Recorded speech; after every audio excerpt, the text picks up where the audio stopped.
Good morning to you all, and welcome to this special meeting of the Garner Town Council.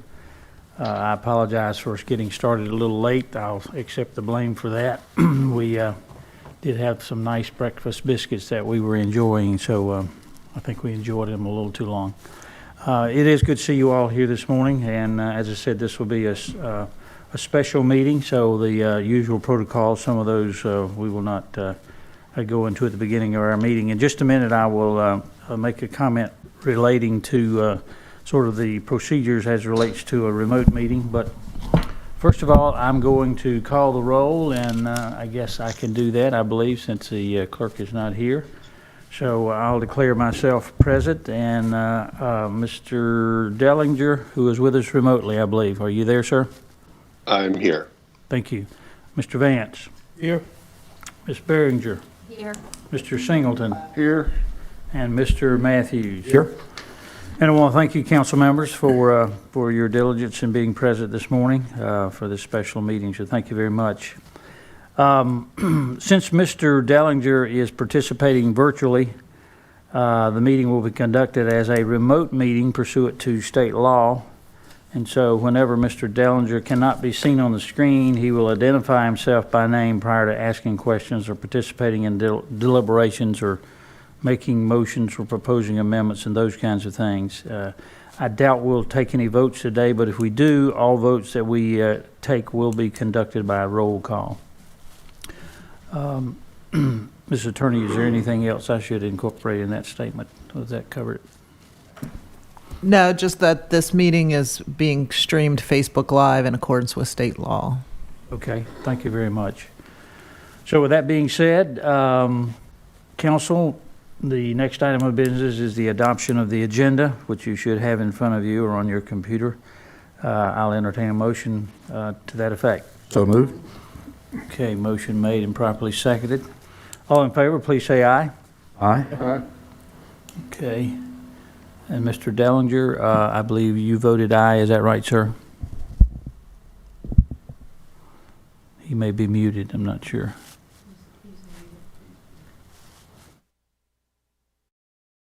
To make sure that the remote is getting sound, there might be a glitch with our Okay, let's clarify that before we proceed, perhaps.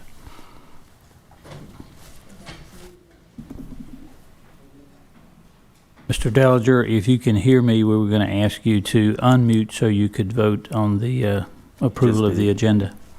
Can you hear me now? Yes, yes. Oh, okay. It froze right after I said I was here. So I vote to approve the agenda. Okay, thank you, sir. I believe we're good. John, he's unmuted, so we're good. All right. Another issue going on, so that caused him not to be able to hear as well. Okay.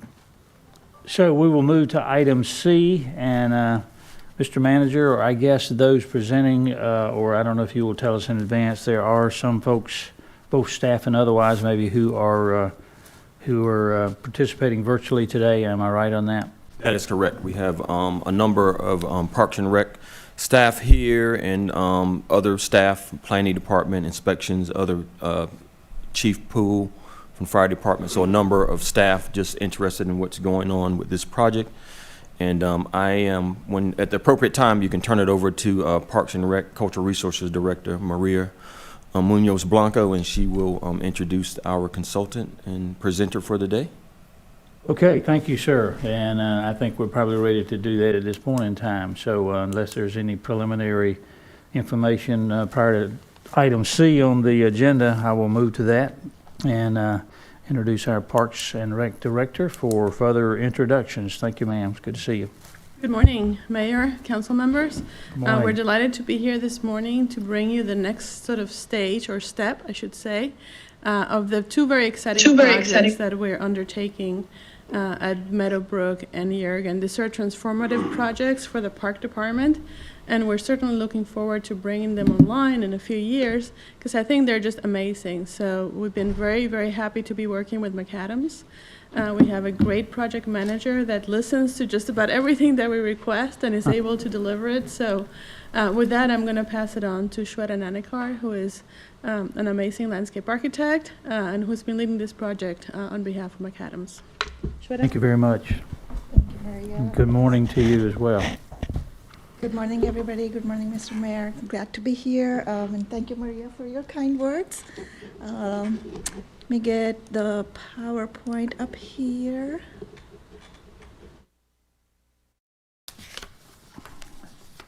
So before we get started, just wanted to let you know why we are here today. We have been through the master planning process for Meadowbrook Park and Yergin Park. We worked on our 30% construction drawings and came up with a cost estimate associated with that would help you all with the bond preparation. And we moved forward with the phase one amenity selection, and then today we are here to present you what phase one amenities would look like and what would be the cost implication of those improvements. So as you can see here, just to refresh our memory, what the overall master plan vision looked like for Yergin Park. It's truly a park for all Garner residents. It has athletic components, passive recreation, trails, play areas, adventure areas, and spaces for exploration. So just about anything that you can think of for multi-generational use, this park would be a true example for that. So moving on, we looked at the phase one program for this park. While we want to achieve everything in phase one, we want to be cognizant of what investment we are making here. And so based on the needs of the community for Yergin Park, we are really looking at constructing the first the portion that is closer to East Garner Road, which would include 2 synthetic turf fields, 2 natural turf fields, parking spaces, and active play area in between the turf fields. There will be a restroom and a shelter building accommodated here. And then the infrastructure improvements will include lift station, sanitary sewer and water utility extensions, and then along with them, some green infrastructure improvements, including bioswales, and using the synthetic turf fields as a stormwater device. So some innovative strategies will be incorporated with these fields. Some of the illustrative images that we had created, the front portion of the site, this shows the fields that we will be incorporating in phase one, the active play area, and the associated parking spaces. This shows the example of what the play area would look like along with the shelter building. Can you do me a favor? I apologize for interrupting. Can you go back and reorient so the audience and myself can know how we're looking at these renditions? For example, where is Old Garner Road and things of that nature so we can be able to orient? Yes, definitely. So East Garner Road is on the far right side of your screen here. And you are coming in from East Garner Road. This is the new townhouse development that has taken place. So as you come in from East Garner, we will have the first 2 fields, the natural turf fields on the back side, and then we have because of the grade change that we have to accommodate for large flat areas for these fields, the triangular shape in between will be our social space for parents to spend time when the siblings to play around and explore the area, and as well as create seating opportunities so they can watch the games on either side. And the parking lot will sort of envelope these field areas. The ADA parking will be accommodated closer to this play area so people can walk in and go to the natural turf fields areas or walk on towards the East Garner Road to use these fields. The historic house and the accessory buildings are, they will not be touched in phase one. They are being, as of now, they are preserved the way they are. And so you can see those buildings at the bottom of the screen here. Phase two is still to be determined. That you see here, it's just an example of what it may look like, but we will be getting into the details of that later on.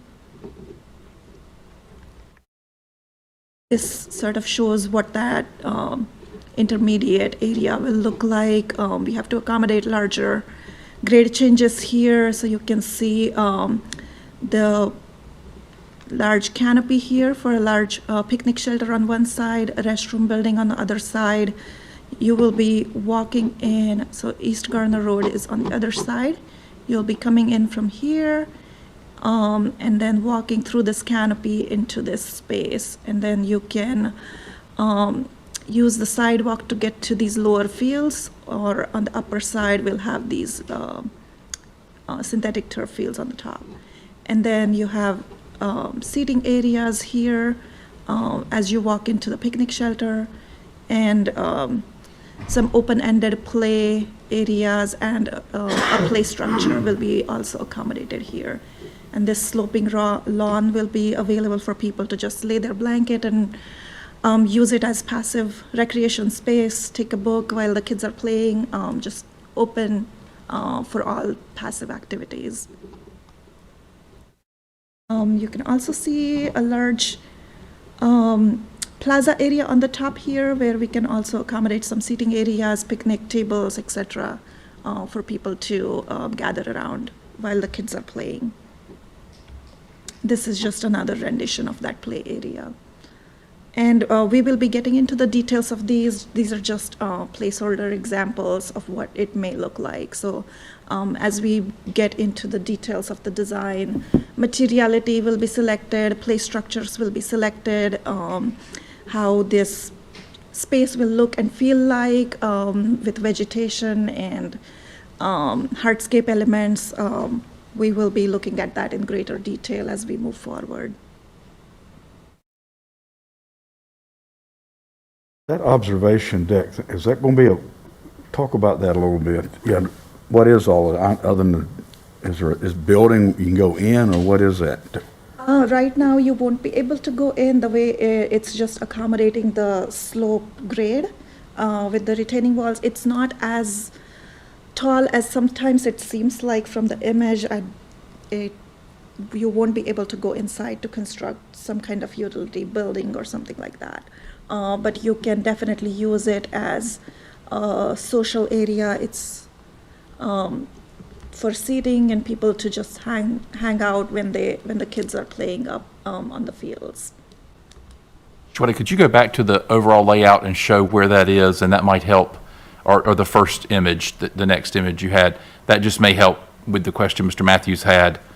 If you could progress to the first rendering, no, back to the phasing plan. No, the next one forward.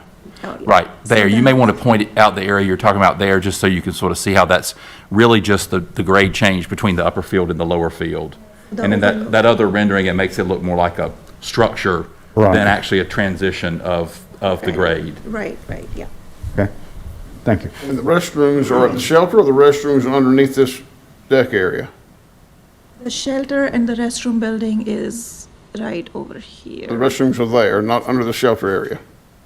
They will be under the shelter. Under the shelter, but not under the observation deck?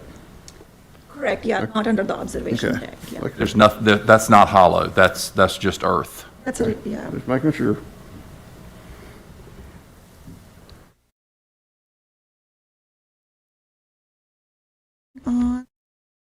Share with you what the phase one costs would look like. The present day value for phase one amenities is about $11 million. And then the soft costs with escalation to midpoint of construction is about 5, bringing us the total for $17 million. The off-site road improvements for East Garner Road will be about $279K.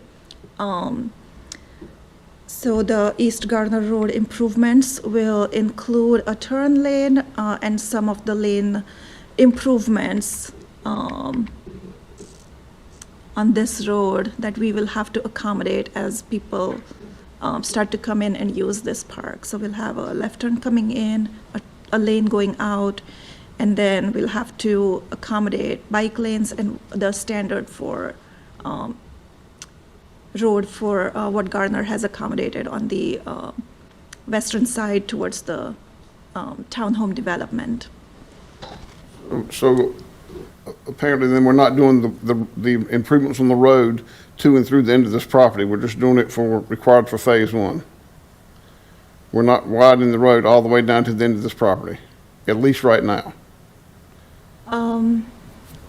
Correct. I think that will be a coordination element with the planning department on how it will be accommodated. Right now, it's just an alternate that we have added to make sure that we capture the cost of it if it is required. I'm not sure we're answering the same question. So when you say an add alternate, what do you mean as an add alternate? So if the road improvements are happening with our first phase of construction as required, we just wanted to capture that separately than the phase one, so. I think Mr. Singleton is asking about the second half of the road through the park. Oh, And right gotcha. now, it is not planned to be built. It will be probably gravel to be able to access the area in the back that will be used for, And that's not wrong. I'm talking about improving Garner Road all the way through the property. Oh, I'm sorry. To the end of our property line. Yeah, this I mean, portion. Are we, we're gonna widen the whole thing? Yes, if it is required, we will have to do the entire I'm saying if we're frontage gonna go of ahead and the make the road improvements on that one side, while we do half of it. It looks like we're doing half of it by the the drawing. Garner Road improvements? Yes. I mean, shouldn't we do them all on the, north side? Shouldn't we make them all the way 2 and 3? Maybe we should make them all the way down to New Rand Road, but anyway, we'll get on that discussion later. But does this cost include widening Old Garner Road on the north side from our property line to the next property line? Yes. Yes. All right. No sidewalks, just widening the road. Sidewalks, we're gonna do all that for $279,000? Sidewalks are part of the park plan. Okay. And we're gonna do all that for this, so that's including the park money, not the road improvement money. The 279. Yes. Because that's really just turn lane widening.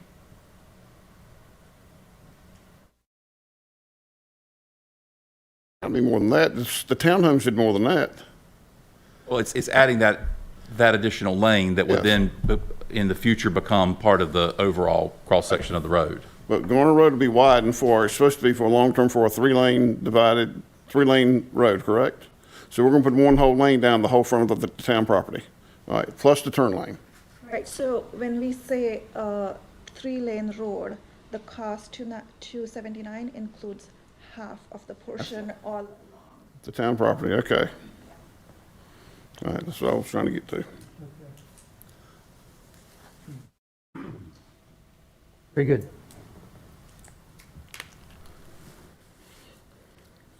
Any other questions on this one before we move to Meadowbrook? I have a question. This is Damien.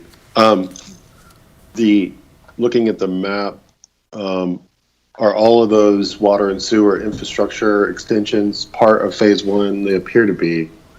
Yes, that's correct. So we will Okay. be extending all the utilities. We have to connect to a lift station that's on the farthest end of the property. There is an existing lift station at the townhome development that will be decommissioned. A new lift station will be constructed at the park property so we can connect all these utilities back to East Garner Road. And so that- all those will be like made temporary gravel roads as well? Can you repeat that for me, please? So those future roads will all be cut out as gravel temporary roads along those infrastructure, those water and sewer lines? That's correct. So this, Okay. the pavement will end right close to where that intersection looks like. This will all be graded and cleared so we can access that area. But it will, Thank you. it will be blocked off for public. Thank you. Okay, before we move on, let me make sure every council member has an opportunity to ask a question, and I wasn't doing a very good job of directing traffic, yes, but Mr. Vance, did you have anything else you wanted to ask at this time, sir? Not at this time. Okay, Ms. Springer, anything? And Mr. Matthews? Okay, Mayor, could I ask one question on behalf of staff? Well, Yeah, Mr. Dellinger, I think, please. was asking something. Yeah, just one more quick question. Included in the plan, the parking, that you have all these fields directly in front of parking, and I didn't see in any of the renditions any type of fencing or then height extended fencing around the goals. I know I've seen those at some other soccer parks. Does that come later in the design? I just want to make sure that's part of the thought process. Yes, sir, it will be. As we move into Okay. the details of these areas, we'll be looking at the fencing options, the scoreboards, and the wayfinding signage associated with these fields. Thank you. Staff just had a clarification question, and I apologize earlier for getting on the wrong section of road. But just clarifying, because I don't know the answer, Shweta, the widening there for asphalt is in the 279, but is the drainage, stormwater, and curb, is curb and gutter and stormwater handled within that 279 number, or is that handled elsewhere? I believe it has been captured within the 279. Okay. and did we have any other staff members who had a question or comment at this point? Either those present or those who are with us virtually? I'll just keep looking at the 279, then I'll look at the sidewalk projects we're gonna do here later on and where they're going and how much more expensive they are. Some of the numbers just don't seem to add up. I'm not disregarding numbers, I'm just saying we've got some other short sidewalk projects that are gonna cost a lot of money, and their distance may not be that great, but anyway. I digress. I just think that, I know it's just present day value, and that might double, but anyway. You're probably right, Mr. Singleton. As we move towards the details of these designs, the cost may or may not change, and depending on how the market conditions are, things can change pretty quickly. Right, and if it changes, it won't get cheaper. Yes. Right. Okay. Okay, has everybody been heard who wants to in regards to this portion of the presentation? I believe all council members have. And all right. Moving on to Meadowbrook Park, so showing the adopted master plan that we have developed. The vision for this park is to create a historic and educational resource for the community, access to nature, and many opportunities to connect with nature and passive recreation opportunities as well, along with some amenities that we have developed here for family-friendly recreation opportunities. So the phase 1 for Meadowbrook Park will accommodate the front section from Hebron Church Road, and then the trail areas through the golf course property. So here you can see a little bit of detail.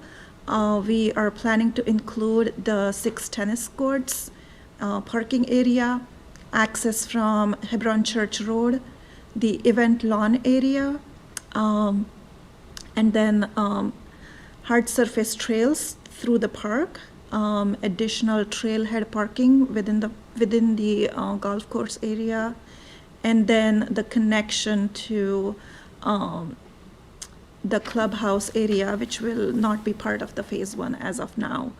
The pump track and disc golf course will be part of phase one. They will be designed and constructed by special contractors who specialize in these amenities, and we will be providing a connection to the disc golf area via that trail connection.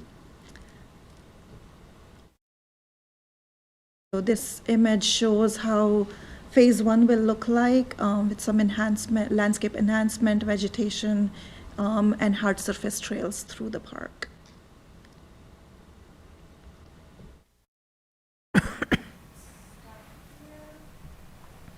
Questions before moving on to the costs? Walking trails are included that are shown, that are reddish and green on the line. Those will be included in this initial phase, correct? Correct, yeah, the colored. And then it shows the golf course will be designed, built by a separate contractor, so that's not included in the cost. Same with the pump track, they're not included in the cost, okay. All right. And the restrooms, the shelter and restroom were up there by the parking lot between the event lawn and the parking, correct? That's correct, yeah. Okay. Shweta, can you confirm that I believe the access road changes is paved to a point and then would be gated and gravelled for access to the clubhouse, but not open to the public? Would you point that out? That's correct, yes. So the hard surface road will be right up to our event lawn area, and beyond that point, it will be a gravel road until we develop this property, this portion of the property.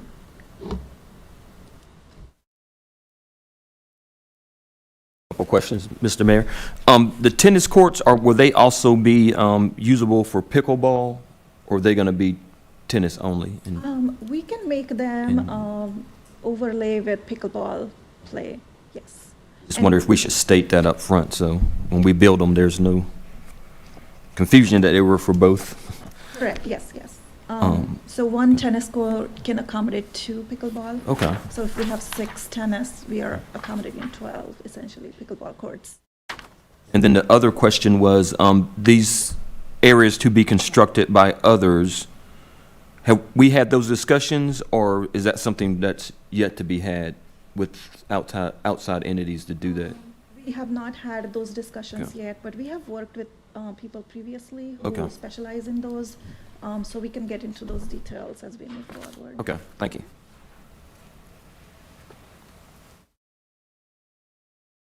Sort of a curiosity question, the length of the trail,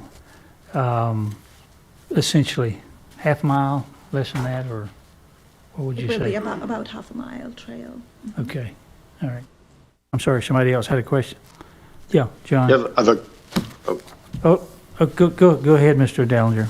I recognize you. Yeah, just a question on the roads going through. If you could kind of clarify. So there's the road that comes in off of Hebron Church, and the road will be constructed, that heavy green area up to the existing parking lot. That'll be a surface road. Is that correct? So the hard surface or the asphalt road will come from Hebron Church, and it will stop close to this event lawn area. And beyond that, it will be available as gravel road for the maintenance vehicles. So my other question is, in this phase, are there no planned improvements to the road coming in on Country Club at all? I know that road is in terrible condition. And then looking at this site map, it looks like that road snakes right on the property line. And is that problematic for doing road improvements or any adjustments to that entrance in the future? So I think the Country Club Drive improvements have not been part of phase one as of now.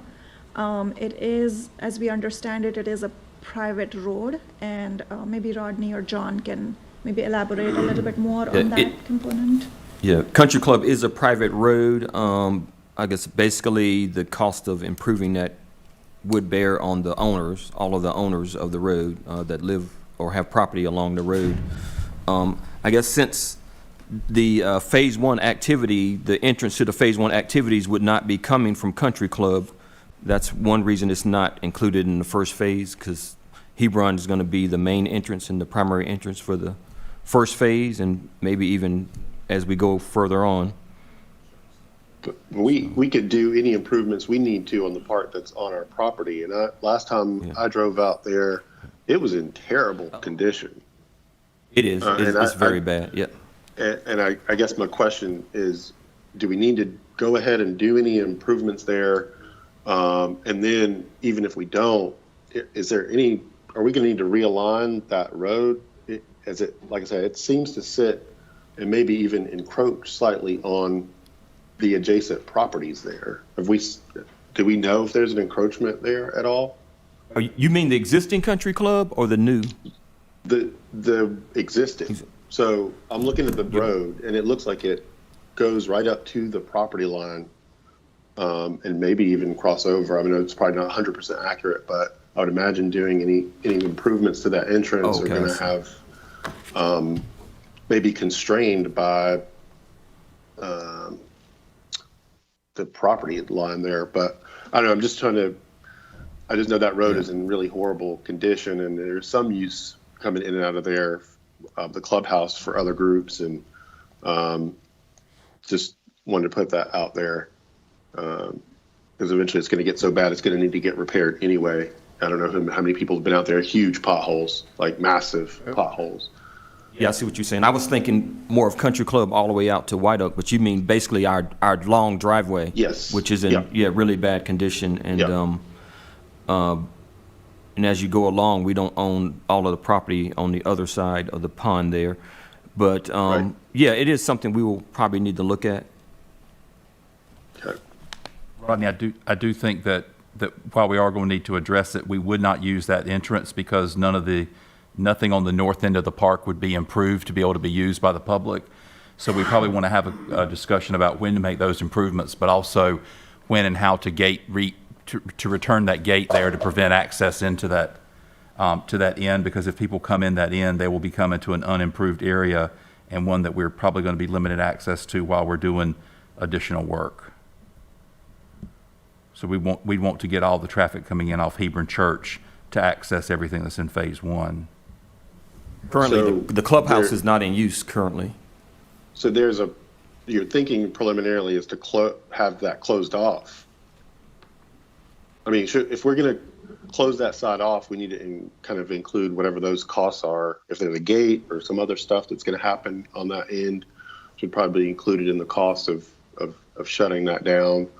I guess I'm not clear because I know people still use that clubhouse occasionally. Is that No, the case, it's or not in use right now. It's not in use at all? No. Okay. It's not. As you make those decisions on what you want to do with that in terms of gating and stuff, we should probably keep that in mind as far as cost as well too. Question about another item which has been discussed before, and that's the pond and the need for the dam to be improved. That's not included in any of these costs, I don't think. So basically, I heard the last meeting we had, that should be the number one priority.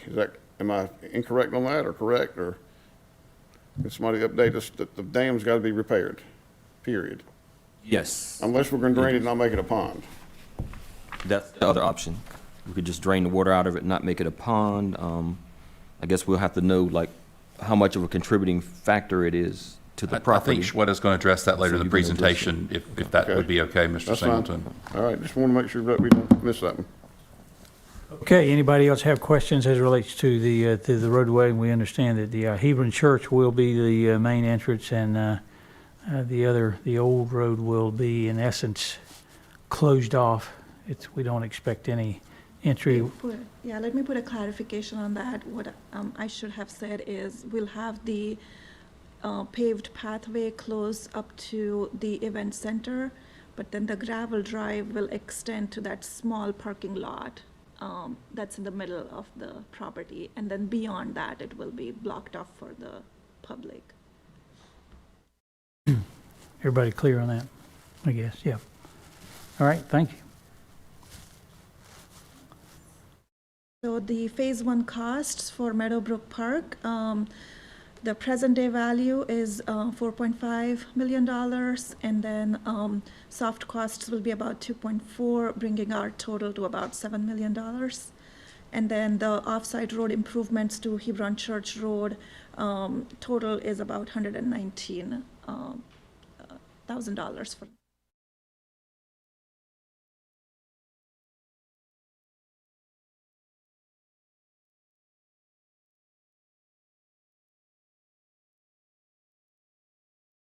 I have a question for staff.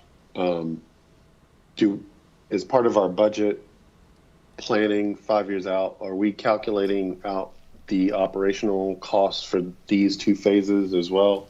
We'll be doing that. That should be included in our, the modeling that we've done for our 5-year plan staffing.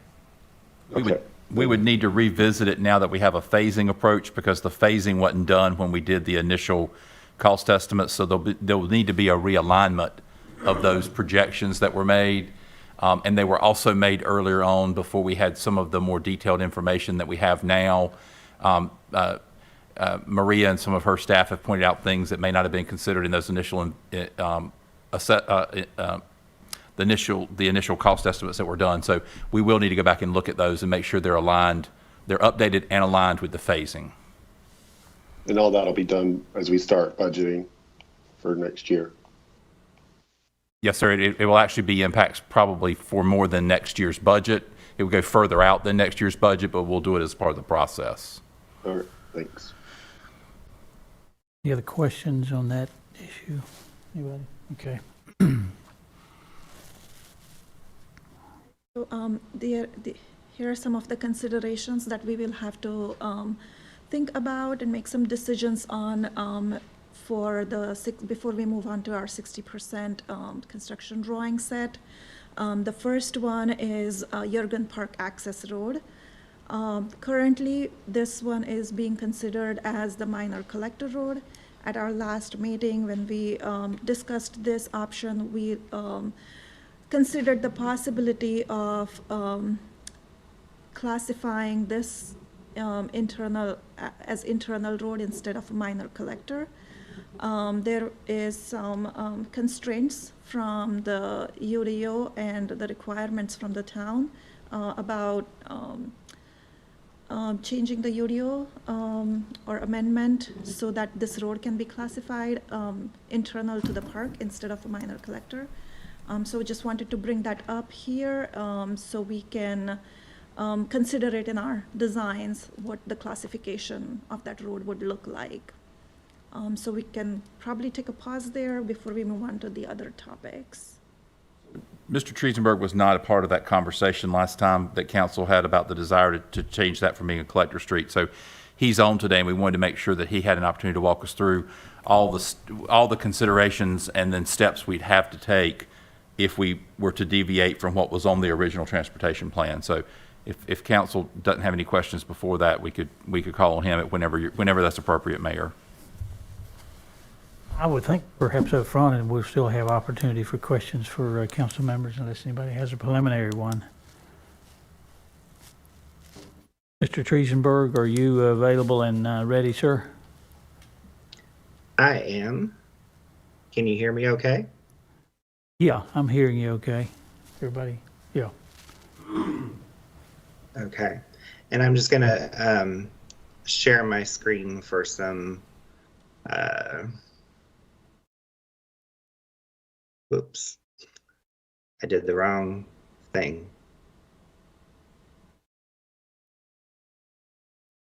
Let me try that again. Window. Yes. Okay. Here we go. Now if I can just move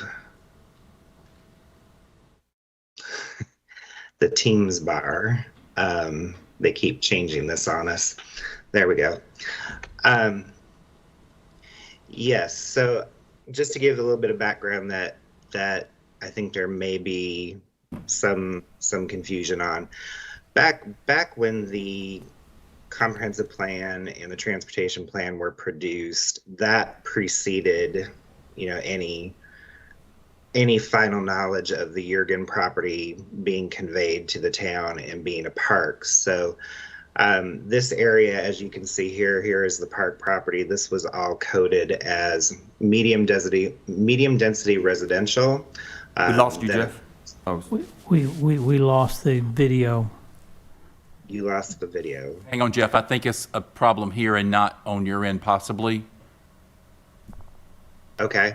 Now we're back. You're not? All right.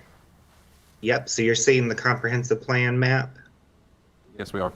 Yes. Okay. So yes, as you can see, here is the Jurgen property. I'm kind of highlighting it there with my arrow. All of this area was coded as medium density residential, and you had industrial to the north or employment center to the north.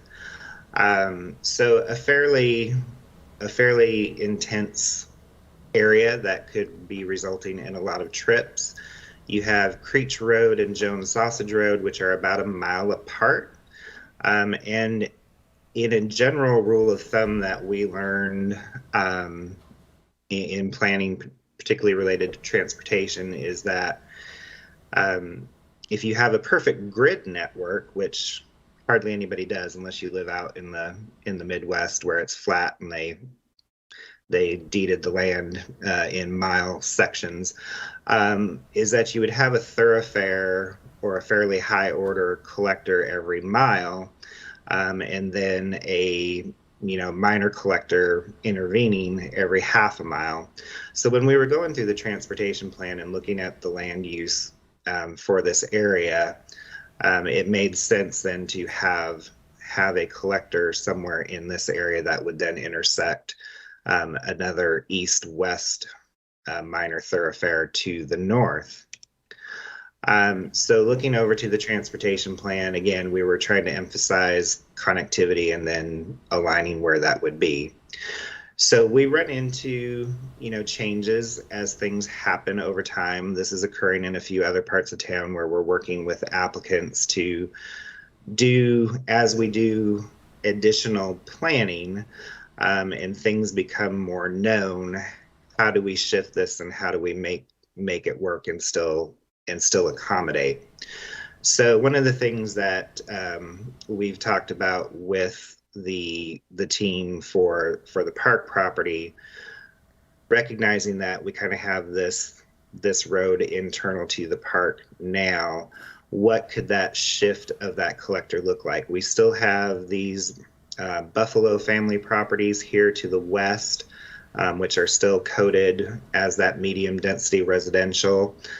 Certainly that could then shift the collector here. We think there's an opportunity to potentially tie in back here to give some, to open up the back part, because we do have a concern of, as this property is developed, as events and activity increases, you don't want to just be dumping out all of your traffic into one point here on Garner Road.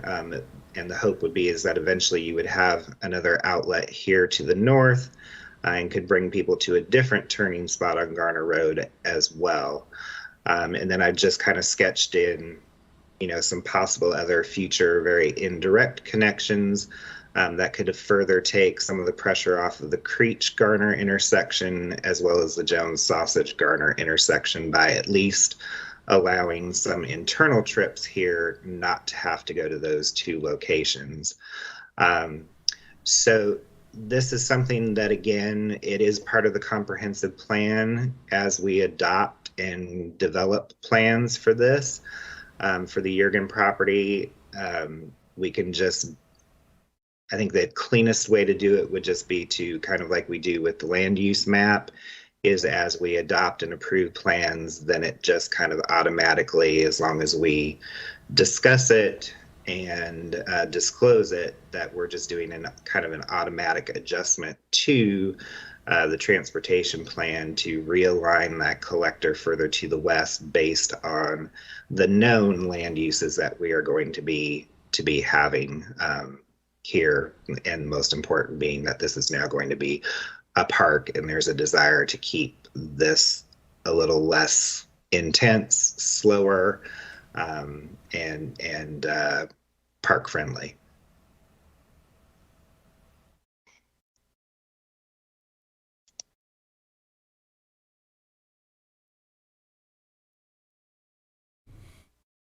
So, is this the segment of the road Jeff was just talking about that we see here? That's correct. This is So- sorry, go ahead, Jack. Go ahead, Shweta. Yep. This is the internal to the park, the minor collector road as it is shown right now. What Jeff is suggesting is moving it off-site onto this property and then bringing it down, and outside of the park property, it will continue towards north. And we would not be building that road. It would just be that the required road in our transportation plan would have to show up somewhere other than on the park property to accomplish what council would like and to accomplish the concept in the transportation plan. So the real bearing it has on the park is it would remove the collector street from the park, but it would cause a realignment of the proposed future north-south collector onto other property when it is developed.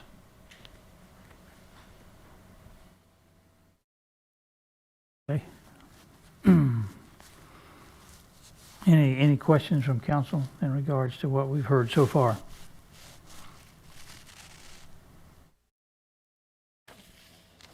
Do we have any idea when that other street will be built? That would be built by developers when they develop that property. So they would be required to build it just like we require any other road on a transportation plan to be built. So in the meantime, the street that we see here in red is still the collector? No. It would serve as, at council's direction, it would serve only as the access for the park.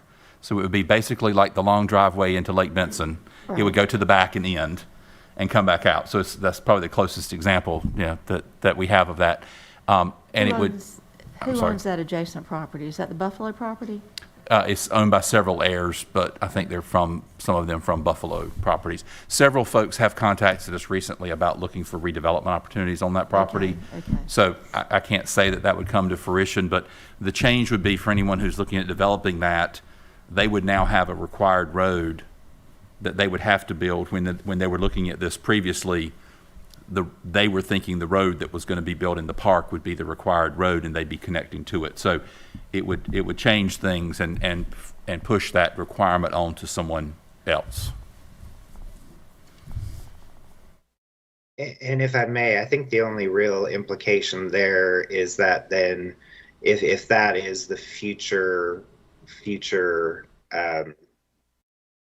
that we're moving towards, would just be then for the planning team for the park to think about how that end of the park would integrate and offer connections in the future.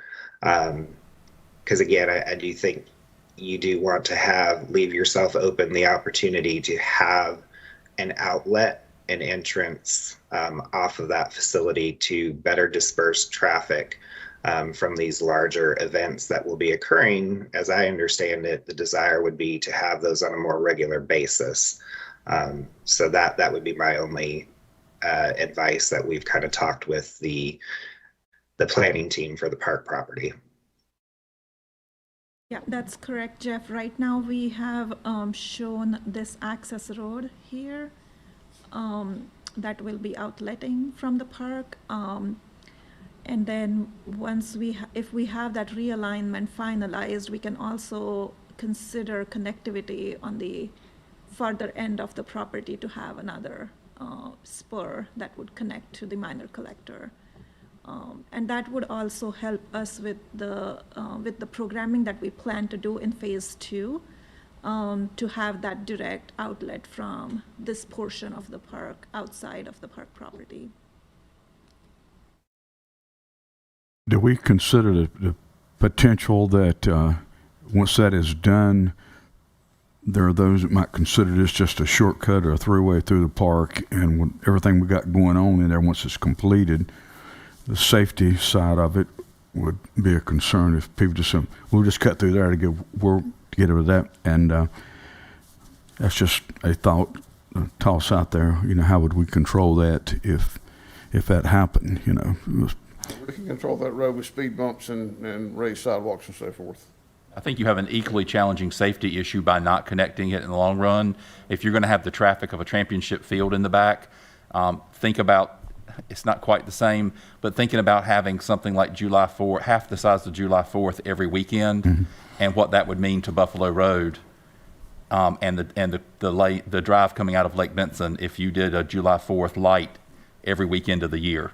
And that's sort of what we're setting ourselves up for here, is having one way in with all the heavy load in the very far back and not providing a relief outlet to get back and I agree. out. I totally agree. So we You think that's need about that. as big of a, or probably even a bigger safety concern than the potential future connection that, as Mr. Singleton said, we think we can well control with.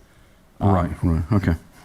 And this new proposed road along that property line is going to come out right across from the cement plant. That's when y'all need, that's where it's going to come out. Right? It's going to be right on the property line, and that comes out right across from that. So everybody realizes that. I'd also And observe, that's not from it doesn't look pretty across the street sign. I'm just saying that's where it's going to come out, so you'll know. It's a slight curve there, but I know the road will be widened, so sight distance will probably be improved. But anyway. And from a safety, we've talked about safety before with that particular user being there, and we can't necessarily facilitate change there. I will observe, though, that a large portion of their operation is within railroad right-of-way, and as commuter rail moves forward, there will definitely have to be additional track work there. And so I believe that not just them, not picking on them, but I believe you'll see North Carolina Railroad will have no choice but to enforce lots of the encroachments that are currently in their right-of-way. Otherwise, we will not be able to facilitate the track needed for the future commuter rail. So it's not a given and a guarantee that it will go away, but I believe you will see lots of things that are in the corridor today change as we move along with the commuter rail plan.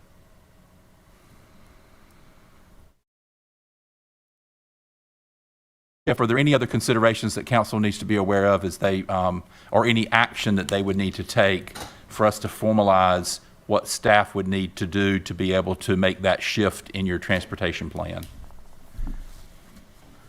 I don't believe that there's anything extra special. I mean, as we start getting this into the, more formal parts of the review and site plan approval, I believe that this process can just be seamlessly integrated with that as it moves forward. So I don't anticipate any special actions at this time.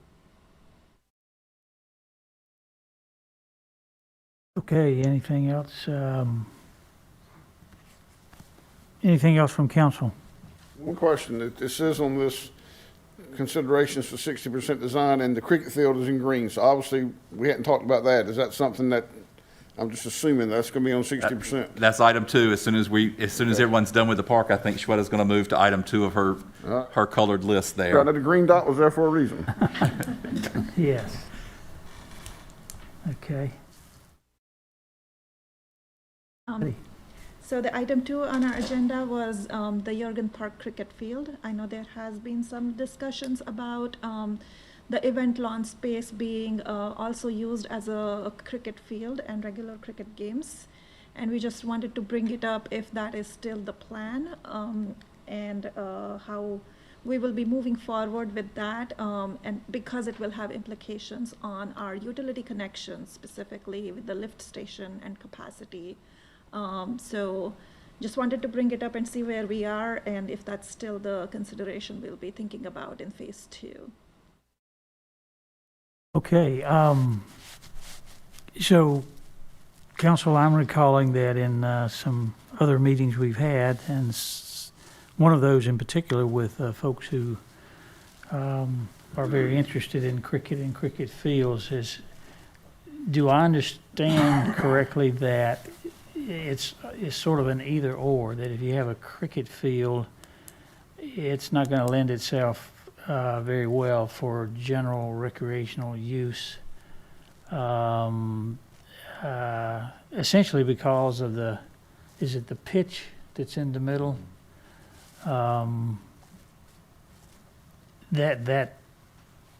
That's not clear to me in terms of how that would be worked out in terms of the use of the space itself. Does anybody else have that concern, or did you hear it as I did, that may limit that particular field to pretty much strictly use of that type for cricket? Mr. Mayor, yes, sir. My understanding was that the pitch area is a relatively small area in the center of the entire space. Yeah. And it would need to be protected and covered, but it wouldn't necessarily preclude the use of the rest of the field for other events or casual lounging or those types of things. But that the center of it, and I don't remember the dimensions, but it was relatively small compared to the rest. And speaking on to the future plans, I think that with these phases being sort of rolled out, we would need to re-engage, because I think part of the conversation was maybe some potential partnership in the development of the other end of the park. So I think we need to probably re-engage with those interested parties to see if there's interest there still based on what our phase one is. Okay, good point. Thank you. And also, I believe when we had those discussions, I think the diameter of this field might be just slightly too small or for some tournaments, or the classification to be certified as a tournament. And I know we realigned the tournament type field to help accommodate that, but with this field, is there room to make it the diameter of what it needs to be? There will be some additional grading and design revisions that we will have to make to accommodate that. Right now, the way it is shown, what the cricket players would like that field to be. But it can be done. Okay. Mr. Mayor, if I could just add a couple of comments to follow up on both Mr. Singleton and Mr. Dellinger's comments. I think what we learned from the cricket folks, but also in talking to staff, is Mr. Dellinger's right. If you protect the pitch, you could do lots of other things with the area. But from a practical standpoint, do we have the means and the manpower and the materials and everything else to properly care for the pitch when the rest of the lawn's being used for something else, and how are we going to make those turns? There's also the consideration of to what level you want to outfit this as cricket. And if we are working with a partner, Mr. Singleton sort of alluded to this, if we are working with a partner that sees this as their primary tournament facility, then while theoretically you could use it for an event lawn, I don't know that it would be practical to do that because of the degree in which they would expect it to be developed to meet their uses. So I don't know if Maria or Shweta, either one, wants to add to that, but I do think there's an easy yes answer that you can do both, but I think from a practical standpoint, there's a lot more to consider before we just move on thinking that it'll be bigger than it is currently drawn, but used for multiple functions. Yeah, I'd be happy to hear from them, and to your point, that was my general understanding, that you could potentially use it for other things, but it depends on, I guess I would say, how protective you want to be of keeping this as sort of a premier cricket field, and to do both may be extremely difficult, was my understanding. Management of the natural turf would be one of the considerations that we have to think about if we want to have regulation type league games here. Then you need to make sure that we have the right height of the turf and its playable playability value on that. So if we are having events every weekend and intense use for special events where a lot of people are coming in and using the space, you need that breathing room for the grass to grow and get to a certain level where you can then use it for cricket play or any type of sports. So based on that, from the operations perspective, how do we achieve that balance? And does the town, is the town ready to accommodate that balance? And how do we want to do that? That probably is more of that discussion to make sure we have the balance of special events and play, so that everyone gets that quality of experience that they expect from this area. So does anybody from Parks and Rec want to weigh in on that? Or maybe you're speaking for that particular department? I mean, it just seems to me, again, I'm not certainly opposed to the cricket area, and we've talked about that a lot, and there are a lot of positives there, but it seems to me if we have a space like that and we're going to sort of protect it for that use, it becomes a specialized area that's not generally usable to the public, I guess I would say. Go right Because ahead. if I can add to that conversation, I think having sort of deeper conversations with a potential partner to really understand how they envision the long-term use, whether it's just, weekend tournaments, or if it's a sort of semi-professional or early professional team, how often would they have regular games, or matches, I should say, to really understand the potential use as a dedicated field. Keep in mind that playing fields, you have to be very thoughtful of how you use them because of potential injury. I mean, if you look at the soccer fields, they're certainly large enough to have events, but we would never sort of think of a soccer field or a multipurpose field as a place where we would have a concert or a market. We would be very careful, again, to sort of be mindful of potential injury during sports activity. So the other part that would impact this sort of side of the park in terms of development is understanding better the sort of backstage needs of cricket teams in terms of dressing rooms, not dressing rooms, locker rooms, and the stuff that goes with when you have players and the expectations, as well as understanding a little bit better the type of attendance that a cricket match would have, so that we could have the appropriate amenities for the public. So I think we probably need to have additional conversations with a potential partner to really understand their needs and what they would bring to a public-private partnership. Mayor, to also add on to the answer to your question, at the last time we met, council did at the time agree that they thought it was appropriate for us to drop the use of the amphitheater from this area because that would allow the cricket field or the circle to get larger if we needed to. We also discussed how there's other places in town and other existing facilities that might be better suited for that amphitheater concert type use anyway. So I just wanted to check in to make sure that regardless of the discussion about what size the cricket field is and are we going to allow anyone on it for other uses when it's not cricket, I just want to check back in to make sure we're all still on the same page, that we're not, that everybody's still in agreement that we're leaving the concert type stage use out of this discussion as we talk about multi-purpose uses combined with cricket. Mr. Mayor, Yeah, go right ahead. from what I'm hearing, it sounds like I totally agree that the amphitheater we could put that somewhere else. It sounds like this cricket, not the potential of this and people coming in tournaments and what have you. We probably need to rethink that whole. I agree down in there because it's mentioned if you have tournaments, you got to have some sort of locker room, a place for these competitors to change and what have you. And it sounds like cricket's going to be a very big thing. And as I always say, if we're going to do it, let's do it right the first time. And if it's going to be a designated field, we need to probably rethink that whole end down that way. And I agree, move that amphitheater. There's places we can hold that elsewhere. And because it is portable and make us more of a cricket area because it sounds like it's a pretty big deal. So as we're working, I'm sorry, I interrupted. Oh, sorry.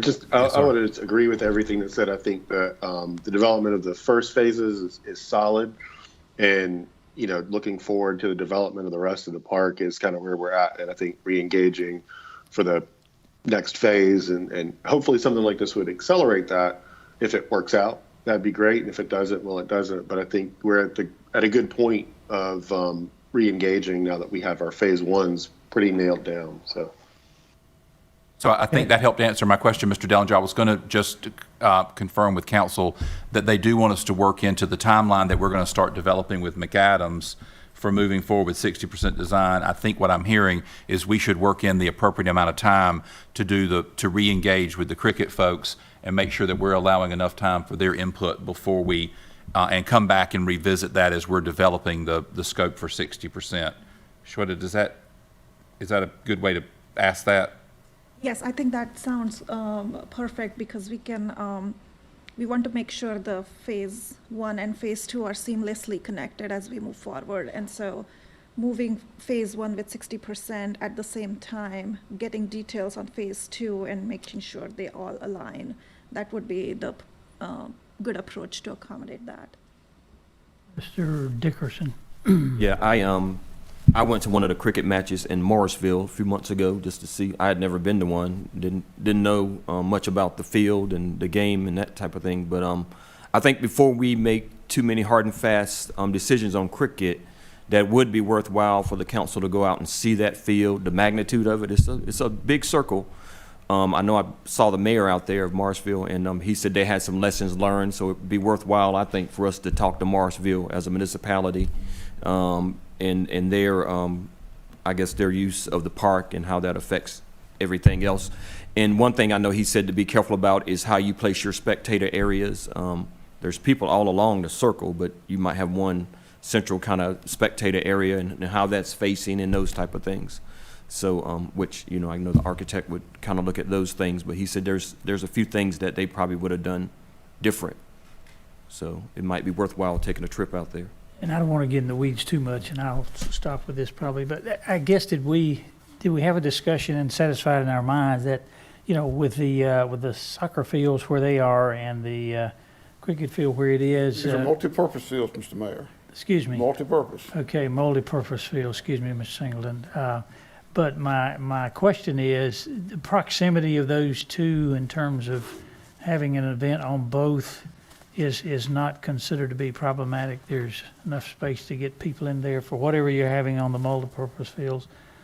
We'll say, for instance, a soccer tournament and or a cricket tournament at the same time. Was that discussed at all? Are you talking about the front fields or the championship field that we have beside the potential cricket field, Mayor? Just want to clarify. Either one, but I guess I was talking about the front fields there.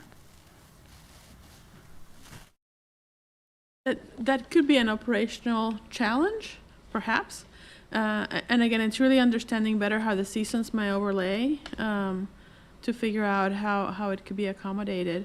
I mean, I suspect, a bigger tournament for the multi-purpose fields, whether it's soccer or rugby or, I don't know, field hockey, how you sort of stagger that with a semi-professional evening game might work really well. Having both at the same time might be a bit of a parking challenge as well as an egress ingress issue. So it's an operational thing that we would have to figure out how to make it work. Okay, I just want to make sure we had Several things. First, I'll touch on that. You have to remember, if you've ever been to WRL Soccer Park, there's 20 plus fields out there, and on week tournaments, they're playing on every field. If they can do that out there, and listen, there's only one way into there and one way out. It's a big U. There are not multiple ways out of that place. Trust me, been stuck up in it before. So, staff's right, it's an operational challenge, staggering games and so forth and so on. But with the other road access, that makes so much more sense now when we start talking about this, how the other access road can certainly play a part in this. Also, you have to realize, the mayor said this is a specialized field that couldn't be used, but we're not going to put a concert on the grass multi-purpose fields either. You have to realize there's no more specialized than those fields. Now, is it the kind of field where a family could go out there with small kids and run around? They should be able to, just like they can on the other ones. But you don't want organized practice or organized teams out there wearing cleats and tearing the field up. But that can all be handled through management of the property. So those can take place. All the talk about confirmed with Morrisville is certainly spot on. That's got to take place because I believe they're getting ready to build, they're designing another complex, if I'm not mistaken. I read that Morrisville's working on adding an additional field, possibly. I think I'm not sure about that. Yeah, I think I read that somewhere. They're planning. I'm not saying they're probably no further along than we are, but let's see the growth in the use of that particular sport. So, as far as the amphitheater type setting, we've got an amphitheater type setting where 15,000 people go once a year. I mean, we've already got one. We need to invest. That was talked about years ago, multiple times at Lake Benson Park. You got an amphitheater setting already that can be used. And also these small events, if you've seen the Dick's plan, they're going to put another one out there that can hold several thousand people. What'd you say? The Dick's Park. Oh, excuse me. It's got another performance area like this or bigger than this. I think it could hold 5,000 to 7,000 people. I may be off on that, but it's another one they're going to build out there. So anyway, all things to be considered as we look to move forward. But again, this field is no more specialized than the other fields. It's just how you program it, when you program it, right. Having the in and out, which makes sense because this particular case is only one road in and one road out. At least at WRL, you got a U, a shape where you come out, everybody comes in one side and goes out the other. So the road on the other side makes a lot of sense now. You see all this and start talking about what staff has brought up. It makes more and more sense. All right.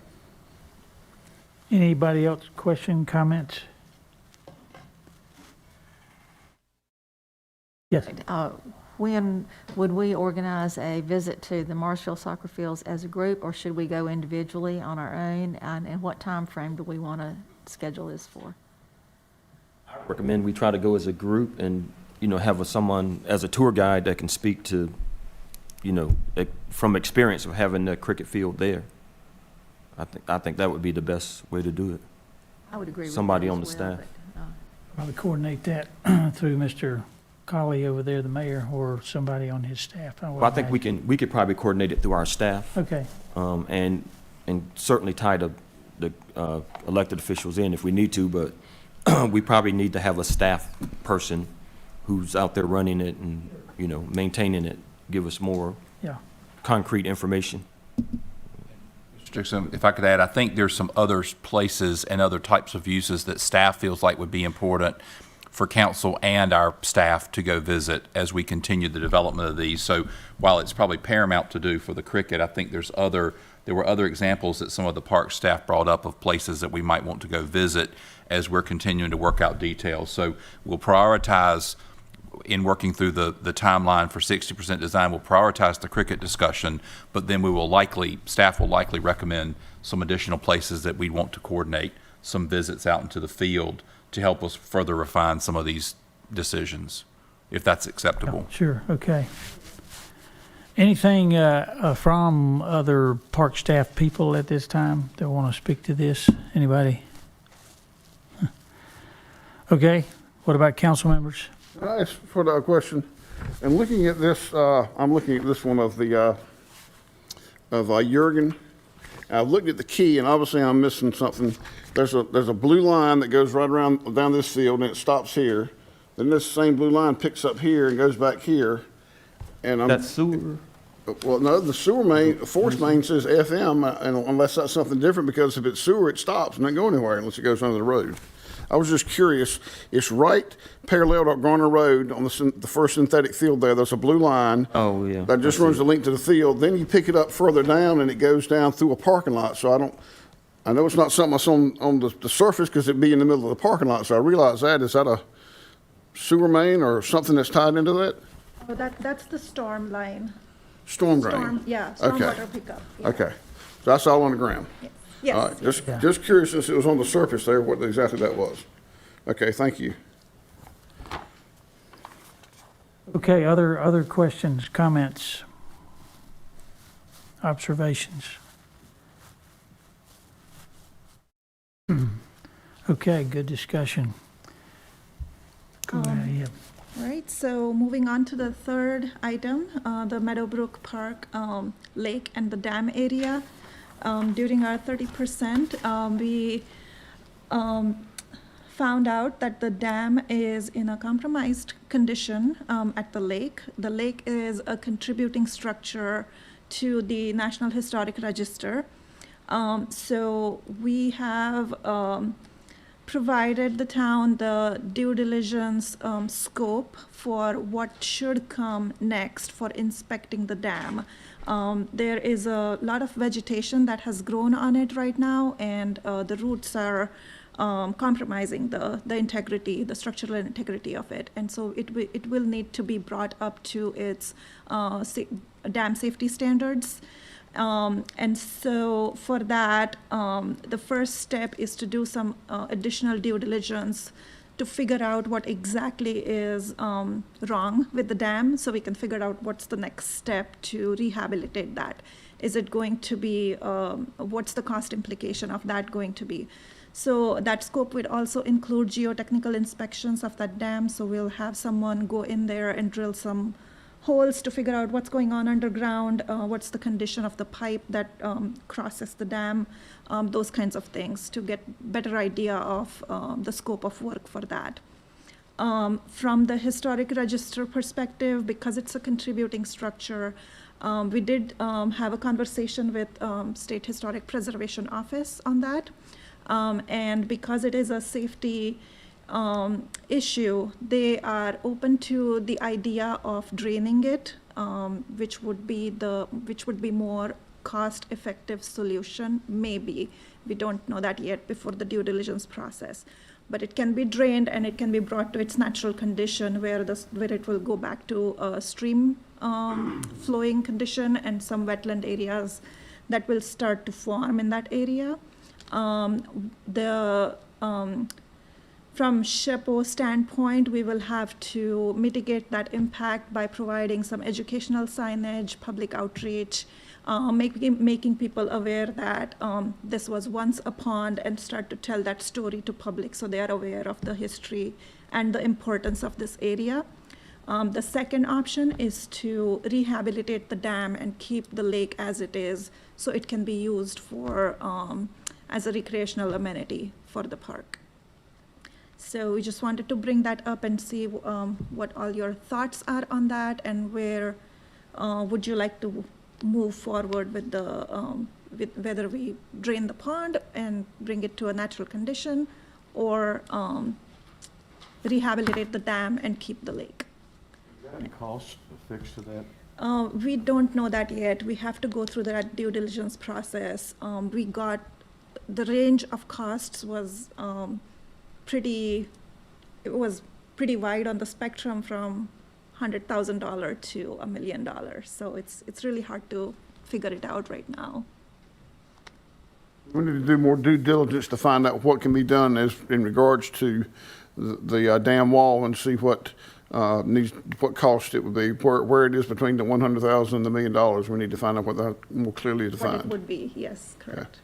Mr. England, we have the proposal from McAdams to do that due diligence work. We were just waiting for today's discussion to just make sure that council wants us to go ahead and move forward with bringing that contract back or having the manager execute it to move ahead with the due diligence. Okay. I'm a thumbs up on the due diligence contract. Yeah, I was gonna say, I mean, we almost gotta do that, it seems to me. Don't have Move any ahead on the choice due it. diligence was the question. Okay. Mr. Damian, Mr. Dellinger agrees. Yeah, Mr. Dellinger, we're getting thumbs up here in terms of moving ahead with the due diligence. You want to weigh in on that, sir? I agree. Even from just a simple liability perspective, we've got to do that as soon as possible for safety reasons. At our September meeting, there was an overall consensus from the council, if I'm not mistaken, that we were looking at keeping the pond. I also heard that because of a contributing factor, you went back to the SHPO, and the SHPO said that they are amenable to draining the pond with mitigation. Correct. And the mitigation being education. Correct. Okay. And it's cheaper to drain the pond than it is to repair the dam. That's our understanding right now from the on-site inspections. Diligence will be able to find out those costs. Yes, it will help us figure out what the scope of that project will look like, and then get us a better idea of the cost numbers.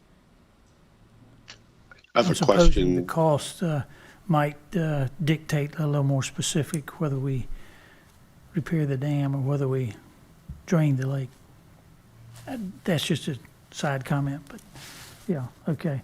But at any rate, we're agreeing that we certainly must move ahead with the due diligence, and that can be done forthwith, and we can get some firm information and estimates on that pretty soon. Mr. Dickerson. Mr. Dellinger had a, Oh, excuse me. Councilmember Dellinger had a question. Oh, okay, yeah, Mr. Dillon. Yeah, with the due diligence, also sort of create a scenario of what a breach might look like and the danger of that and to other properties. Again, my thought is on the liability. I mean, we have an attorney now, but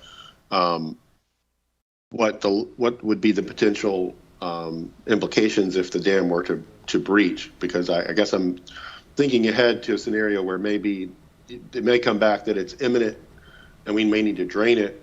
And then my question is, well, is there the possibility to then fix it? I mean, you have to drain it to fix it probably anyway. But then to refill it and all that other stuff, although those scenarios going to be captured in that due diligence?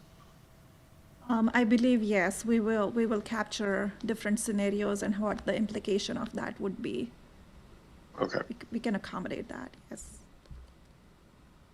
Okay, and again, maybe, I'm just curious to know how that fits into the time frame of, I mean, is this going to be the sort of the next significant bit of information that we can expect to hear back from?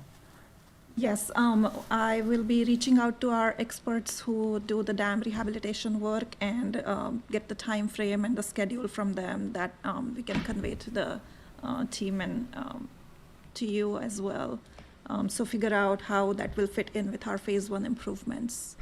Right now, phase 1 is not impacting the dam, and all the water is being captured downhill and getting to Hebron Church Road. So we are not putting anything additional impacting impacting the pond anyway right now. So that phase 1 can move forward as we continue work on the dam portion of it.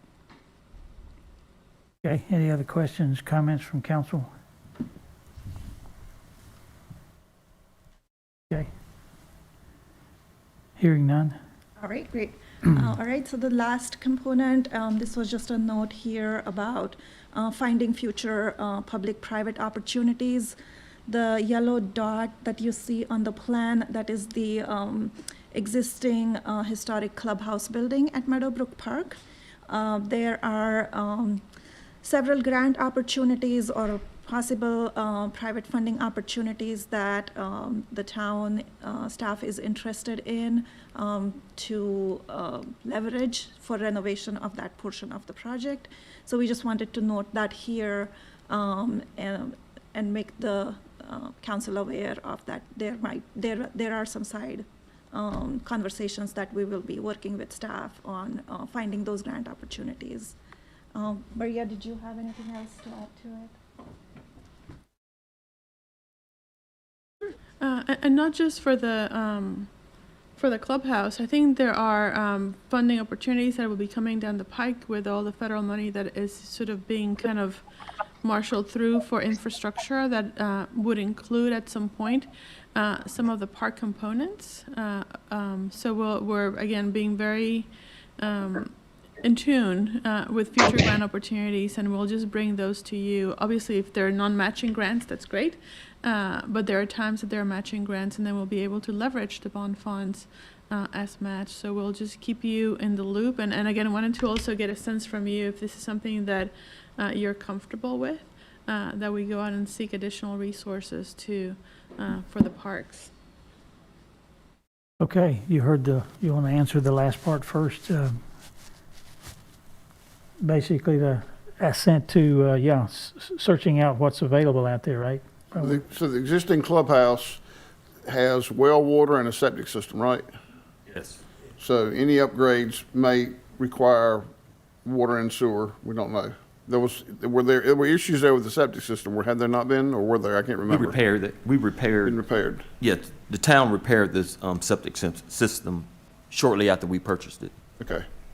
And if and when a splash pad ever goes out there, it's on the plan. If it goes, when it goes there, along with someplace else in town, of course, you got to have water and you got to have a system for that. So I'm assuming, well, you need public water for that, I'm assuming. I don't know.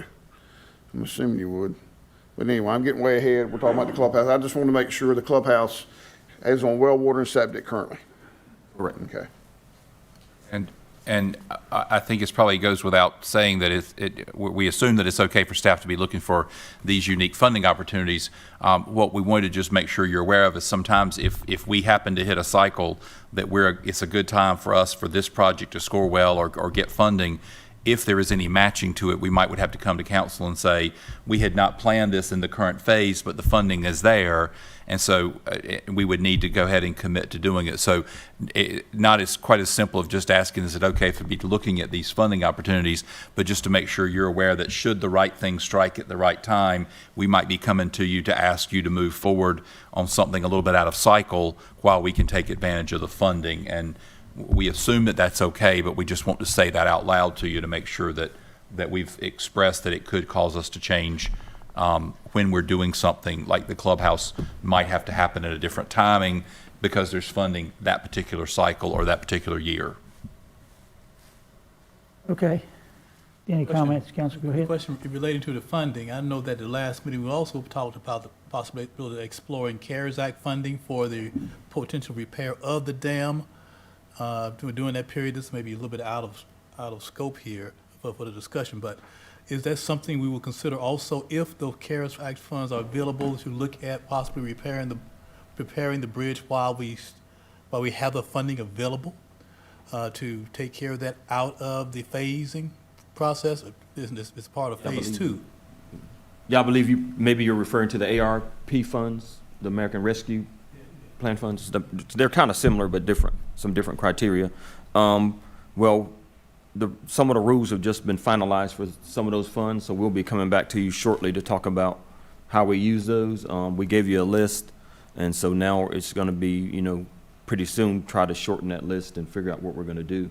That could potentially be a possibility, but until we see the entire list and some of the cost estimates, I couldn't say whether we use it for that or not. I know the league certainly in the last thing I read just yesterday, at least, is touting. Of course, they're touting more specific, I guess, water and stormwater projects. But a lake and a dam would seem to me to be a close first cousin to some of that. That at least by the assessment, I guess, of the president of the league, that was an assessment of an area that towns may really want to consider.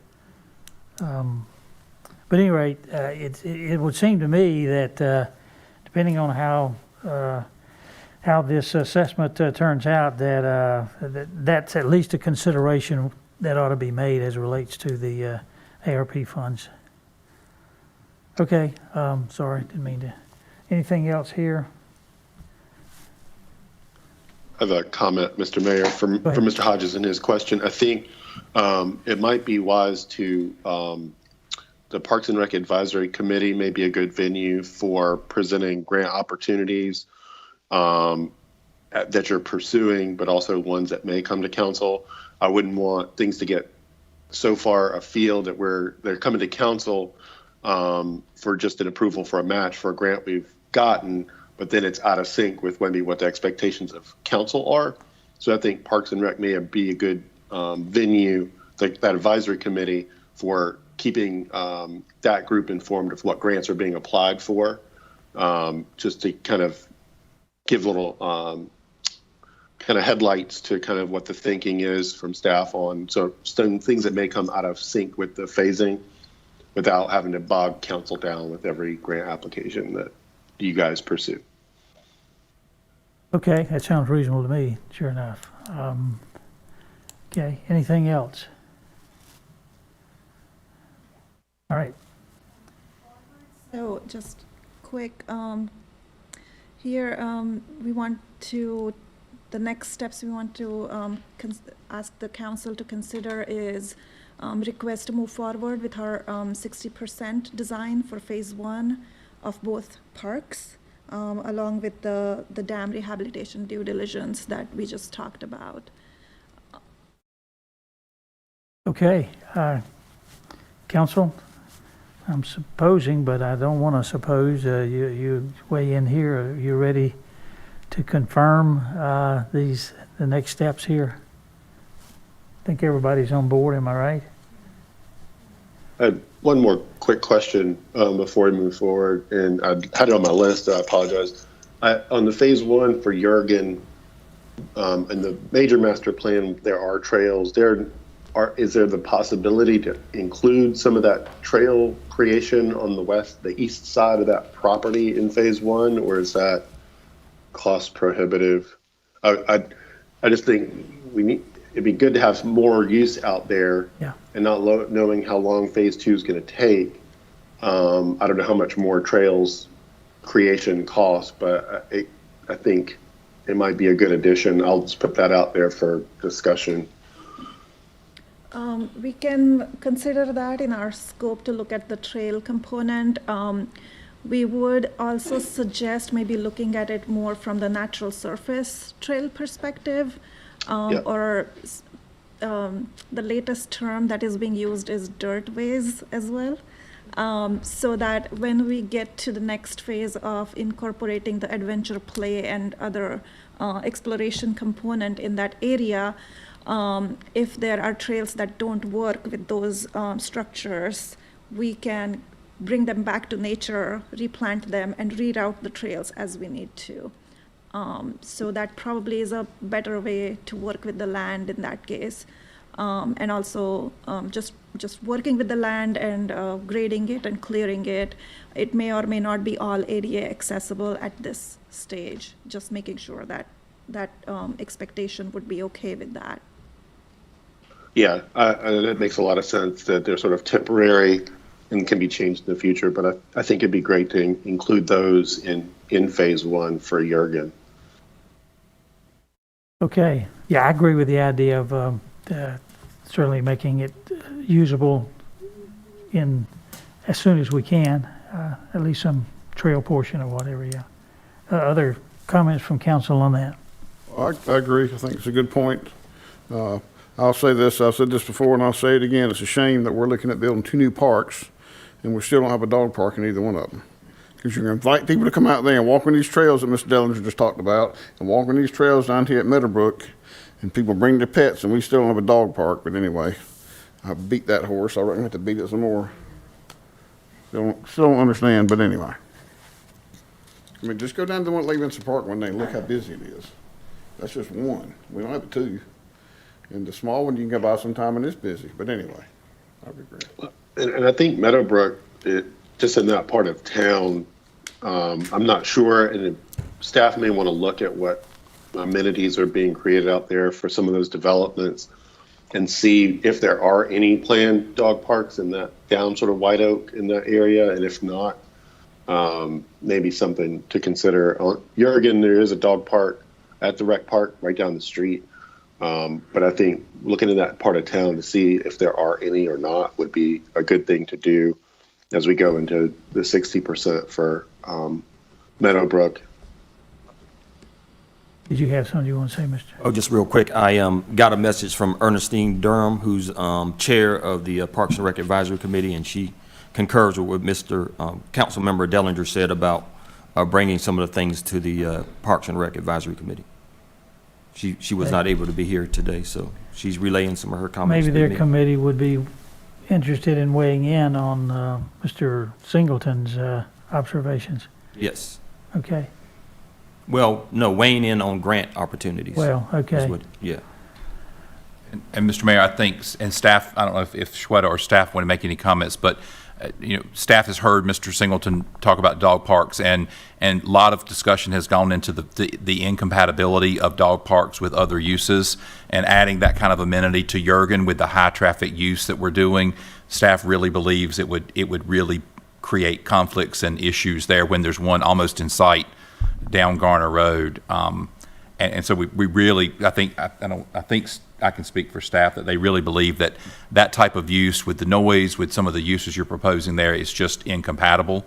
I think staff feels similarly about some of the uses at Meadowbrook, but if we need to, I think it would be easier to go back and potentially look at ways to try to incorporate something at Meadowbrook. But staff is, we're relying on staff's expertise to weigh in on the compatibility of uses of all the things that we're trying to put into all of these parks. Even unless you can tell people they can't bring it down there on a leash, there can be dogs there. So that's just, you're avoiding the issue. Well, we don't need to, okay, I get that, but they can be down there with dogs anyway, so. Right. Just state the But facts. Sunday at Lake Benson Park, the dog park was so busy that we had trouble getting to the parking lot beyond it. And so if that parking lot beyond it was the one serving one of these fields, you would really create a traffic and incompatibility nightmare. But you just hit the point I said, it was so busy. Thank you.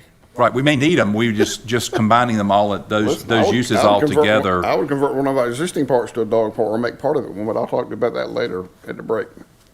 I mentioned that before too. Well, of the two, in my humble opinion, and I'm in Lake Benson Park a lot, and I don't have a dog that I put in the dog park, but it is actively used. But I would think that Meadowbrook might lend itself more just because of the type park that it is, better than what I consider to be more of an athletic park, certainly at Jurgen, but that's just one person's opinion. But to Mr. Singleton's point, maybe we need to just give some thought, perhaps in conjunction with or beyond what we're discussing here in terms of the feasibility of another dog park, how big it should be and where it should be. That seems to me we could certainly have that discussion. There was also discussion internally with the team about the new developments that are coming up close to Meadowbrook Park and the HOA-owned properties that the people have there, possibility of another potential neighborhood park and other property acquisition that you have done. So maybe there is an opportunity to provide dog park in those types of more suitable neighborhood type facilities than these destination park amenities where you have multiple other uses coming together. So we can work with the staff and figure out where the best suitable site could be for a dog park, which is within neighborhoods and people can walk to those areas and use them more frequently than coming to a destination park for a dog park. We can include dog waste stations and on the trails and include signage associated with that in both parks. So when people are there with their dogs on leashes, they have the ability to do so comfortably with the dogs. So that could be a consideration instead of a full dog park amenity within these parks. Okay, yeah. All right, anything else here? All right. So I think that was the end of our presentation. I would like to thank you all for your time today, and we really appreciate your time and your input on moving these projects forward. Really excited to continue working on these. Ask a question. Yeah, go On ahead. the emails that we got yesterday, John, you sent us the information that she presented us, the dollar figures and so forth. Was that, I opened all the attachments.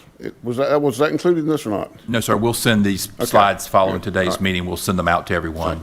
Thanks.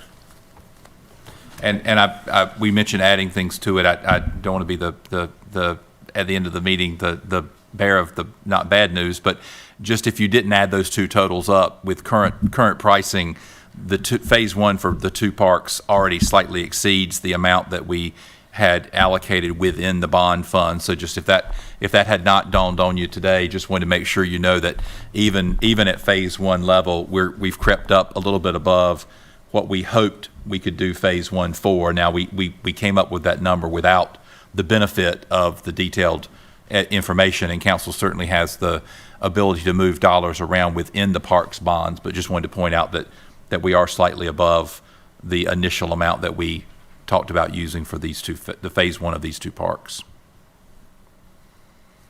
Certainly something we have to hear whether we want to or not, for sure, yeah. Okay. We didn't talk about that as much last time in the bond, so I don't want to Right. miss an opportunity Yeah. to make sure we're all staying on the same page with dollars. Yep. Okay, well, thank you very much for your good presentation and for your flexibility and letting us interrupt and have questions and the whole bit. So good presentation, and obviously we'll look forward to hearing from you or someone from McAdams further in the not so distant future, right? Thank Okay. you so much. I Thank appreciate you. it. Thank you very much. Council, we've been going almost 2 hours. You see the next item on there, and I guess we're ready to move forward with that, but I'll be happy for us to take about a 10-minute recess if you like at this time. Okay, we'll do a recess and try to be back in about 10 minutes, if you will, and we'll resume with item number 2.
Okay, I'm going to gavel us back into session after our recess. Thank you for being back timely. And so we will resume with item 2 on the agenda under discussion, and I'll recognize our Assistant Town Manager, Mr. Hodges, at this time, sir.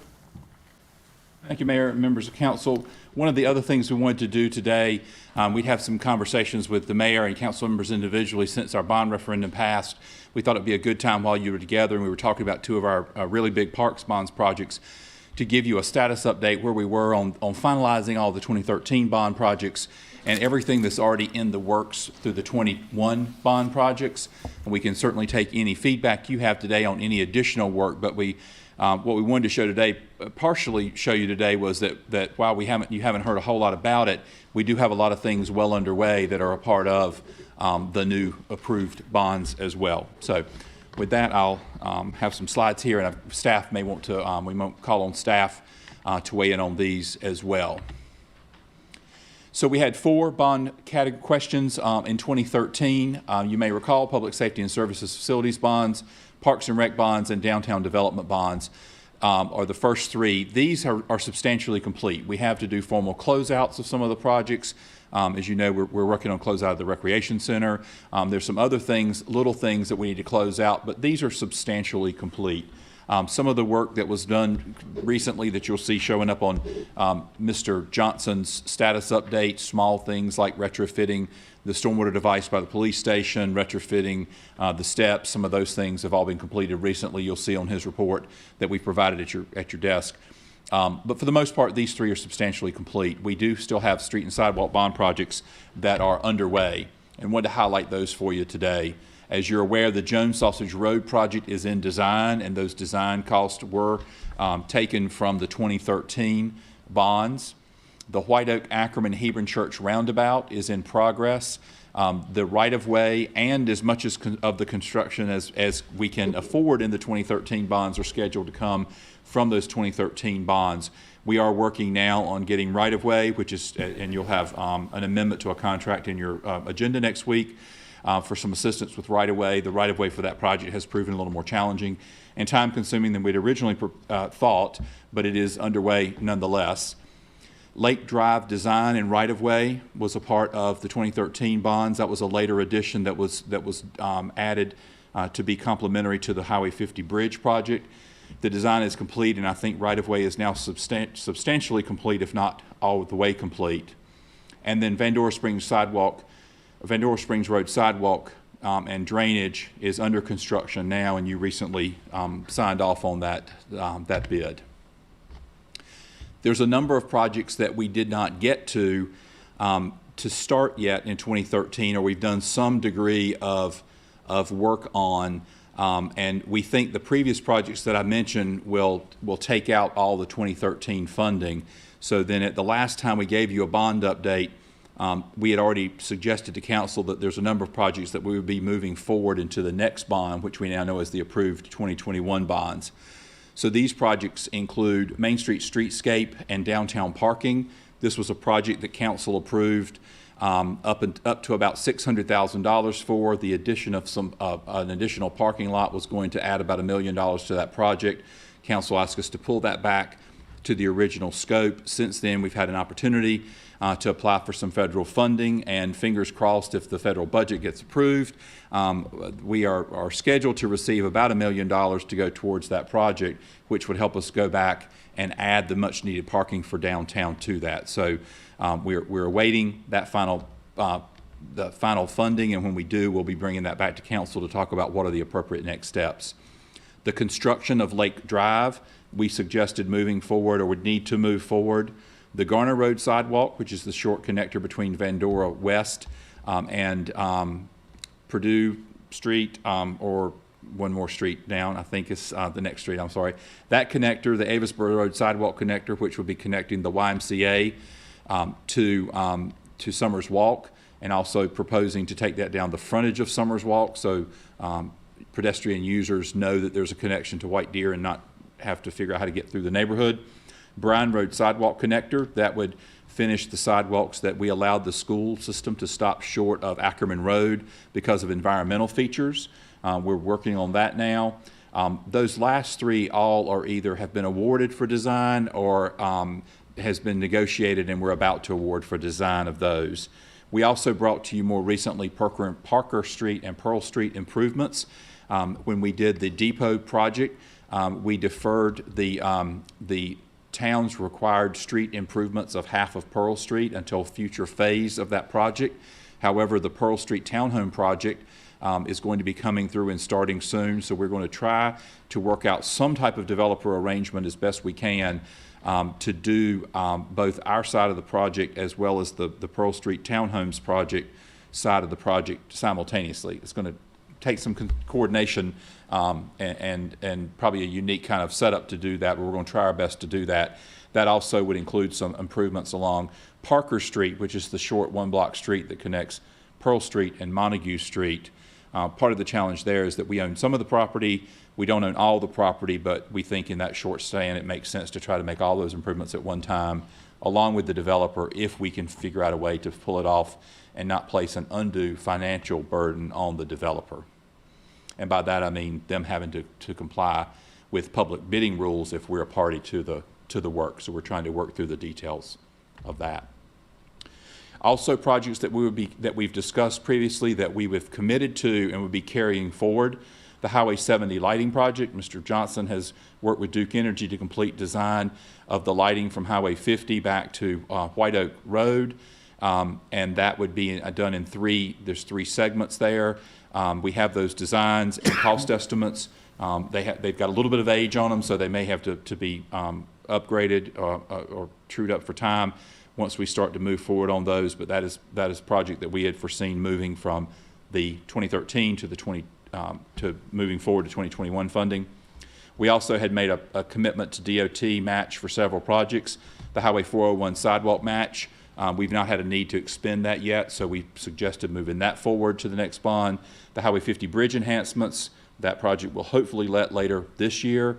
The Rayner Road Bridge, we've contributed half of the improvements there, but the other half that we haven't, we'd likely pay out of the new bonds. And then the Timber 70 Hammond Road free flow intersection, that project has been moved out to an undetermined or a post-2029 timeframe. So while we don't know when that'll happen, when it does happen, there's some improvements that we would like to contribute towards, including extensions of sidewalks and other improvements. So whether it happens within the time frame of the 2021 bonds or not, they're all projects that we've committed to DOT that we would share in some way.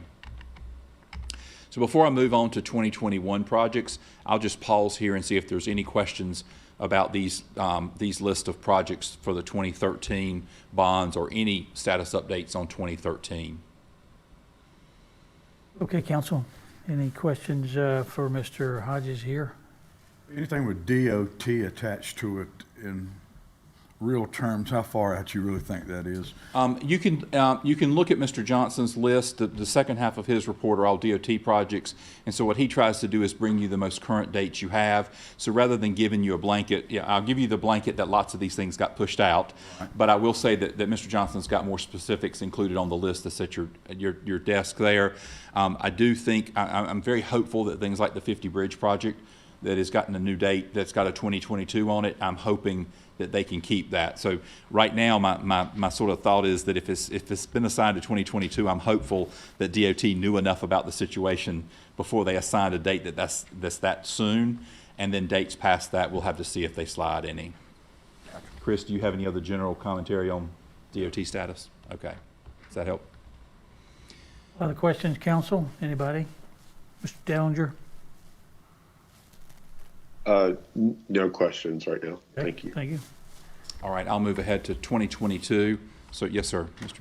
Oh, I thought the mayor looked like he was looking around Well, to see if yeah, I any was other. about to call on, but Yeah. I think Sorry. the council probably would have spoken up if they had any questions at this point. You okay, Mr. Singleton? Yeah, you don't have any questions? Yeah. I have a question in reference to from my understanding, going back to what Councilman Matthew was saying about the 50 bridge and the change in the let schedule, it was further out than what it was. Now it's being pulled, the let schedule for the 50 bridge was further out, but now it's being pulled into 2022. And with the we were looking at trying to work the Lake Drive improvements in with that bridge schedule because we didn't want to go back into with the public to disturb them with construction twice. Is that synced pretty much now? We're far enough along with right-of-way acquisition that I believe that we could time that work out. We can get there a little ahead, but there's really.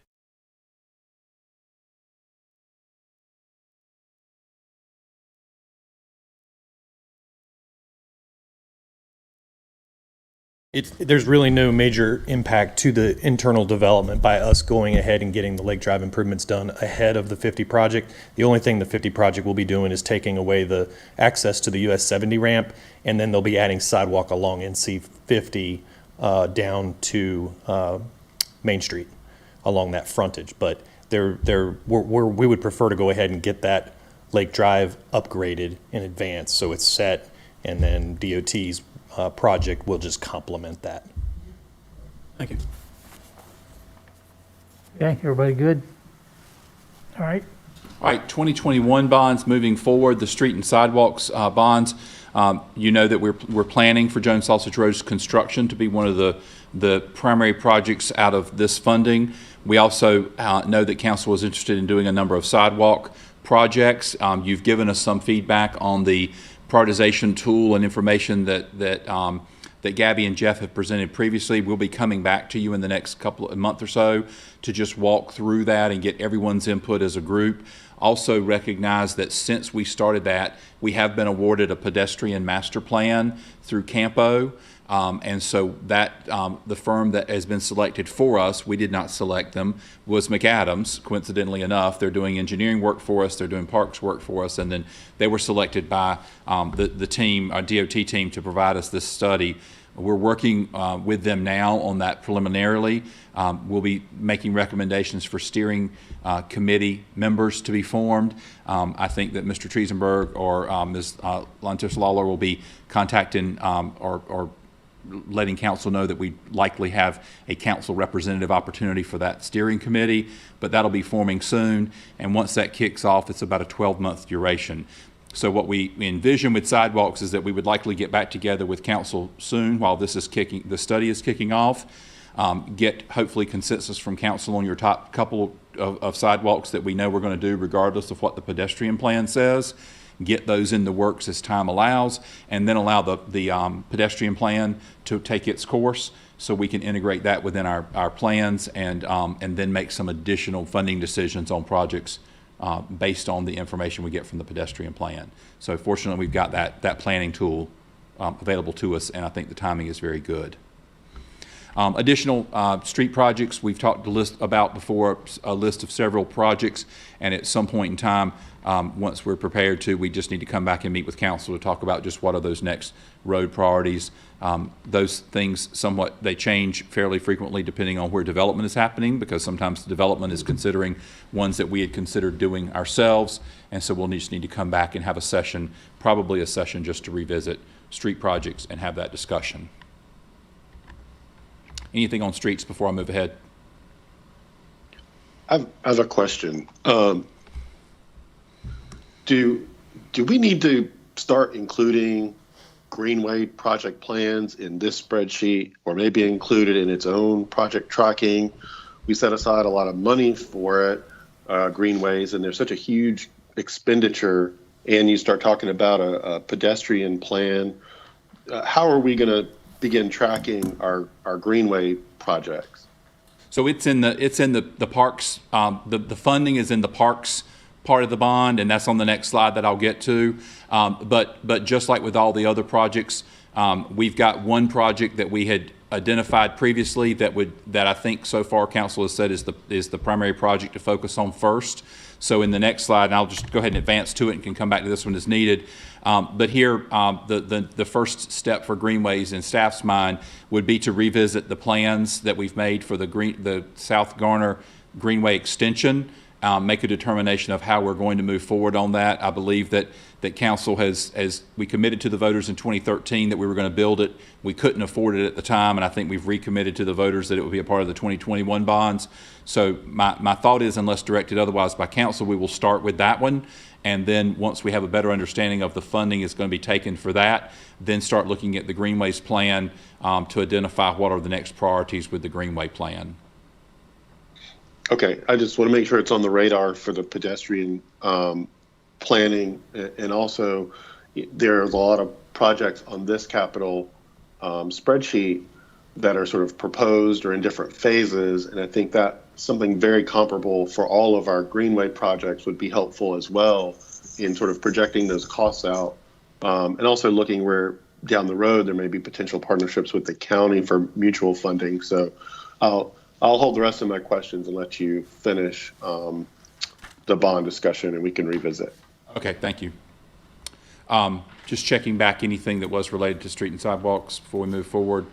And that's a good point Mr. Dellinger makes, because the Greenways discussion does sort of span, although the funding is parked in the parks approval, voter approval, it does sort of span two topics that intersect between the two. You're going to reaffirm for me this, what you're going to, over here, the South Garner extension, exactly what that is? I think I know. That is the Greenway that connects the neighborhoods along Buffalo Road over to the park system. Okay, yeah. And as you may recall, we did a more recent study that identified 3 options. We did a former study that identified 2 options. And so somewhere between the 5.5 options, because we had an A and a B in the first one, hopefully some combination of those 5.5 options that we've identified over the years, we can find a way to afford and get the right-of-way and access needed to build that system. And to one of the points Mr. Dellinger made, one of the things that the Parks Director has recently done is responded to an inquiry by Wake County staff, so we're in pretty regular communication with them to update them on our plans, and they asking of us, and they reaffirmed recently what our priorities were so that they could work that into the funding choices that they're making at a county level. You may recall, or for anyone who wasn't a part of it, we did get some county funding committed to this project that we're talking about, but because we did not have enough of our own funds to complete it, we returned those funds in the hopes that we'd be successful at getting those again. So we feel really good about being able to get county participation on that particular project, because it would be the final leg of the Lake Wheeler to Lake Benson Greenway that is a high priority within the county's Greenway system plan. So in parks, we're currently working obviously on phase 1 of the signature parks, Meadowbrook and Jurgen, as you spent time discussing this morning. And thank you for that input and helping us move forward with that. One of the other buckets of money within the parks bonds was rehabilitation of existing facilities. One of the things that we're going to need to do is do a little more in-depth study of what those really need to be.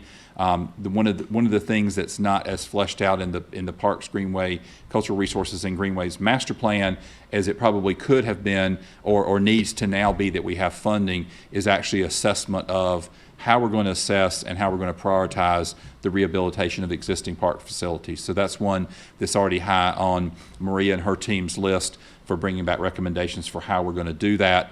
And then work that in either as bond priorities, and then also how does that carry over into our regular operational funding for the public facilities repair and maintenance work that we do. And again, we just mentioned Greenways, and that right now staff plans to start on the South Garner Greenway extension, and then once we know how much money that is likely to take, then we can start working on the next prioritization that we could afford past that. Any questions on parks before we move forward? All right, stormwater bonds. We have one of our larger projects, the Junction Boulevard project, that was one of the larger ones identified in the study that we had done a few years ago. The design work there is completed. Easements are going to be required, and so assuming that council is okay with us moving forward with the first project with the stormwater, staff can start moving forward with the work that would need to be done to acquire the easements for that. The other project that was identified is Forest Ridge. We are slightly on hold with that right now because there's some downstream issues that need to be addressed, and some of those downstream issues we really believe are DOT projects that they should be taking on. They're not prioritized with DOT now, so we sort of have a chicken and egg situation here of, do we start working on a project when really part of the problem is a downstream project that if we start offering to be a part of it, it's going to be very expensive. And so one of the considerations there is, should we look at some of the potential work on Woodland Road? We've talked about sidewalks on Woodland as possibly being one of the top, or not top, but one of the priorities that may come out in sidewalks. But if you start doing sidewalks there, there's the question of widening. And if you start doing the widening, then you've got to address the culvert, and the stream crossing is one of the downstream issues that affects Forest Ridge. So this is going to be a bigger conversation, and one that so far we've not gotten any buy-in from DOT for funding, but we think that one of our options here could be looking at the scope of this and potentially considering submitting it for LAP funding. That's just a roundabout way of getting DOT participation because it's DOT dollars. We just have to go through the LAP funding. So probably an entire conversation just on its own for that project and where to take it. For today's benefit, just wanted to let you know that we can be prepared to move forward on one of the two large projects that remains from our study, and we will stand ready to do that. We did mention stormwater as one of the allowable uses from ARPA funds even before the final determination was given. So nothing has changed. That would still be allowable, but I think there's going to be other things that are now allowable for council to consider. So one thought was we might move ahead with this project as a bond project, and potentially, if you choose to allocate some ARPA funds to stormwater, potentially move forward with that for a study of small pipes. The reporting requirements for using the ARPA dollars did not get any less rigorous with the new relaxed rules. So bidding projects like a stormwater project is going to have a lot more requirements on it than doing something like a study. So I think at this point, we'd recommend moving forward with Junction Boulevard as a bond project. And if you choose to allocate any ARPA dollars to stormwater, as we continue those discussions, we possibly look at funding the small pipe study versus a project that would have as much bidding implications. I'm going to make a comment. A few years ago, we had issues with Woodland Road needing to be resurfaced, and DOT continually telling us they don't have any money. And I talked with Joey Hopkins, who was the District 5-6 engineer at the time, and he said, we don't have any money. I said, yeah, I know, but it needs to be done. And he went and looked at it and called me back, and he said, you're right, it needs to be done. And he found a way. So just keep that in mind, that even when they say we don't have any money, we can keep saying it needs to be done. Right. And oftentimes that will happen. I know with Garner High School needing to be remodeled, rebuilt, I talked with Christine Kushner, who was then the chairman of the school board, on several occasions about it needing to be done. And she would say to me, we don't have the money, we don't have the money. And I said, I know, Christine, but it's our turn. And something changed and it got done. So let's not back off on going to them repeatedly and saying we need it. And Mr. Johnson is very good at repeating his request to DOT, so we'll let that encourage him to continue doing that. But he is extremely thorough in following up on issues with DOT on a very regular basis. And working on a couple of things Mr. Singleton submitted this week that it's just taking us a long time to get, but he's very persistent in trying to get those. It's like we need to have Ms. Behringer sitting there with Mr. Johnson on the conference call, and she can crack the whip too. Yeah. Yeah, I'll be happy to be in on it. Yeah. Well, and I think if we can get funding that way, that's great too. I do think with this type of project, because there might actually be benefits to us in getting other work done that DOT wouldn't ever fund if we package it all together and go the LAP route. So I think there's going to be times that trying to push for direct funding is the best and most expedient way to go. There may be other projects that packaging it together and submitting it through LAP may get us more than we would get from DOT. So we'll take that under your comments and keep looking for the best way to get things funded. Well, I'm fine with your direction.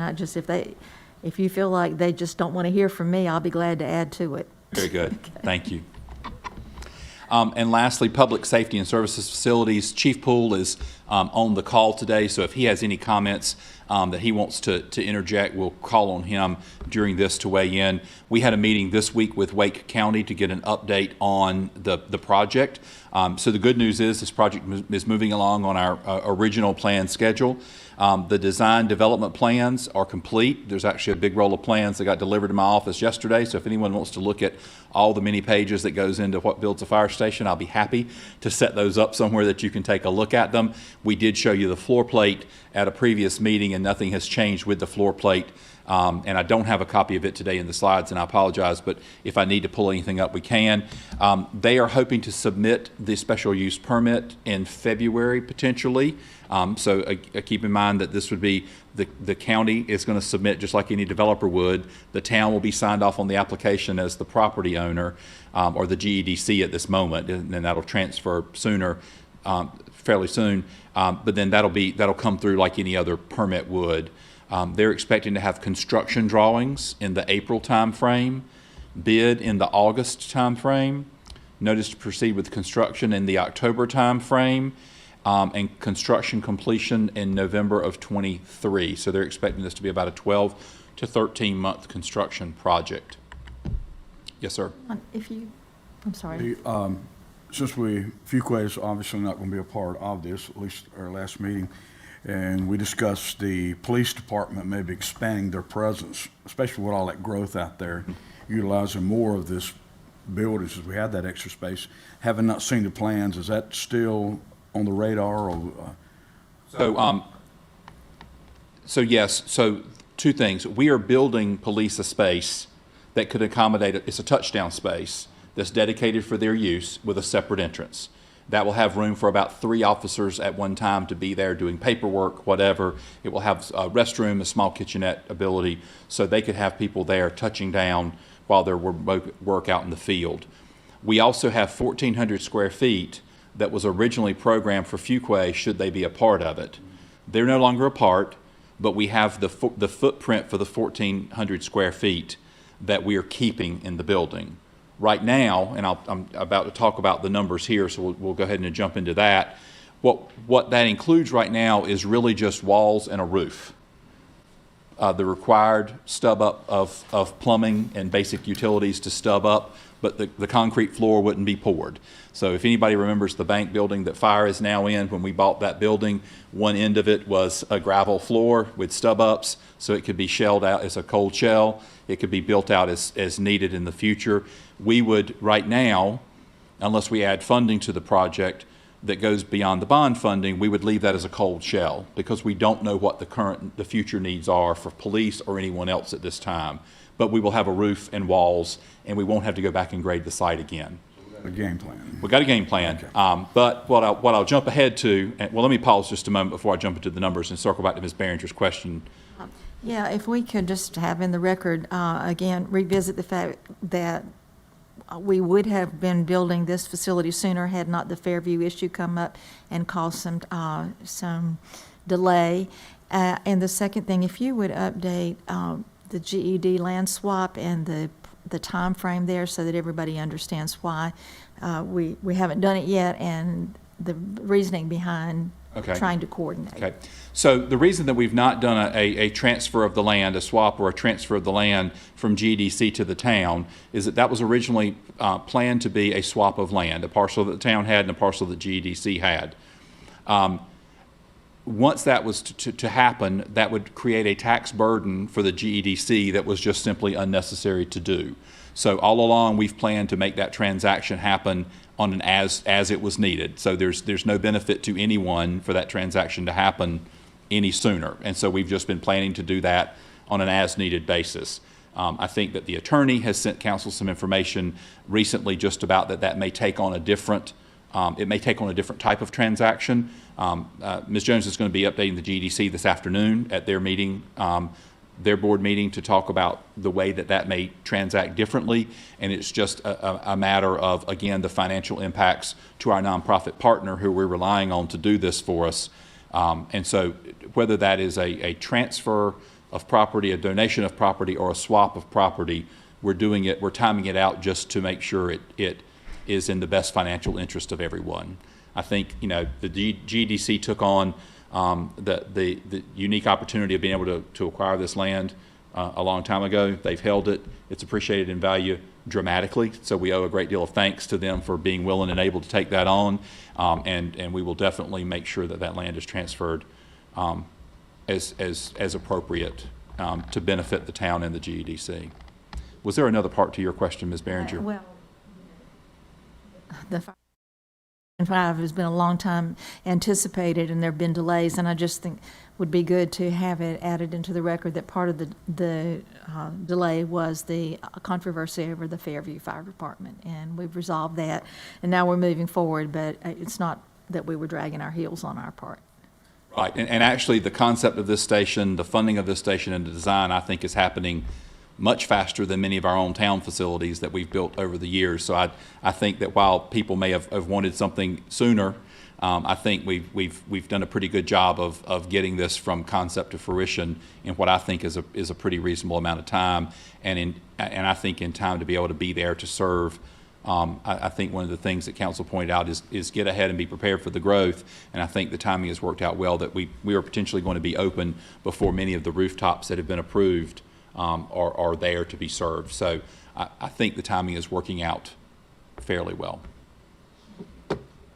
All right, so we'll jump ahead to some numbers here. The current budget estimate for Garner's share of the fire station is $6.45 million. So you may recall the bond is $6.5 million. We started with a lower bond number. Mr. Singleton and others encouraged us to move that up. We did move it up. We're getting pretty close to it with current day cost estimates. This does include the site work, construction, furniture, fixtures, and equipment allowance, and the professional services, meaning the architect's design and everyone else involved. It includes the expansion spaces I mentioned previously, the walls, the roof. It's what's considered in development work terms a cold shell. Doesn't have a floor, as I mentioned. We would go back in and once we know exactly how we're going to use it, have the architects design what is needed in terms of plumbing and all the things, so we are not taking anything out. There's several additional costs that still have to be decided. One is a Garner only thing to decide. If we wanted to take the cold shell to a warm lit shell, meaning we would make decisions about where we might need plumbing, put it in, pour the floor, put a better finish on the walls and maybe the permanent light fixtures, a warm lit shell, that's going to add about $450,000 to the budget. Firstly, that would put us well over the bond funds that we have allocated. Secondly, I don't think that it would be prudent to do it right now just because we don't know what we want in that space. We would likely be paying for something that we'd have a likelihood of taking back out and redoing. So unless council has a compelling reason or need for us to finish that right now, we don't believe that there'd be a need to move forward with that. There's two other considerations that are both that are a cost shared factor with both us and EMS. Bifold doors, it's a different door system that actually bifolds open much like a closet night, sort of, rather than a roll-up door. These are more commonly being used in some of the more progressive new fire stations that are being built, and I'll recognize the chief in a moment to speak about any of these things. It puts the doors out, they're always in the line of sight of the driver of the equipment, so that you're never running the risk of driving into the garage, the roll-up door as it's going in. There's some other things that the chief can talk about. The facilities design folks from Wake County, when we had this discussion this week, they felt like they heard enough conversation from the chief and others who are familiar with these that they want to go ahead and do a study to justify whether they should just be added as a portion of the design of the building. Right now, they would just be listed as an add alternate where we get the pricing as a part of the bid and decide if we could afford it or chose to afford it and add it onto the bid. So that one is still pending the justification that the county and staff is going to do to look at the need.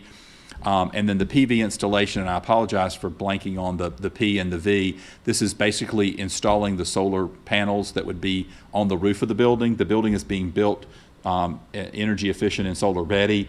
This would just be taking the next step to actually adding the panels onto that. So we're still deciding with the county whether or not we add that in the beginning or just add that as an alternate or a bid alternate. So with that, I'll see if there's any questions you have about that, and I'll also recognize Chief Poole if he's got any comments about any of what's been mentioned here. Chief, do you have anything you'd like to add to the conversation or anything you need to correct that I said?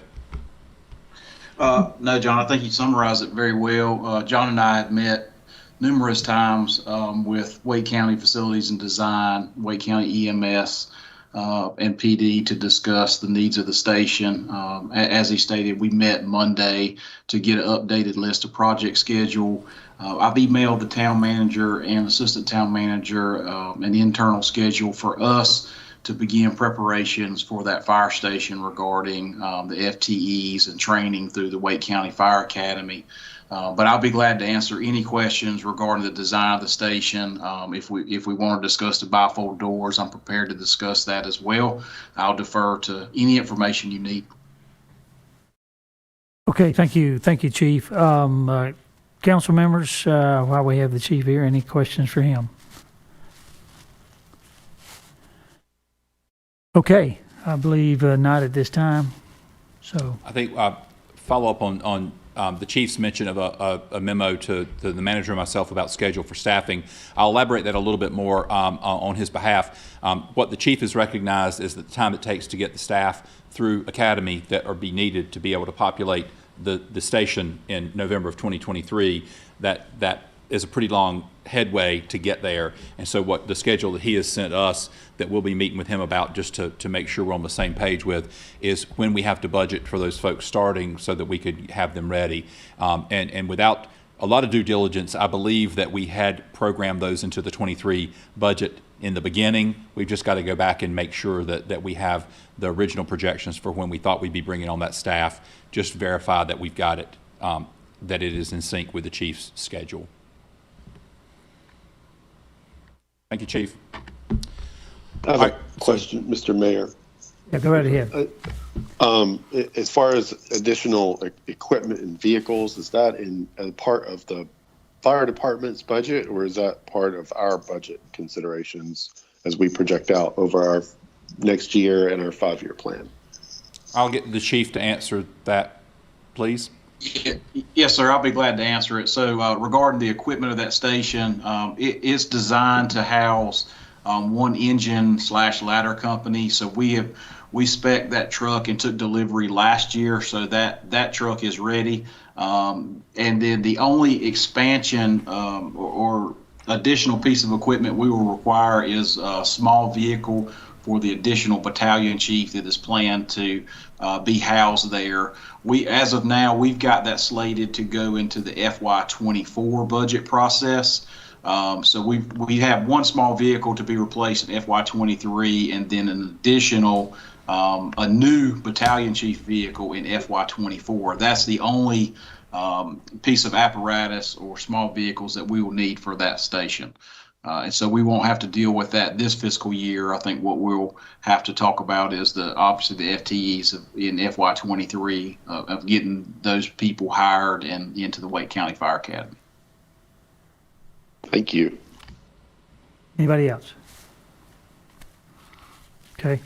All right. Well, next steps for us, and we want council's input in any additional direction or different direction you want us to take. We're going to start developing processes and systems to manage all the bond projects. Prioritization is and funding, as we've alluded to before when we've had discussions to do about the needs for staff.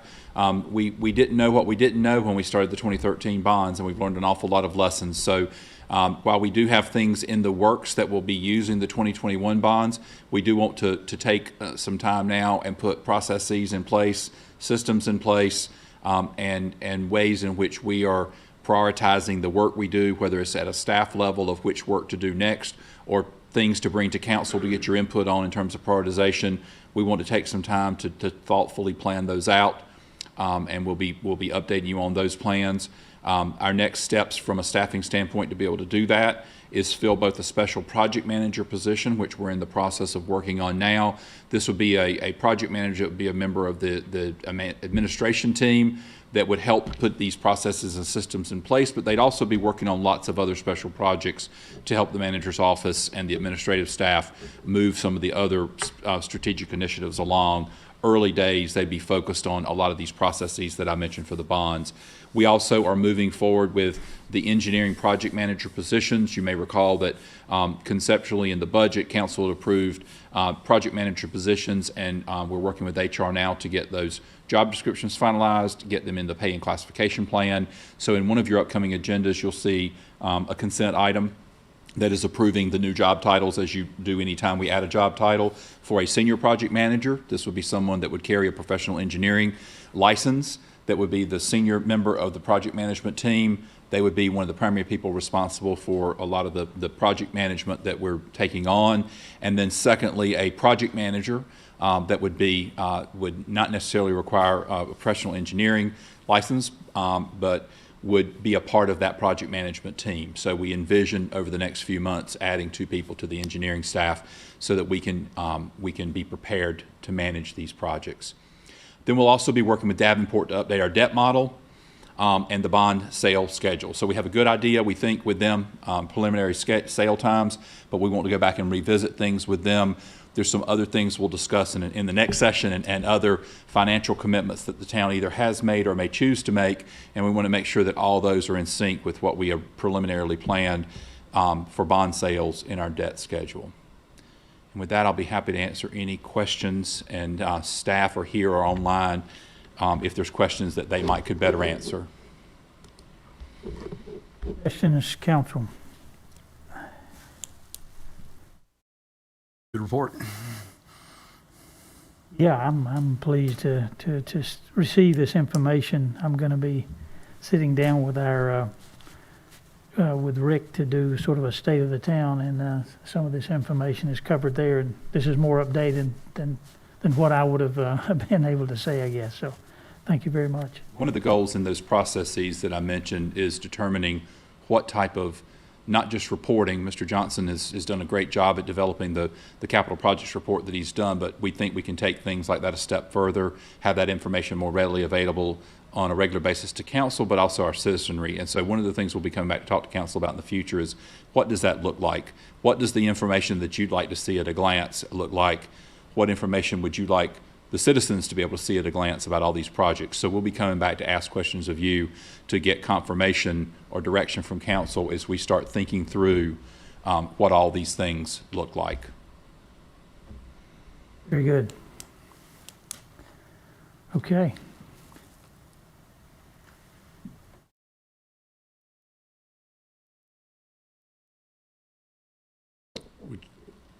Mr. Mayor, would you like for me to continue into I'll the say next yes. item, or did you need to do anything between? I think we're ready to proceed.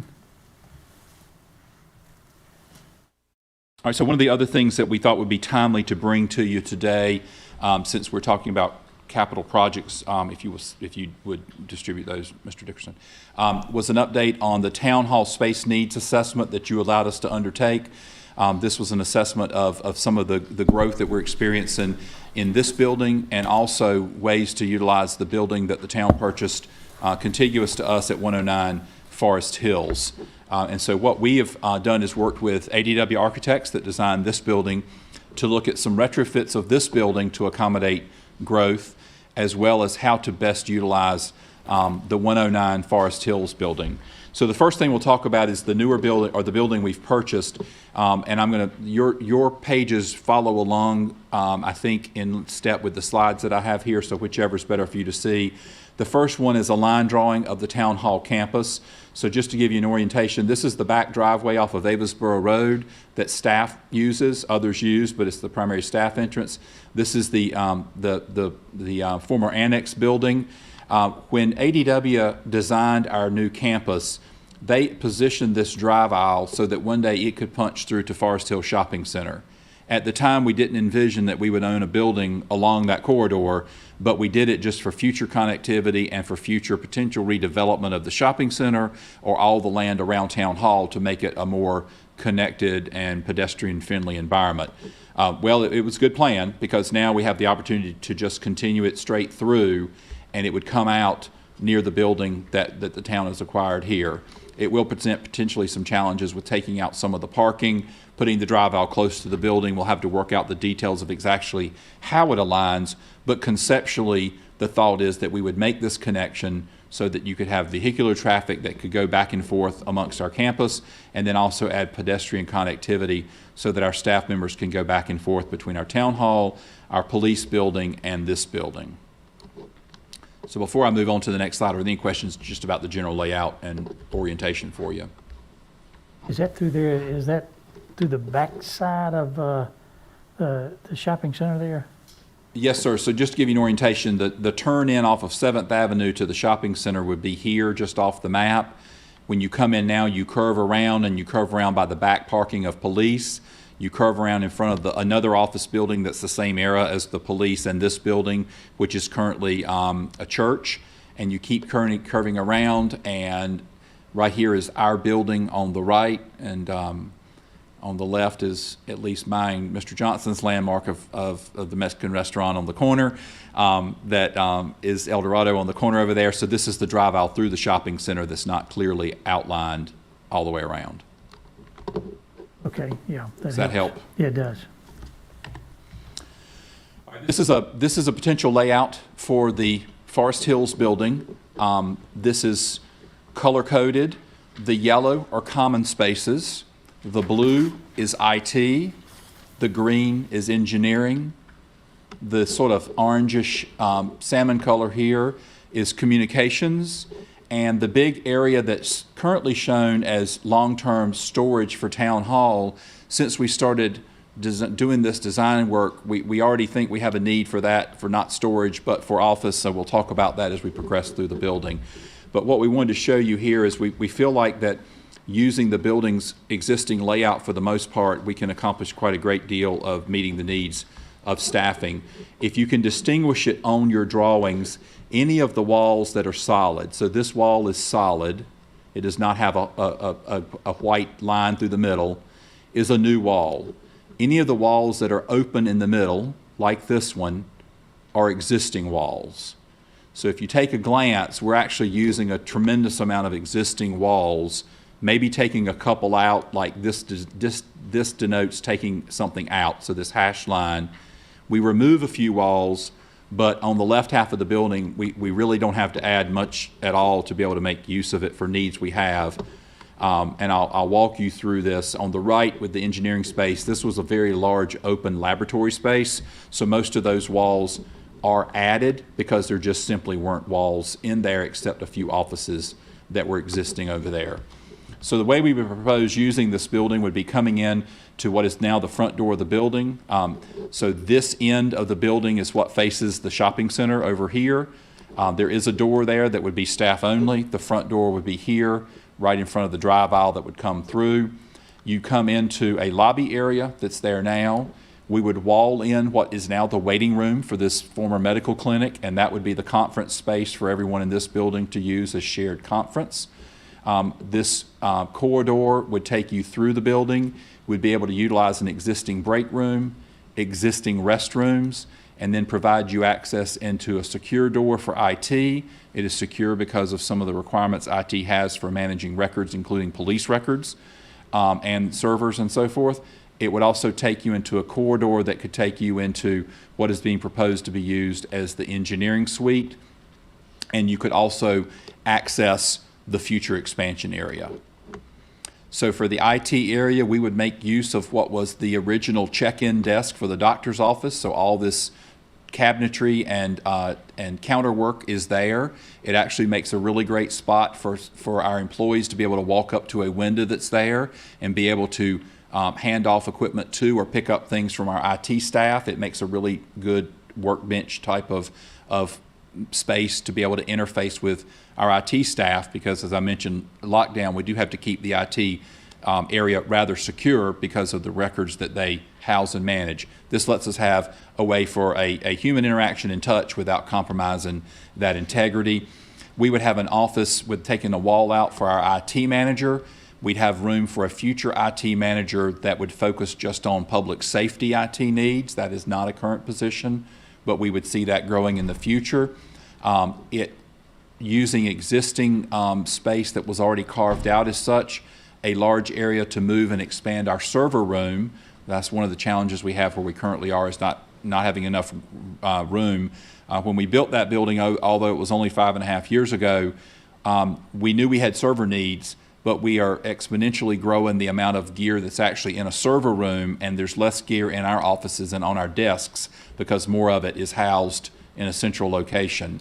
This building was worked out well for us because the main spot that the IT data connections and fiber comes into this building was in this equipment closet that happened to be contiguous to a large room that we could retrofit for our IT server room. So again, the layout worked really well for us. Future expansion room, expansion office, and then we have shared office space for our current IT staff. Using existing walls, we have shared office space for what is now a team member of one, who is our newly hired police IT specialist. We see that team growing into two in the future. You can continue down the hallway, and by removing a wall, there's room for the IT director to have an appropriate department head sized office, and then one expansion space for IT. So a couple of future offices, one office for a future IT manager that we know we're going to likely have. In the middle of the building, using existing offices again, we've got an opportunity for some of our communication staff to be able to move or grow into this area. This does not include our communications manager. We'll get to that when we talk about town hall, but believe it's important for him to remain in town hall here. But Kyle, in a future add to the department, could potentially move here.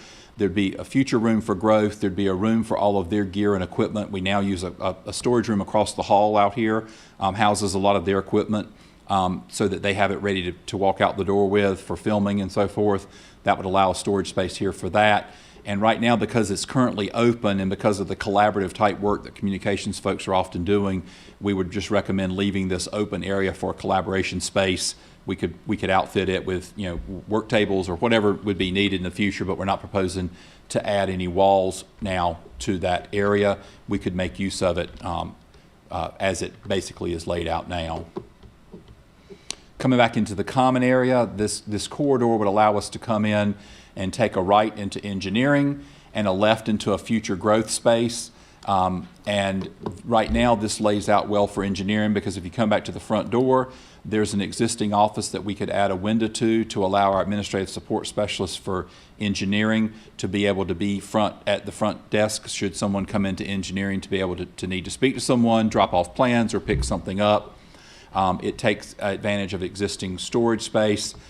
In this large open space, we would add walls for some of our staffing, our senior construction inspector, our plan review specialist, our stormwater administrator, and then use existing office space for the town engineer.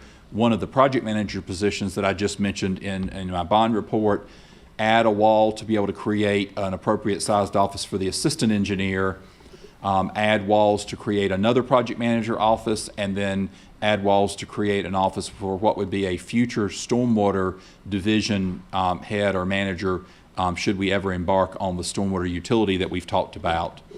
Out in the center, and these are fairly faint on this graphic, I apologize, would be adding cubicle type work areas like we have now for our construction inspectors. They use this largely as touchdown space. They're in the field a great deal. They're in the field even more since COVID has come along. And then also some future stormwater utility folks all could work out of a cubicle-based office system in the middle here. And going to the back, I mentioned that this was just designated as future storage because at the time that ADW started this, we really did not have a need identified for additional offices. We've had a number of folks in staff that have given us some really great ideas about ways they'd like to use it, very creative ways. But what has since transpired and is that we believe that with the opening of the recreation center and some of the staff that we've already added there, the concept of all of the parks leadership working out of the recreation center offices, that concept is many years old now. So it was probably very well founded at the time that it was conceived. But the addition of additional staff with Parks and Rec and some of the additional organization changes that you'll hear the director talk to you about later this month, we feel like there's going to be a need to carve out some office space for administration of Parks and Rec somewhere. This is available to us if we choose to use it that way, and then we could create a suite here that comes off of this little area would turn yellow. It would be a common corridor that would go into the park suite, and then one that would come into the engineering suite. There's also, and I failed to mention this, there's also a side door still that's already existing on this building that we would use for a walk-in area. So for our field folks in engineering, many of them are in the field all day. They come in with gear, equipment, boots, and other things. We would use this entrance, probably coat it yellow again, make it an entryway for anyone back here, and you could get into engineering, or you could get into this space should it become parks or whatever else use it would be. So that is an awful lot of me talking, but it's an overview of how we see that we could best use the existing facility with some improvements to it, but use most of the walls and the features of the building to accommodate some of our growth. I'll be glad to pause here for questions before we move on to Town Hall and what some changes in this building would look like. Okay, I'll be happy for council to weigh in. Let me just up front ask, I don't know if it's a philosophical question or not, it may not be, but you know, I certainly think this is a good schematic and probably will work well. As we think about this space and who's going to occupy it, and there's certainly any number of persons whose job would dictate certainly a space like this, but in the aftermath of COVID, I shouldn't say the aftermath, the ongoing of that, you know, there's discussion out there, at least in private industry, about what impact that's had on people working strictly from office buildings and you know, the whole work at home issue. And I know during some of this, by necessity and otherwise, we've had some of our people to work at home on occasions, and still do, I guess. So in the whole schematic here, we're operating on the premise, I guess, that we will pretty much always have a full-time staff that operates out of a office building. Is that right? I mean, are we factoring in the other issues, whether or not there's a work model that is changing, may change, and whether or not you know, all of this space would be needed as it's projected now? I believe, and I'll let the manager elaborate on this, but I believe that there will be continued opportunities for our folks to work a hybrid model. I believe some of the positions that we bring on might be well suited for primarily remote work, but at the end of the day, I think it feels challenging to provide the types of services to the public that we're expected to provide when we don't have a permanent place for most of our people to know is theirs. A lot of the folks in engineering are carting around large plan sets with them. We are modernizing that process. That will be easier. But we've talked about the concept of touchdown spaces that are not assigned to a person. That seems to work very well in corporate America when everything you do is on your laptop and you just take it wherever you go and you work wherever. We could probably make a lot of progress to do more of that here, but there's just still a lot of things, literal baggage that comes with the work that we do that we're moving around, and so we don't think that it would completely eliminate the need for spaces for most of our current positions, but we have been talking about some of the positions that we might add in the future that are more supportive of the work we do and not customer facing, might be more appropriate and likely to be ones that we would even hire as a remote worker. And you'll see in Town Hall, we're building in a few touchdown spaces in anticipation of that. And Rodney may have other things he wants to add. Yeah, I would just say that's something we continue to look at as it evolves. We're still public service agency, and a lot of times people want to come see us and lay the plans out and, you know, draw on them and really understand what's going on. You can do that virtually, and we've all done a lot virtually, but I think, you know, a lot of us prefer to do it in person when we can, but we'll just look at those opportunities as they come to us. Okay, I just wanted to raise the issue, and I certainly, I'm one of those who prefers the in-person interaction anyway myself, of course, but at any rate, it'll be interesting, I think, over the next 10 to 15 years to see how corporate America and or governmental agencies, how and if that changes to any substantial degree. Council members, questions for Mr. Hodges on his presentation? Mr. Singleton. Yes, I appreciate the detailed information. See a lot of the growth. Not surprised about Parks and Rec. We had that discussion back years ago because some of Parks and Rec was going to be here and some there. And we put them all there, and some of us said that'll never work. Well, time came. Anyway. Yes, sir. Biggest concern I have and this is IT related, in 5.5 years, we've already grown out the space we have. So now we're seeing another space. Are we going to outgrow that in 5.5 years? And where is the potential for more the server room to expand? Or is there anywhere for the server room to expand? Because, we're adding all these employees, you're adding this, you're adding that. adding facilities, is IT going to have to move? Or will IT need additional space in the near future, just like other departments?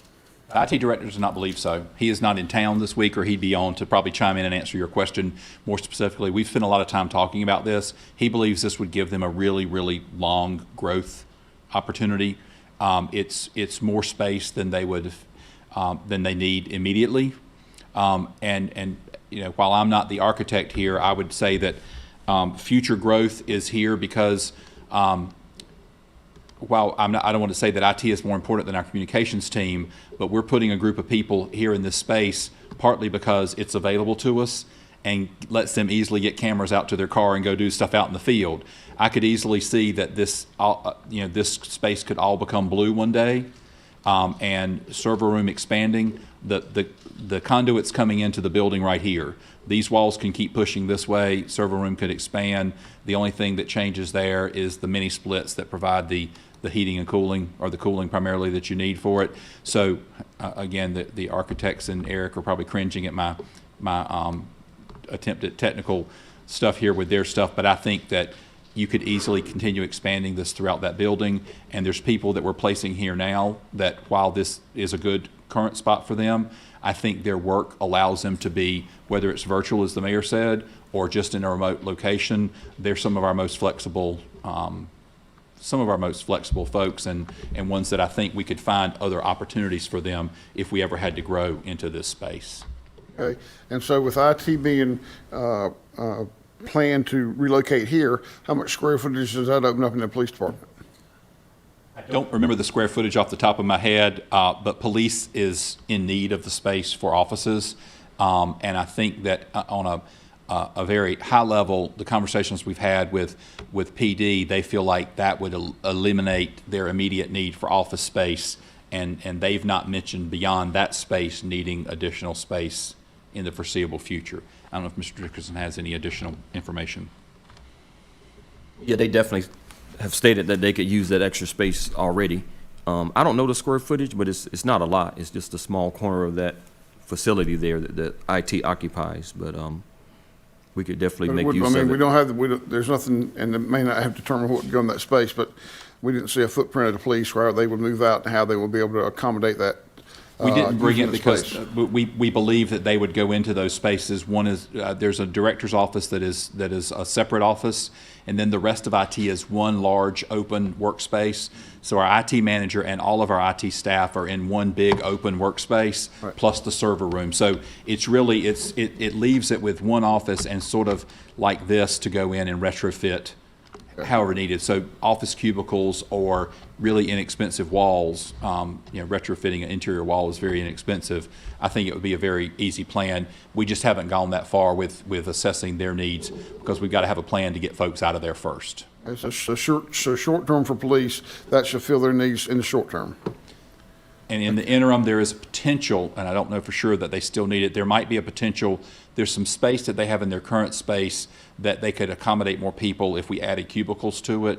And so it's going to be a matter of timing of whether or not we would need to do that and outfit this space when it's available, or could we wait it out until that time? I just don't know that answer without the chief being here.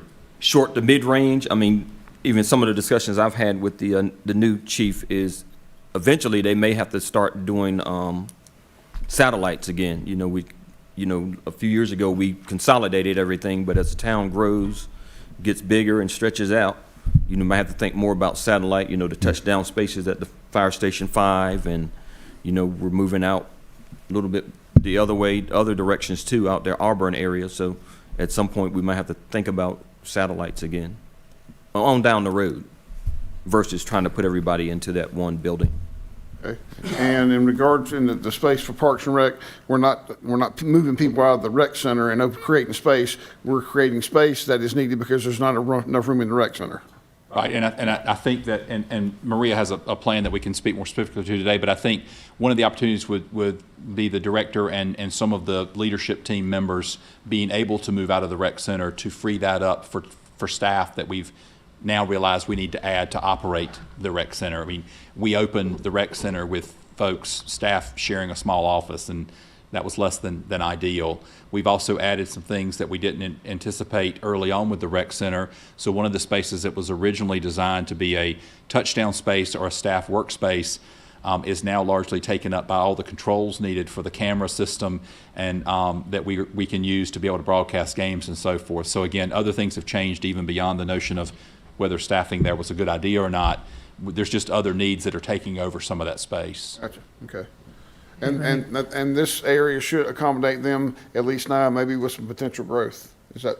We have not drawn it, but I think at a glance, it probably accommodates the needs that Maria had identified that for office space for the foreseeable future. So again, we would, if conceptually council's okay with that idea, then we'll refine the needs with parks and then go back to the architect and have them take a look at how they draw this in. It may change slightly, how they recommend doing something, but I think there's enough room there to accommodate most of the immediate needs that we have. Okay. And one more, I'm not hogging everything, but I'm sure I'll probably ask some questions others would ask.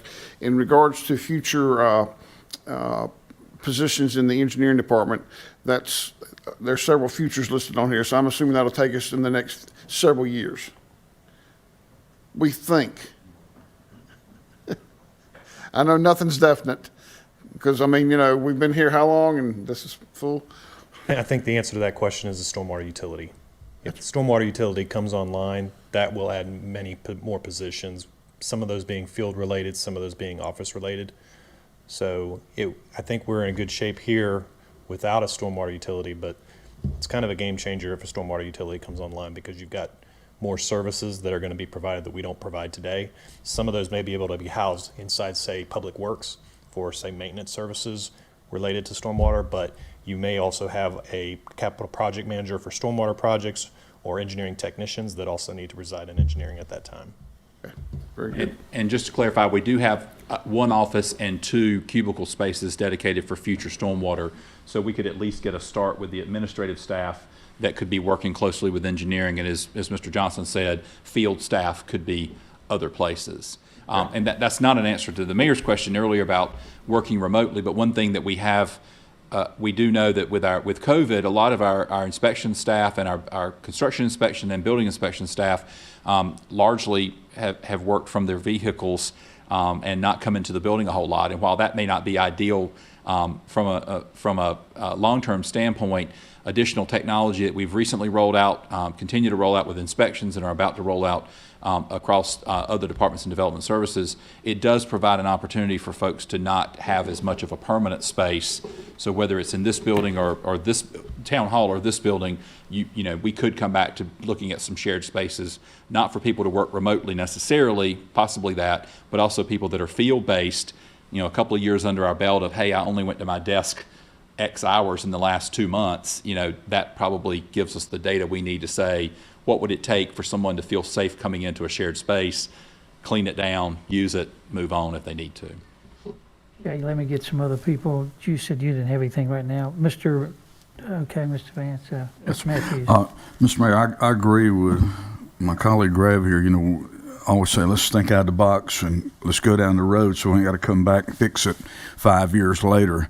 Because one thing is evident, we are growing far beyond expectations, and we need to prepare for that growth. And this is a great idea. Like with IT, I agree with Gray. There's going to be new technology coming that changes by the hour, seems like. And so what I would encourage is whoever you're working with, let's make sure we're ready for them. Let's plan way down the road as best we can, so we don't have to come back in 5 years and say, man, we thought this was going to fix it, and it did not. And talking about the police annexes, I totally agree with you. The growth we're going, like where Fire Station 5 is, it's way out there, and we've got all that commercial development, and there's a high need for police presence. I can see it out in New Bethel Church Road in time with the growth that's going on out there. So we need to be thinking about these things, and I'm anxious to hear what moving here. Is this going to free up some space in the building we're in? I can't. You fix and tell us about that. That's what we're about to talk about. Okay. As soon as we get your questions answered on this. But I think we're all of the realization we are growing, and it's good to see the board members that we're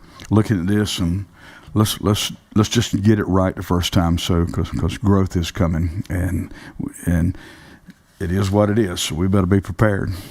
Thanks, sir. Okay, Mr. Dellinger, I have not forgotten you, sir. I appreciate that. Just a couple questions, and I'll ask both of them, and then you can answer them. So the first one is, how does the bank building fit into this space planning? Is there any anticipated use for that? And then the other is are there any hindrances or encumbrances on connecting that driveway? I know we own both the pieces of property, so is there any other permissions we need to get? I guess the second part of that is the parking. I guess we're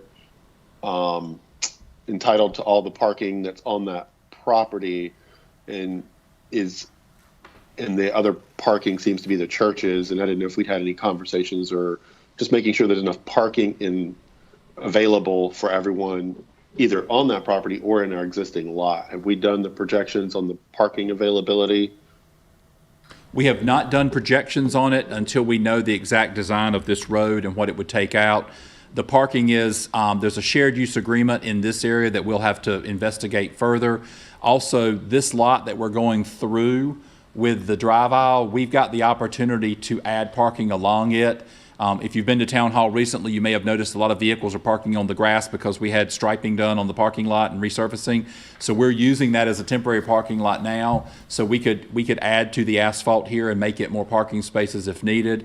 Also, our staff numbers are growing, but we still have staff parking available behind the building. And while it is a few steps, it's only a few steps to walk over there. So this parking is still readily available for staff that may be housed in this building. There is parking along the side of this building, and I believe that without a lot of calculation, so there's a tree line that really sort of fades out right here, but there's parking here on the side, and this is the side entrance that comes into the engineering suite. Engineering fleet vehicles as well as personal vehicles could largely fit mostly here, provide some parking spaces up front, and then we could add a few here as needed for that. But no, we've not done the exact calculations, Mr. Dellinger. Yeah, I would jump on that, because looking at the number of offices in that building, there may or may not even be enough to accommodate that number of people. Because again, it's a very different use than it was previously. So I'll be interested to see the parking outcomes of that. And there's typically not a conflict between the church parking and the town parking because of the days and hours of use. So that would open up some spaces for us also. But we do need to get clarification on that shared use, because if their property, we're not necessarily entitled to use it. But if there's an agreement in the Forest Hills shopping area for that, we probably should get some clarity on that as well. And I said shared use, Mr. Dellinger. I believe there's a property line here that delineates who owns what parking. There's a shared access agreement to share that driveway. I didn't say that as well as I could have. I think it's a shared driveway access and not a shared use agreement for the parking itself. But we will confirm all that. And I would also, get those parking numbers, and if we need to expand the parking behind Town Hall while doing that driveway, maybe we need to incorporate that into the plan as well. Good. And to your first question, the bank building is not drawn on here, but the bank building is right about here. So before I talk about it, I'll also observe that this is the old annex building, which we would love to, at the appropriate time, take down. It is really not habitable and not rehabitable. So we would take that down. That also does provide another opportunity for parking pretty contiguous to that building. There's a slight grade change. Some of that is already surfaced as parking, whether it's gravel or asphalt. So there's some opportunities for parking here as it exists or for redevelopment opportunities. The bank building itself, we assessed that building and the age of the building. It's a block building from the 60s, late 50s. One of the challenges we have with that, with putting staffing in it, is going to be just all of the reliance that we have on data. There's very little opportunities to get data cabling in that building without just running conduit down the walls. We can do that if we need to, but it probably just does not finish out as a great office space one of the original uses that council had in mind when we purchased that was permanent record storage. And I think that while there may be some space in there that we don't need for record storage immediately, one of the things that we could undertake and potentially budget along with the renovation here, if you choose to, is doing some work in that building so that we could lay it out well to be able to move our permanent record storage from the Pearl Street building into that building. That does a couple of things. It frees up the Pearl Street building.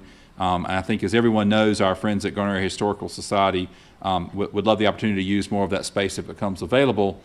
But it also puts our record storage closer to the staff who most readily accesses it. So we have a lot of staff that get in their cars and drive to Pearl Street and hunt through boxes and drive back over here. That's fine. It gets folks out of the office, but it would also be great if you could just walk a few steps over on a nice day and just go to do your records research there. So when the appropriate time comes, we'll get some cost estimates for doing that. We could probably move records in it largely the way it is now. The lobby of that building is a large open area with the bank counters are in it. We could potentially do something to use for temporary spacing. We could use it if we had a need for a contractor to have an office while they're doing renovations here. There's some ways I think we could use it beyond record storage, but to be able to use it for day-to-day offices for staff, it's not very well suited for that. Okay, thank you. Was that it, Mr. Dellinger? You're clear? Yes, sir. Thank you. Okay, anybody else over here? I think when we take down the old building back there, the old police station, I think we just solved the parking issue. We'll just put us a 3-story parking deck back there. Fancy looking. You know I say that tongue in cheek, but anyway. Yeah. Okay. Go So ahead. I'll move on to this building and show you the impacts that it has here, as Mr. Matthews asked about. So the color coding here, purple is our planning staff, yellow is our engineering staff. Largely, this remains unchanged for engineering, with the exception of back here in the back. So this is the cubicle area that our building inspectors work out of now. Our permit specialists, 2 that are inspections assigned and 1 that is a planning tech assigned, are the 3 seats up front that you see with the half walls when you walk in that lobby. These are the cubicle spaces that exist today for our building codes inspectors. We do have a need, though, or a desire to have some additional space for a fire inspector that currently shares an office with the chief fire marshal, and a code compliance officer that currently shares office space with our code compliance officer. We would like to get them out of a shared workspace and give those managers their rightful private office that we think they ought to have. So we could take over space that's currently being used by a planning technician here and a work counter that's fairly underused, turn that into cubicle spaces for those engineering staff. There's also a large record storage room up near the front across from the conference room that currently is being used to house paper records. And so the more that we can get those records moved to online, or for the ones that we do need to access readily, if they could be accessed just over at the bank building we just talked about, that frees up a fairly large office. So whether that is an office for future inspections growth, any staff we have there, we coded it yellow for now because we think they're the most likely development services team to need an additional future space, but that one really could be colored, yellow, purple, or orange. The other change that it would make here is as you walk around the back hall, for anyone who's walked around here now, this is currently the planning director's office. This is currently our planning services manager, David Bamford, if you're familiar with where people sit back here. We would just move people around to group them together better. So no change in the offices, just change in who sits where. Our transportation planner is already on board. Our future long-range planner, there is a position in the 5-year plan for a future long-range planner. That person would eventually come on board and work with the GIS position that's been approved in the current year budget that we're working on, and our senior transportation planner. They would make sort of a work team. This group would make a work team. We'd take over this space. The planning tech that was here could move to this space. Our planning services manager could move into this corner.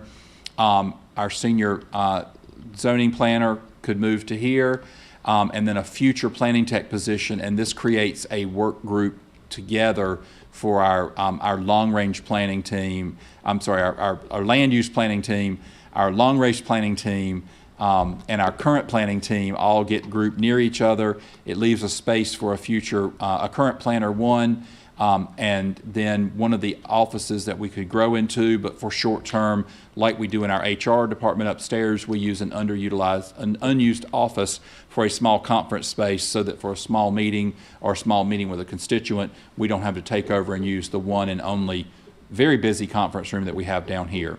So no changes to the walls really here.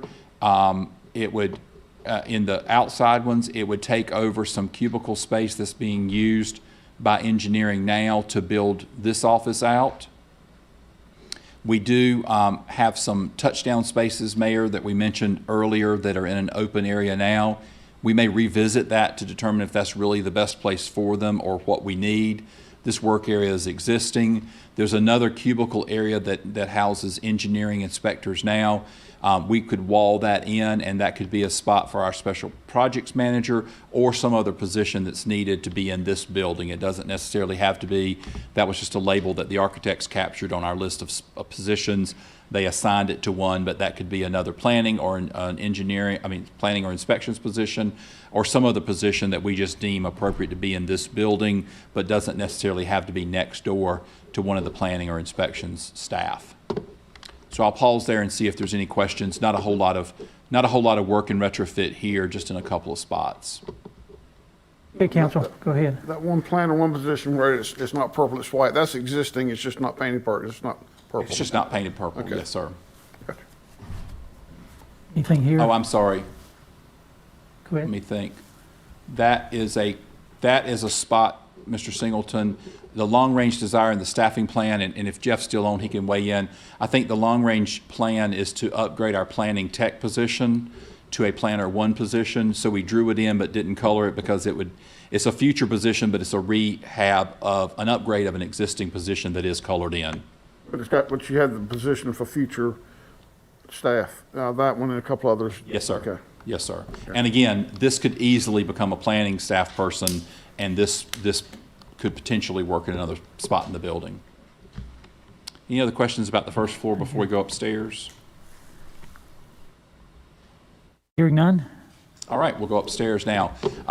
So green is our administration, orange communications, blue budget, brown is our town attorney, and pink HR, and economic development is also coded green with administration. So if you walk into the clerk suite, nothing really changes with the deputy clerk, the town clerk, or the mayor. One change that we'd like to propose and ask of council is we would like to retain the communications manager in town hall near the mayor and the manager. There's very few days that go by that he's not meeting with one or both of them about something that's fairly time sensitive. One of the options we have without changing any walls would be taking advantage of what's currently labeled as a council workspace that has not been utilized a great deal. It has been some, but make use of it so that the communications manager has an office near the manager and the mayor. We could offset that, and I'll show you that as we come around the corner, but we can offset that in another way so that council has a space that they could use periodically. The space out in front of my office and the manager's office is an open area that some of you may know that we originally programmed for cubicles. We didn't have the need when we opened them. Most of the spaces we program for cubicles don't seem to be cubicle-related type positions. So we put the notion here that we could still create a touchdown area here with cubicles, whether it's someone interning for the manager's office, whether it's a staff member that is working remotely but just comes in from time to time, could come in, and we could repurpose that and use that for touchdown. The budget manager office is currently here. One thought was one of the positions we have considered being largely remote is the budget analyst position that we have gotten approval to add to the budget manager team. That person could work largely remote and then have a touchdown space that would be here near the budget manager so they could come into the office. Moving around the corridor, our town attorney is working out of a relatively small office now and really just does not have the space that we believe that her position needs. combining two offices, one of which is the current communications manager's office, would allow us to have a reasonable size office for the attorney, the potential opportunity for her to have a small conference table in her office, much like the manager does, which would be a common amenity to be able to offer to someone that is doing the type of work that our attorney's doing. Across the hall from her, which is currently a cubicle area for 2 spaces, we would envision walling that in for a future paralegal. I think Ms. Jones has already shared with y'all the workload that she has and the need we foresee having in the future. And then one of our storage rooms that's being used now by the clerk's office could be taken over for a legal intern or other members of the legal team as that team grows. We have another storage room nearby that could be combined. This large storage room and this one, we think that what's being done in those two could largely be combined here, and we really wouldn't have created a storage need. There's also, there's also storage across the corridor by the break room that is underutilized, that as long as we have the storage on this floor would work for us. As you can continue going down, the economic development director would remain where they are. HR and the 2 current HR analysts would remain where they are. We currently have, this room is being used as a small conference room. If we needed to grow it, it could grow into a future HR analyst. This office that Kyle and our communications team is currently in could also be used for the future risk manager. We've talked to council a number of times over the years about the need for the risk manager position, and we believe that it'll become paramount one day to have that position. It would be a part of the HR team, and so it could reside in an existing office, and we retain the existing HR storage that we have. It is a locked and secured storage, so we try to not tamper with that unless we really had to. That brings us back around the corridor. This is the corridor that you'd walk across the hall from the training room to get into this area. I mentioned the admin storage could be combined.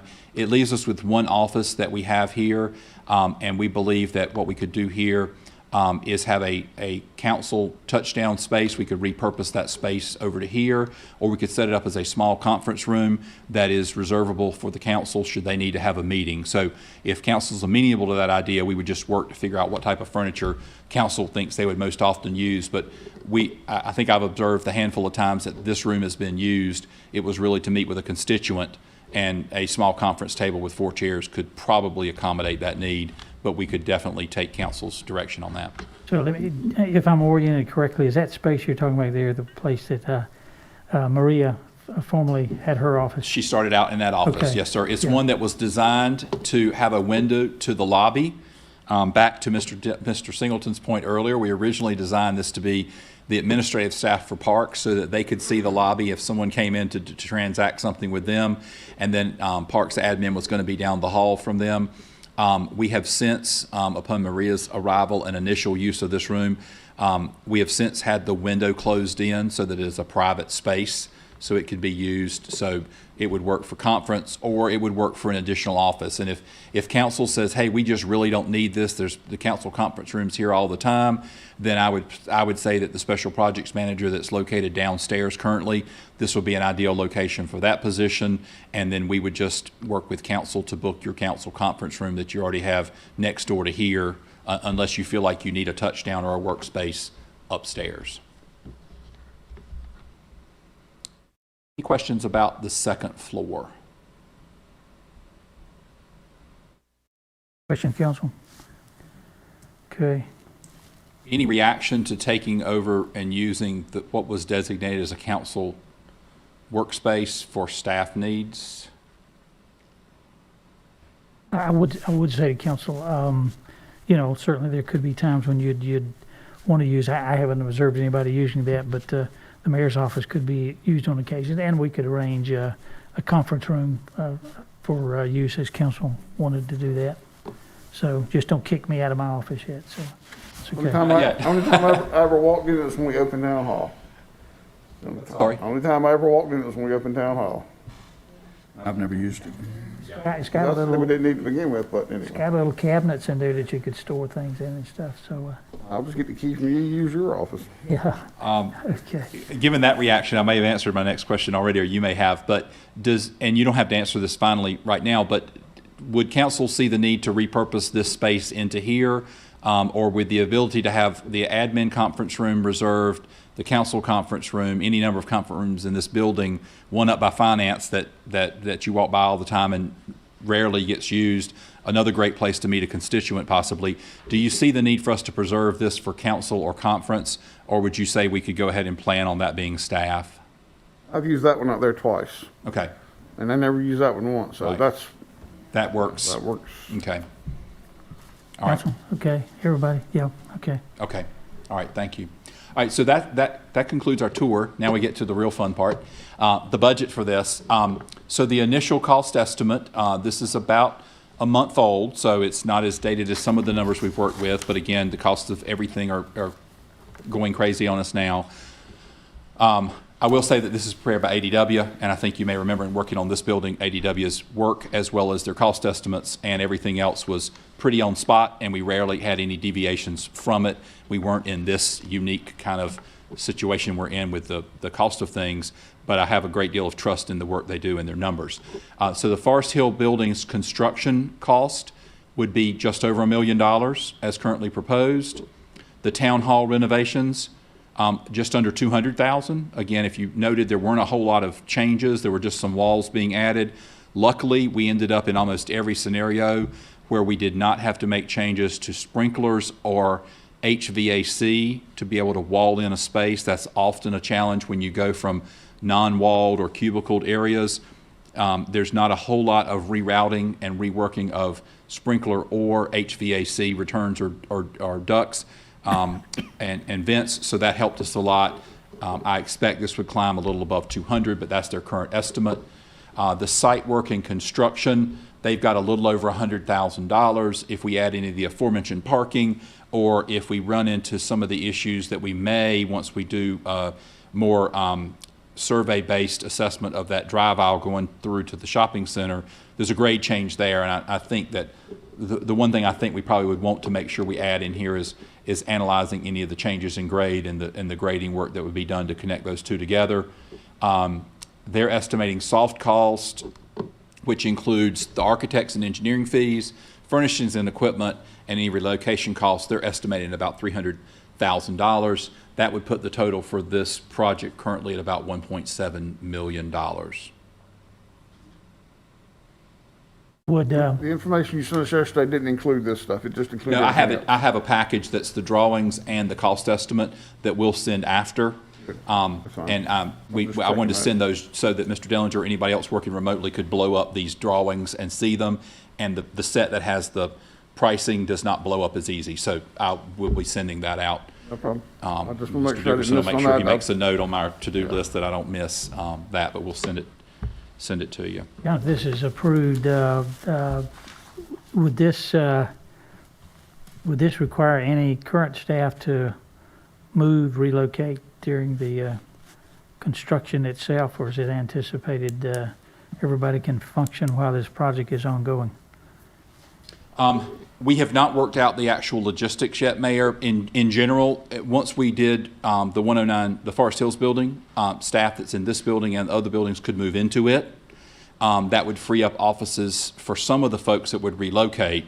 So relocating of those folks would be fairly easy. Some of the other additions were cubicle-based. That's very easy. Our furniture provider comes in, they change out cubicle walls, and a little bit longer than your lunch hour, you're back and got a different place to sit and work.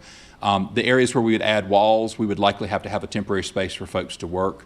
We've not analyzed where that would be, but largely I'd like to think that we would figure out a scheme in which they could work in or closely by their current office while we're doing that work, and we would stagger it accordingly.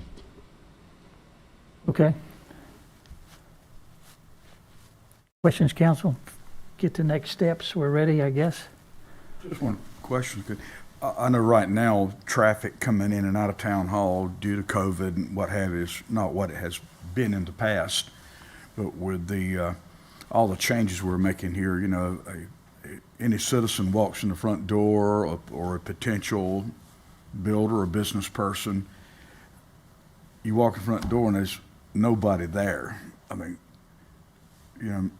the receptionist position, is that something we're going to look at, or is this something down the road, or it's?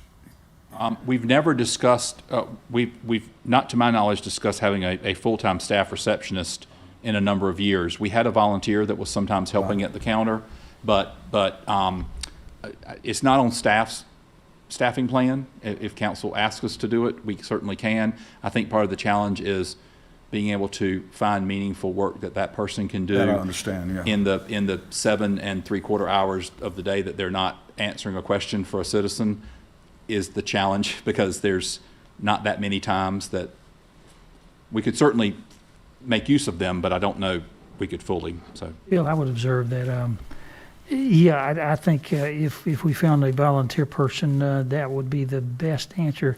I observe as I come in and out of the building quite often by the front door that most people just go right straight to the finance area window there if they're not sure where they want to go, and they get directions from there. Now, that might interrupt her quite a bit, but I guess what I'm saying is I don't believe that the public has much problem finding where it needs to go, wants to go, and can ask a person if they need to.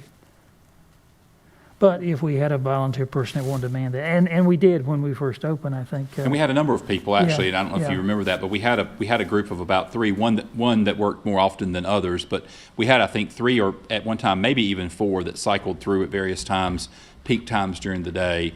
Some of them cycled out before COVID came, but then once COVID came, none of our volunteers wanted to come back, understandably, into the current environment.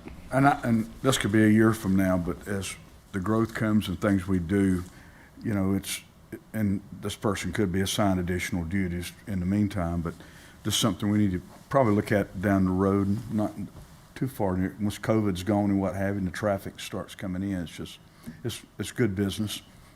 I don't disagree. I think that we need to. There's a very long list of staff that we think Got a lot of other that is a parties. lot more forward-facing to providing services to our customers than that one. Not that one isn't important, but we'd probably need to share with you a list from our 5-year plan and ask for y'all's guidance as to how that would factor in. I'm sure you'll come back and want that money. So. It's just thinking out loud. Thank you very much. Also, the recent move the last few years with IT, then I reckon lessons are learned from that on how to proceed when you have to move it on this time.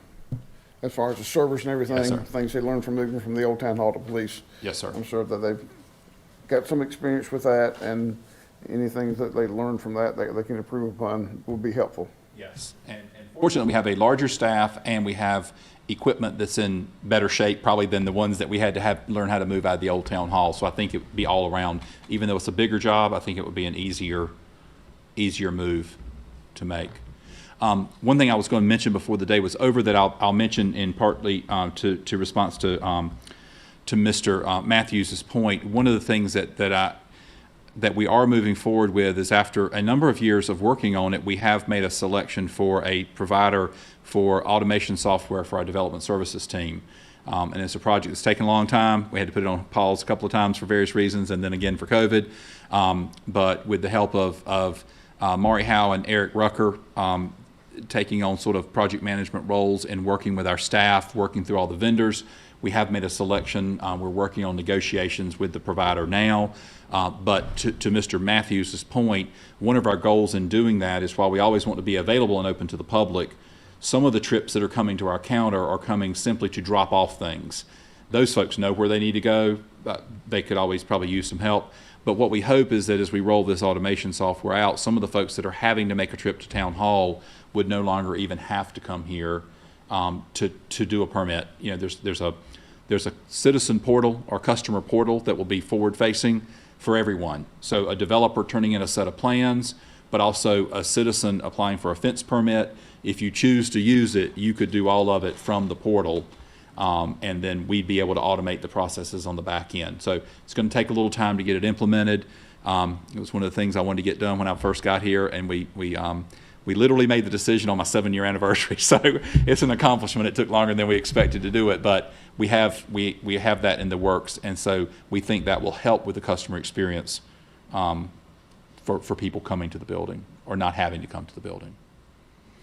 So next steps on this, Mayor, if council's comfortable with our concepts here, then we can continue working with ADW on refining those. We will work with them, if you're okay with it, on looking at options for Parks and Rec staffing offices in the 109 Forest Hills building.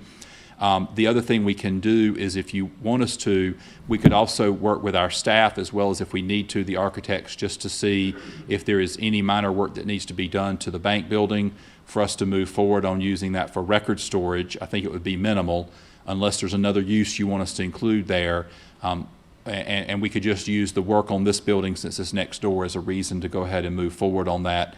And whatever cost we have could just be added into this project. Which gets me to my last point. One of the next big points we have to do here is develop a plan for funding the renovations. You saw the price tag there. We also have an opportunity to refund the purchase of that building. We purchased it, when we purchased it out of fund balance. But one of the things that Davenport has talked to us about is, with this and a couple of other purchases that the council has authorized recently that could be collateralized, we may want to consider a refinancing, just so that we have more fund balance available to us. And with rates the way they are now, that's probably a good thing to do. So if council is amenable to it, we will work with Davenport to look at a funding plan for both the renovations to these buildings and potential refinance of the Forest Hills building and any other asset purchases that Davenport believes we could gain on by doing a refinance. Okay, council, good with that? All here, Mr. Dellinger? Yeah, I'm in agreement with that. I think we should move forward with this as soon as possible, as quickly as we can, to get it off of our plate in the next year or two, especially with Public Works and other larger projects we have. The sooner we can just get this done and paid for, we can move on to the next thing. So I'm all for moving forward quickly. Okay, thanks, sir. Everybody else okay? Thank you, John. That, yeah, a thorough report, I think. Yes, sir. Sure enough. That covers all that you were covering there. I haven't seen Miss Knotts. I thought I saw her outside. There's probably some lunch food available. I'm not sure how soon she wanted us to be aware of that, but depending on staff's thoughts on council retreat discussion, I could certainly be convinced that we could move into that and complete that and then adjourn, unless council feels otherwise. It might depend on how much feedback you have. You know, we did supply this list and give you some ideas of what we were thinking based on some of the conversations that we've had and staff's had over the years. So I don't know, that could be a lengthy conversation or not. The lunches are boxed so that if you choose to work through and not eat here, they did get something that you could take with you and eat later if you wanted to. Okay. I hear at least one voice that says, are you talking about just a lunch break? It's 9 o'clock at night, Mr. Mayor. Just think of this as 9 o'clock at night.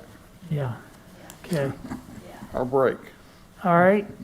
We'll take a lunch break then and come back for the discussion. Is that the general consensus of all here, Ms. Barringer and all? Okay. We'll eat fast. All right. What time do you want to Mr. reconvene, Dellinger, Mr. Mayor? we're going to take a lunch break. Is 30 minutes enough, council, or for lunch? Yeah. Okay, so we'll reconvene at 12:45 by the clock I'm looking at there.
Thank you.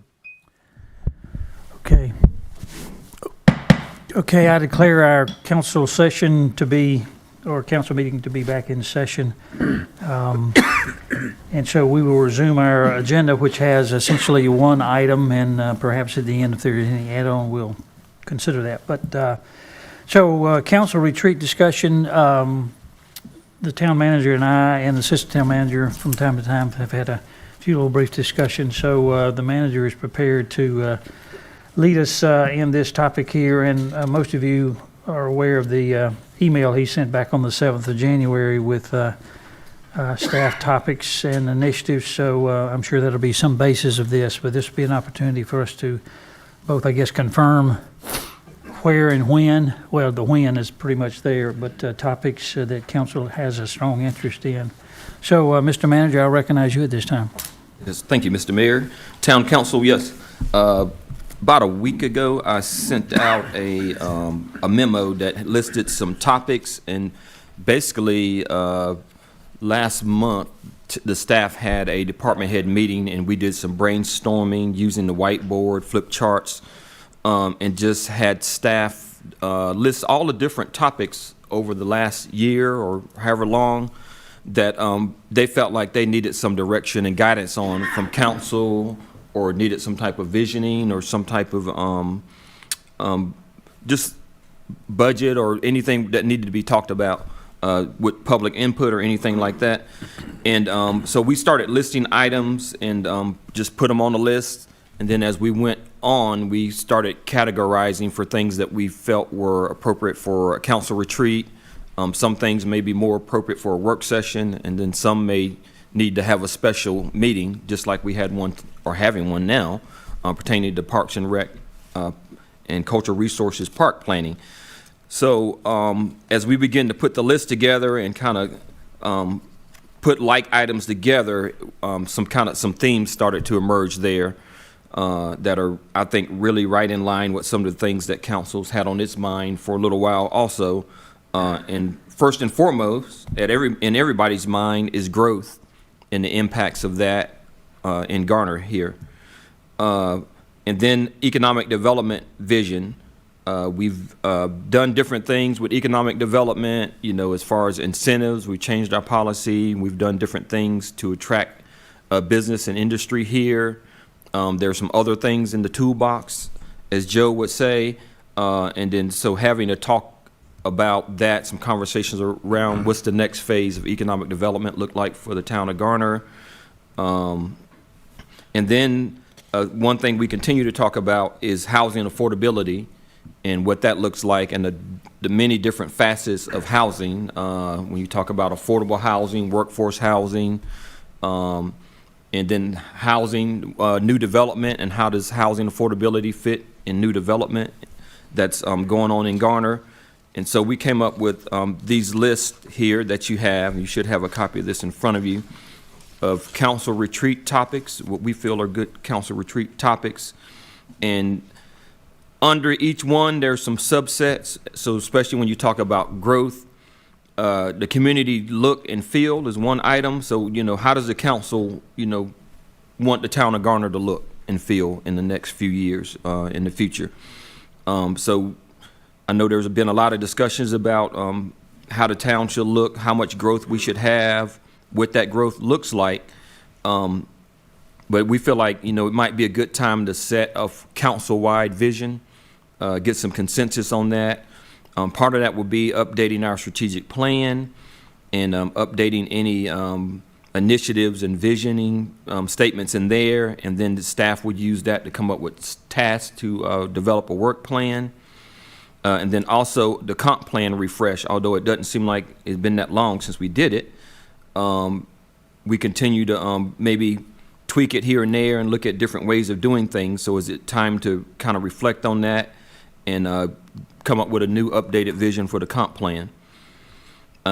That's very important because staff does use that as a guiding document as they're reviewing plans, and a lot of things that you see that come to public hearings and some of the recommendations that are made are based on that plan. And what we also from time to time do deviate from that plan if it's reasonable. So maybe time to look at that. What's the expectation for community involvement and engagement? And then look at other, how do we engage and involve new residents as Garner's changing, and also historically underrepresented or marginalized residents. Looking at also service delivery impacts and constraints, the cost of resources, how long it takes to finish, like the cleanup, for example. It's a great thing the council does. As we get larger, that project becomes larger and takes longer to do.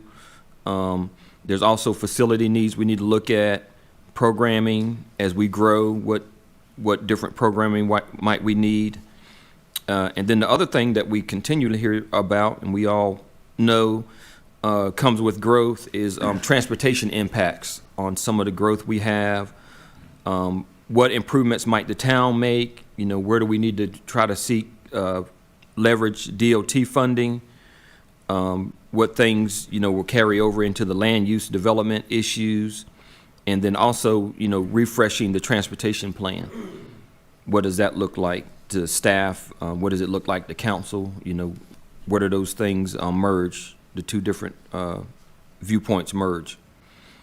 And then talked about economic development, vision, land control and zoning.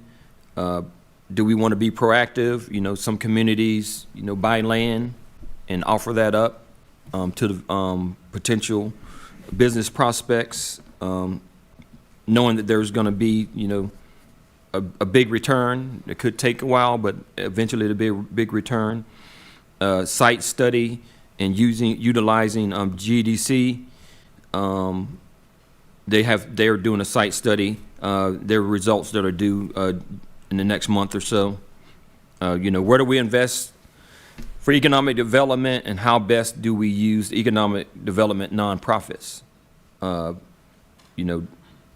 guess that would be Chamber, GDC, or Garner Revitalization Association, or Downtown Garner Association would be the two, referring to boards of both attend and participate the retreat, and maybe get an idea of where the council vision is, so they can be on the same track.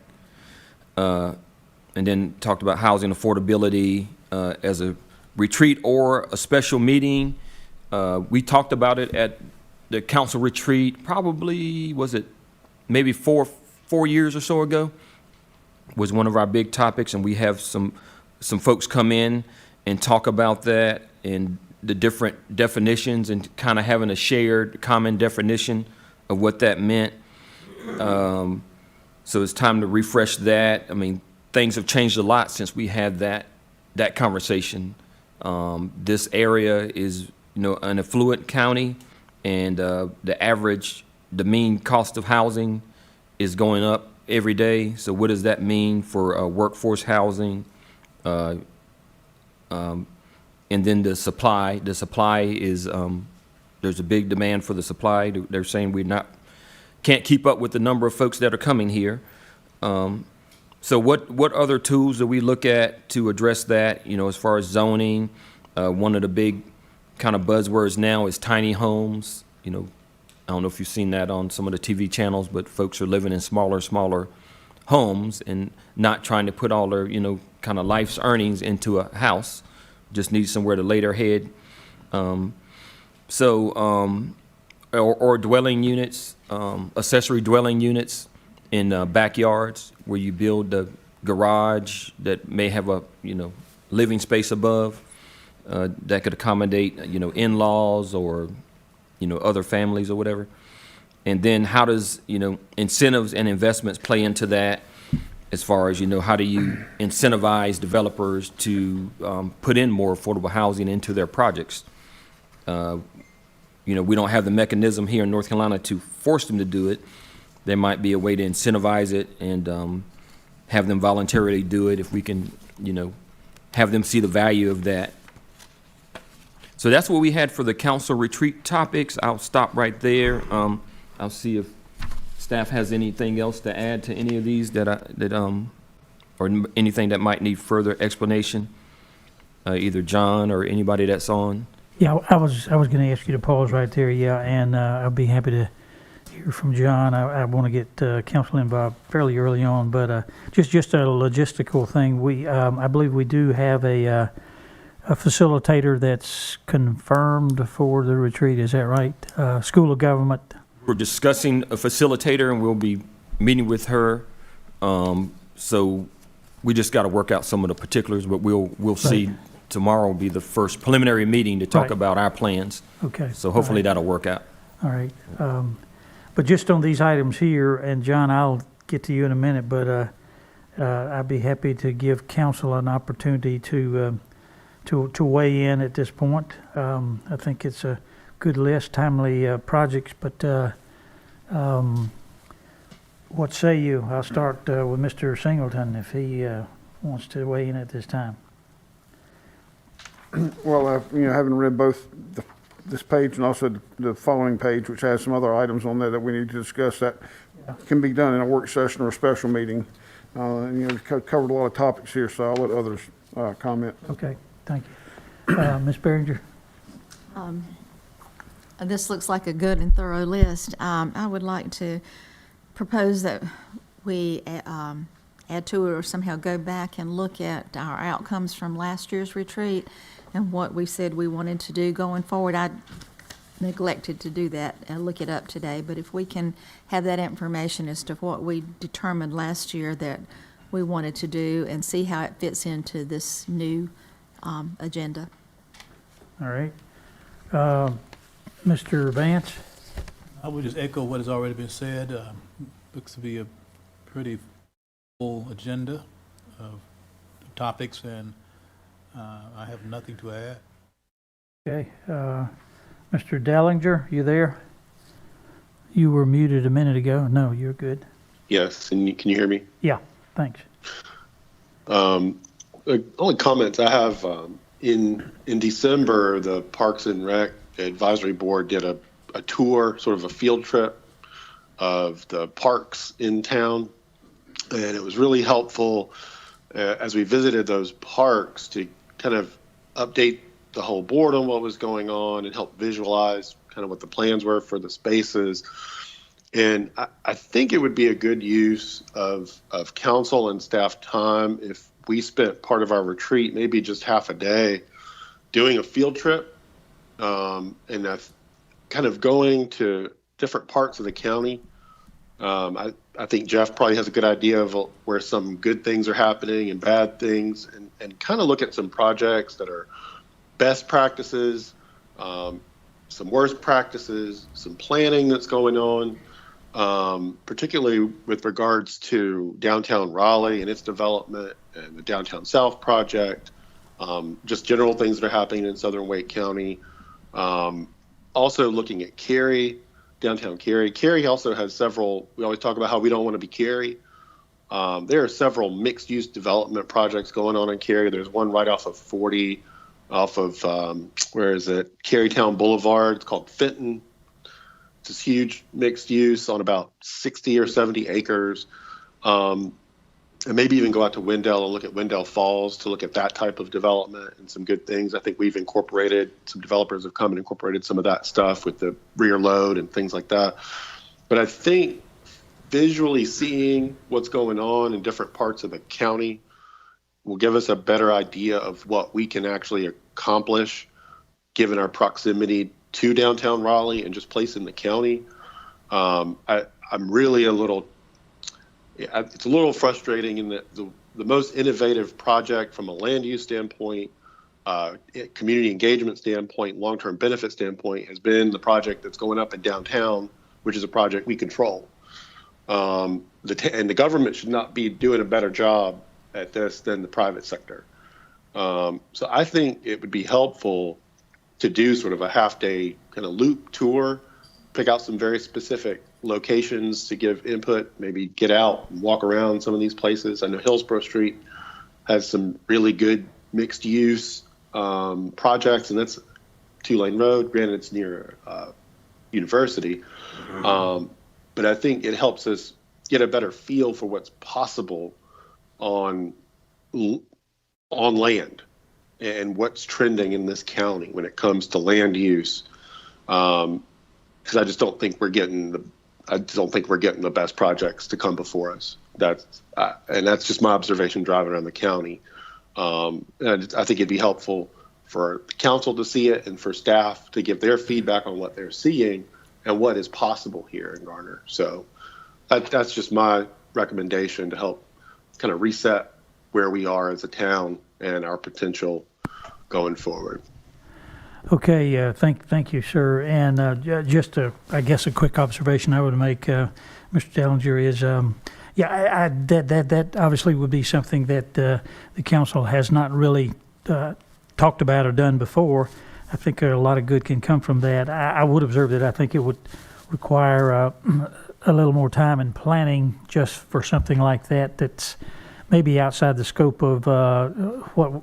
The time frame that we're looking at right now. I think we'd have to coordinate a tour of that type to decide where we're going to go and how we're going to do that. I'm not saying we couldn't do it, but whether or not we could work it in conjunction with what I would call the in-house kinds of sit-down meetings that we customarily have. But I'll be happy to hear back from council in just a minute. But before we do that, let me give everybody a chance to offer up their thoughts. So. Thank you, sir. We've heard, let me see. Okay, over here. Phil? Looks like we're going to have quite a busy schedule, and these are good topics.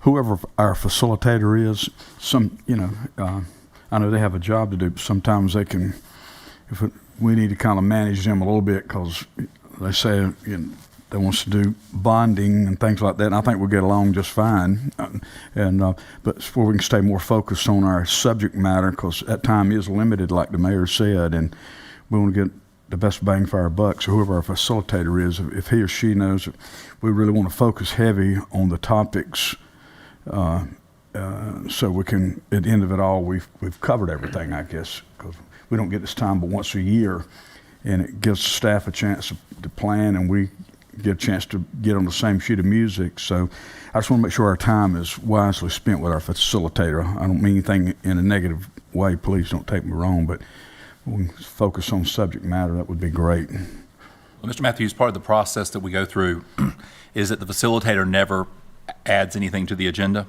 Okay. They're very specific about not doing that. And to that end, we've got a planning meeting with them tomorrow with the mayor and Mayor Pro Tem. And they'll only do that meeting if there's two members of council present to carry the council's desires forward. Okay. And then they work on taking that and trying to help it fit into agenda. So any past experiences you've had that had those type of things, those were suggestions made by council and included in the agenda at council's recommendation. But it's not one that at least a school of government facilitator is not going to add a topic to the agenda. So whatever council gives us direction on as a group, just know that that's what the facilitator is going to work with, no less. Great. And no more. Okay. So we set the agenda for you do. Yeah. the retreat. So yes. Okay, thank you, sir. Gray? I would respond to what Damien said. I'm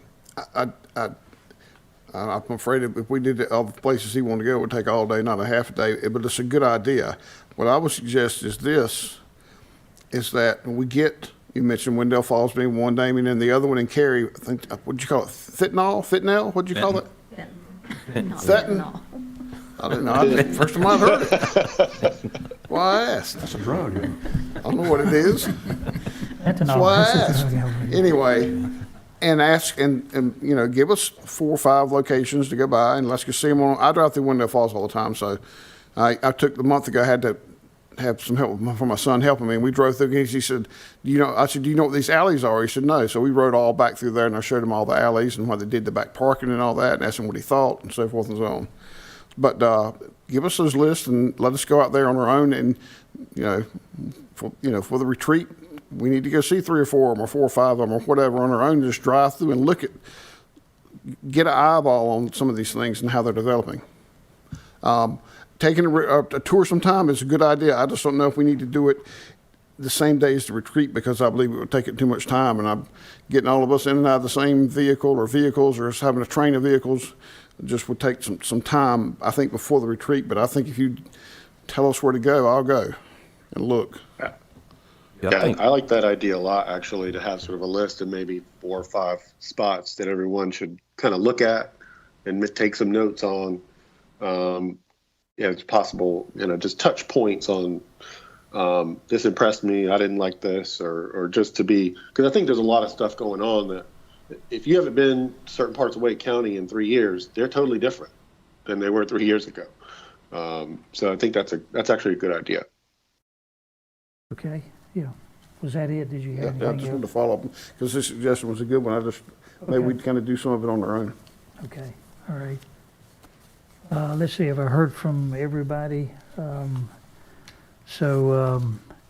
Well, and I've had a chance to share, I think Mr. Vance and I will be, we'll be participating in a virtual thing tomorrow with the facilitator. And so I would want us to, and maybe it's listed under here, spend a little bit of time. We talked some about our salary structure and those kinds of things. I'd like to see us come back and touch on that. And while I understand maybe the ARP, if I'm saying that right, funds still may be a little fuzzy areas, but I just saw something from the league recently that gives me thinking that we're getting to the point where we can start to make some reasonable decisions in that regard. So I'd like for us to, if possible, give a little thought and time to that as well.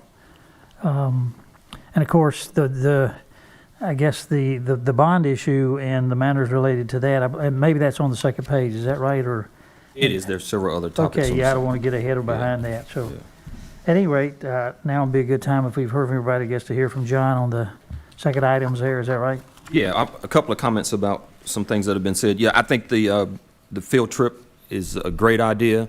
I think logistically it would be kind of difficult to combine that with the sit-down kind of retreat, on-site retreat. But one thing we might could do is combine the growth retreat with some Parks and Rec features, and maybe combine them, since we're going to be out and about, or at least get the list, combine the list, so you won't have to go out twice. You mean tour, Rodney? Yeah, Growth tour. Yeah, I said retreat, but tour. Yeah. The Parks and Rec tour to some of the other amenities that some other areas are building, and kind of have a growth and Parks and Rec features all in one. So we might be able to do something like that. I'll have to talk to staff about timing and when we might get something like that together. Okay. But I think that would be a good idea. And selfishly, weather-wise, it might be a little more intriguing to do that in the early spring or sometime like that, I guess. I don't know, but I do think it'd be difficult to try to do both. I like, again, Mr. Dellinger's suggestion, but the tour maybe should be a sort of a separate thing, and then the retreat that we would do sooner would be more of a sit-down discussion, interaction sort of thing. That's what I'm thinking. Anything else, John? I was just going to add on the topic of a tour. I think it would be a great use of time. I do think that we could do it after the retreat, not only to go look at places that council members and Mr. Dellinger and others have given us, but as we hear your discussion at the retreat about growth, staff can then go look and identify places where the types of things you're talking about may exist if they're not already on one of your list of places to go. So then we could try to help curate a tour that is specifically covering some of the types of things that you might talk about in your retreat. The other thing, I'll put my former Main Street manager hat on and for a moment and say one of the things that an exercise we often did in downtown development was to give, this was, I'm showing my age now, buy disposable cameras and give them to folks and send them out and say, go take pictures of everything you like, and the second half of your roll, the ones you don't like. And that's very commonly done. We now do it on cell phones and upload the pictures to a website. But I would say not only prep for retreat, but any time that you're out and you observe something you like or don't like, please send us a photo, snap it on your phone and send it to us. We'll start an archive of those so that we don't have to wait for a retreat to have the discussions of what would it take for us to have rear loaded that looks like this one did in another town, because our rear loaded we've got drawn a different way. So I would say retreat or any other time, the old adage of a picture's worth 1,000 words, send those to us anytime, and we'll start compiling those so that we look and say that it's a great way to inform decisions that we're making. It's a great way to inform changes we make to things like the UDO, things like that. Okay, thank you very much.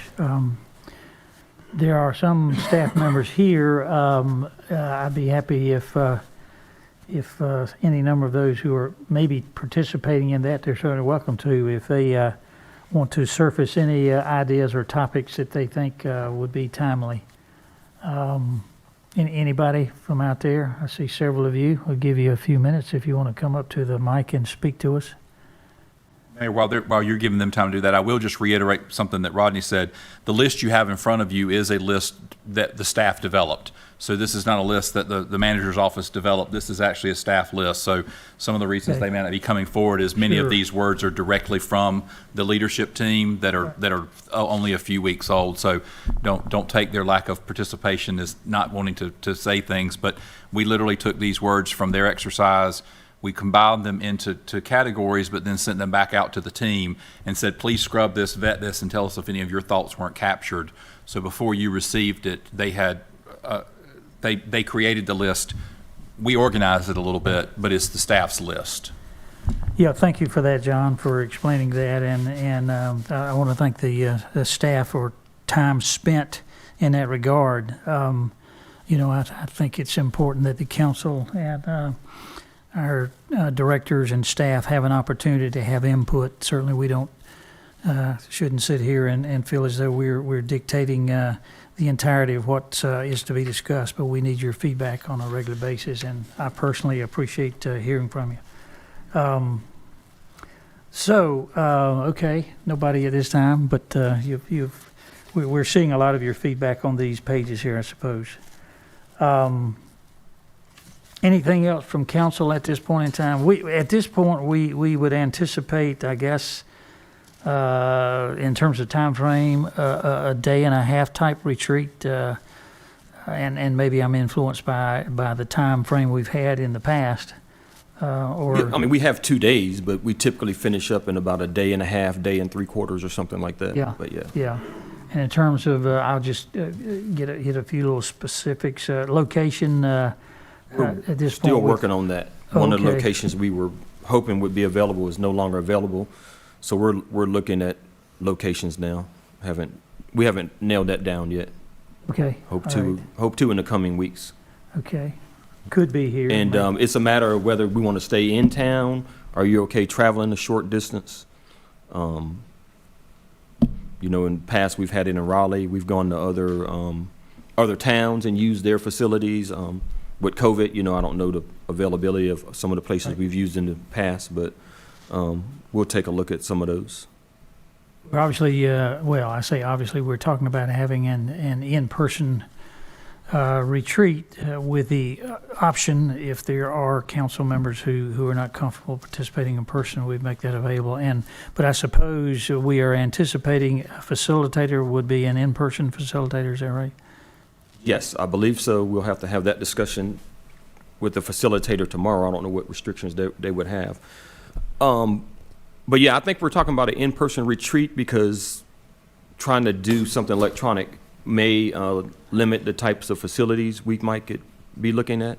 Yeah. But if possible, it would be in person. That's certainly what I would prefer if. I had too, yeah. Am I remembering correctly? Have we had a retreat at White Deer Park before?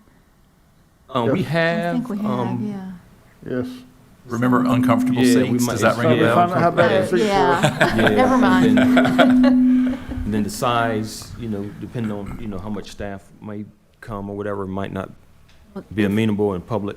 If you choose that, just in the memo, tell us to remember to bring a cushion. I think we've changed some of those chairs out now.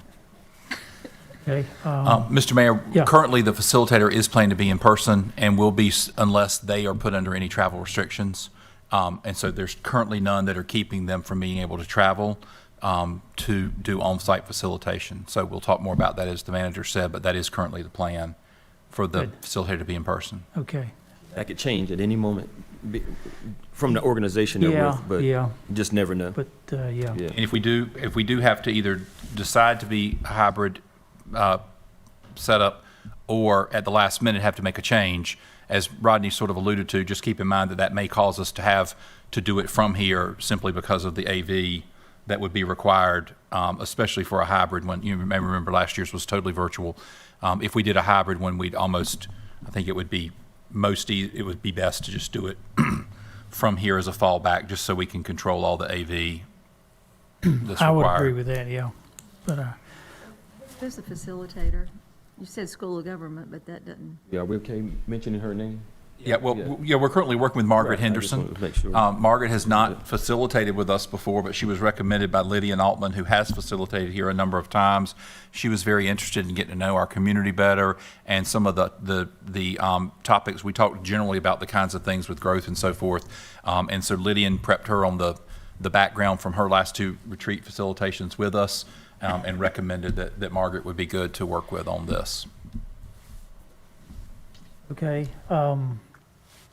Well, Council, I'll just sort of almost go one more round, but is there something, and I think you can be fairly specific or you can be general, but I mean, you've seen the list that the staff has generated and presented to you here, but if there's something fairly specific that you feel like we ought to touch on or have some time for, it'll help, I guess, guide me and Mr. Vance in our conversations about what we would represent from council that we definitely want to have some time for. Are you talking about just the retreat or also the special council meeting topics on the second page? Well, I was going to focus on the retreat at this Okay, that's point in fine. time, yeah. I'll bring Okay. that Let's up. nail that down first, so Yeah. we Okay, that's can fine. know what direction to go in tomorrow. No problem. Yeah, and we will deal, obviously, with those for special meetings, but just a retreat. Anybody? Okay. Mr. Vance, you satisfied? Okay. All right. I haven't yet asked our attorney. There's always legal matters that capture our attention from time to time, things we need to hear, but is there anything you would offer up or suggest? Not at this time. Okay. All right. Thank you. Okay. As a summary, anything further from John or Rodney?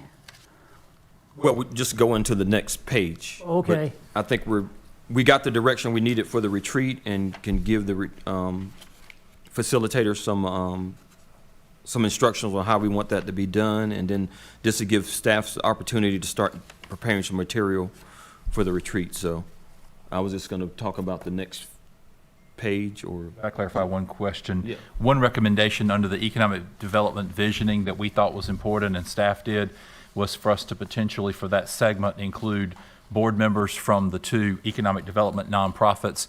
And I just wanted to make sure that that point was made well enough, and actually, I guess, ask that if, as we develop the agenda, if it seems appropriate, would council be okay for us to invite those board members? We've done that in the past with some of the nonprofit boards, but I think for this discussion, it might be worthwhile to have them hear some of that discussion so that they can help integrate that into their work plans. We could always, we feel like it's going to be important to get together with our two nonprofit economic development boards after the retreat to continue some conversation, should we start it there. So we could have the retreat and discuss things and then share that with them later, but just want to get your thoughts on whether or not including any of those board members that choose to attend would be okay with council. Upon a clarification, can you state who those boards are? I'm sorry, the DGA and the GEDC. And so we have representation on the council from them. Mr. Vance represents the GEDC on the council. Ms. Behringer and Mr. Dellinger represent the DGA board. So there is representation. It's just a matter of whether or not there's other members that may serve on those boards that you would want to invite. It's an open meeting, they could come anyway, but whether you'd want us to purposefully work them in as an audience member to hear or participate in any part of discussions. Well, obviously, DGA, say DGA, Maury is here, Ms. Howe, and also Mr. Stallings, who have a lot to do in those areas. But I think it would be probably helpful to have representation there for sure. So we could invite them for the discussion to hear firsthand, contribute if appropriate, and Yeah. then with council's okay, I think we'd like to think about a spring meeting that we get the boards and the council together to continue whatever conversation starts at the retreat. We don't have to decide that now, but that's Sure. just a way we could include them and then have a follow-up planned. Okay. Any thoughts otherwise? That was their idea, You so. good? Yeah, okay. All right. Okay. All right. Mr. Manager, let's see, were you gonna, well, if you, Yeah, I'm not going to read the Yeah. whole thing word for word, but I Right. mean, you see, we really wanted to get the retreat nailed down, but there are a number of topics that we feel would be good for a special meeting. Probably some things, we might be able to handle at a regular council meeting, but these things are more for in-depth discussion, and maybe have to bring in others to kind of help us with some of this. So we felt like a special meeting would be warranted. Capital and bond project planning, we just did some of that today, but there's going to be ongoing discussions about that as we nail down the projects. The parks planning's ongoing. Again, housing affordability, we're going to set a baseline hopefully at the retreat and kind of get a shared vision. But there's going to be some ongoing study of what, talks about what that looks like. Salary and benefits, we will be bringing some discussion about supplemental salaries, mainly in Parks, Rec, Cultural Resources at the work session at the end of the month. But there will be a broader discussion at some time about, town-wide. We're kind of following the model that we set 2-3 years ago, about looking at salaries every 3 years as a group. We used to alternate a third at a time, but now we're looking at doing them all at one time, and that's the study that's coming up that I had talked about in the email recently. And we'll look at that and how we compare to the market and other local governments. And then there's a number of trainings that the council has to go through, the religious land use, diversity, equity, and inclusion training. That's something staff has done, and we feel like it should be extended to council as staff continues to do things with that. UDO training, School of Government Development Training, 160D is mentioned here. And then there's some other things that we've talked about before that we need to continue to talk about. The merger, of course, fire merger, stormwater utility. We had some discussions about that. We talked about space, but we need to talk about, when will we be ready to do something like that? How does that look? And then water sewer expansion, working with, as a utility partner, we'd have to work with the City of Raleigh Public Water Division and talk about what that looks like, and, what they're willing to invest in and what we would have to contribute to help make that happen. Like we recently did on Highway 70 to help develop another not office park, but business park. So that's what we had for special council meetings. And then work session topics, some ordinance rewrites. We're getting close to bringing the animal control ordinance back to you. Property maintenance continues to be something we talk about, and what's our authority to regulate the way some property looks, the upkeep. Homelessness, definitely a social issue, especially as we become more affluent. Part of it has to do with merges into the housing affordability, but then there's other things that play into the homelessness problem. And then capital and bond project planning. One of the things we need to do is bring a sidewalk prioritization plan and work with engineering department, planning department, and Gabby, and talk about, as we get this study done, talk about, how we want to prioritize, excuse me, the next few sidewalks. And I think John mentioned a couple of segments, 2 or 3 segments during his presentation, but beyond that, what do we want to do next?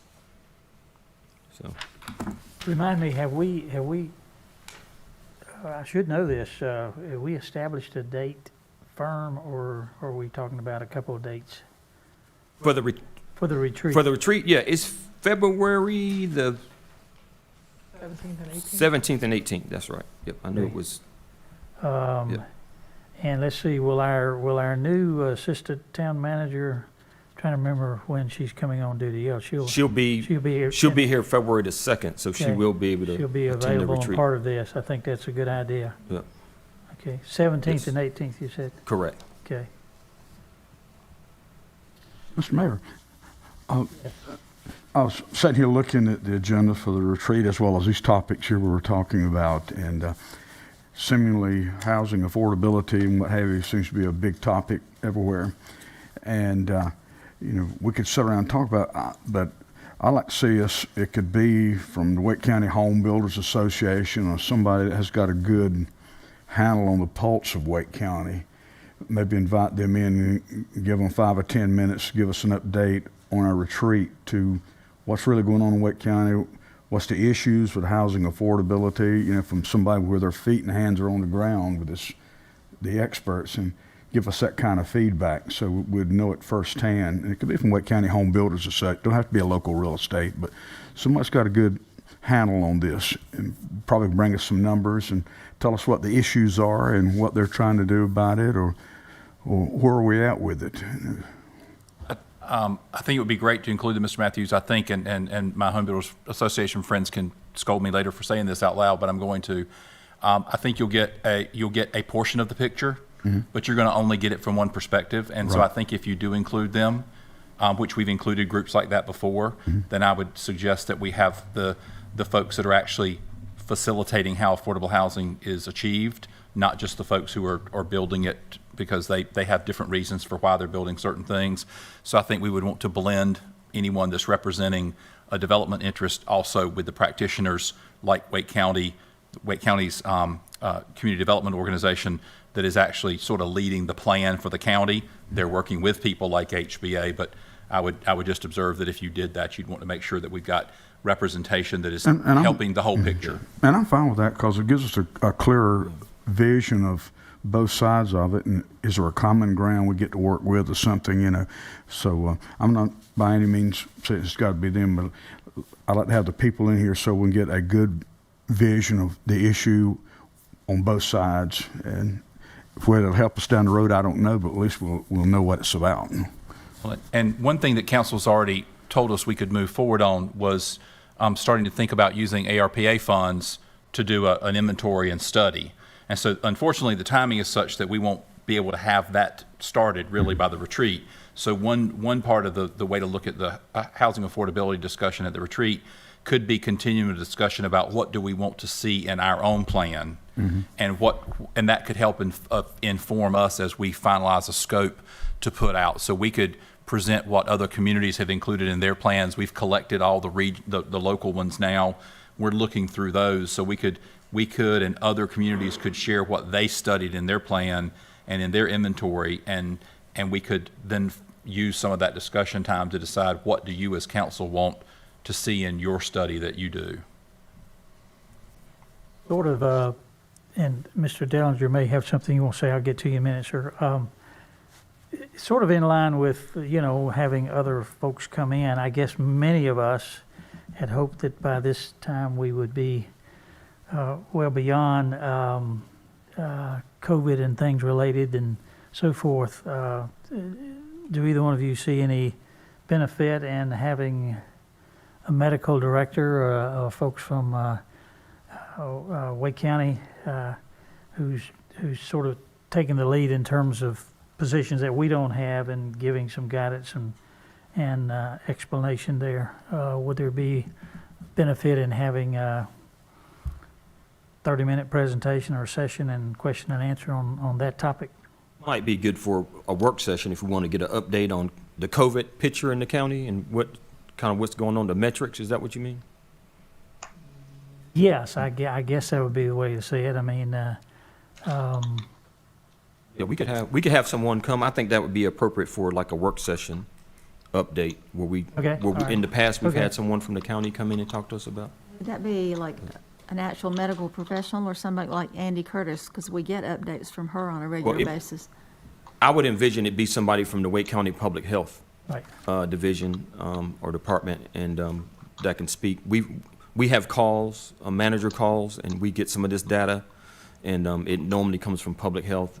Someone in the or the manager's office in Wake County, and they can give us some updates. Okay, well, we could, yeah, we could do that at a work session, but I think it could be beneficial, if nothing, to inform us and maybe the public at large who may listen to understand where some of our information and guidance comes from. I think that our constituents, it would seem more personal to them and more reliable than what they see on TV, just because it was done here. So. Okay. Anything else on this matter?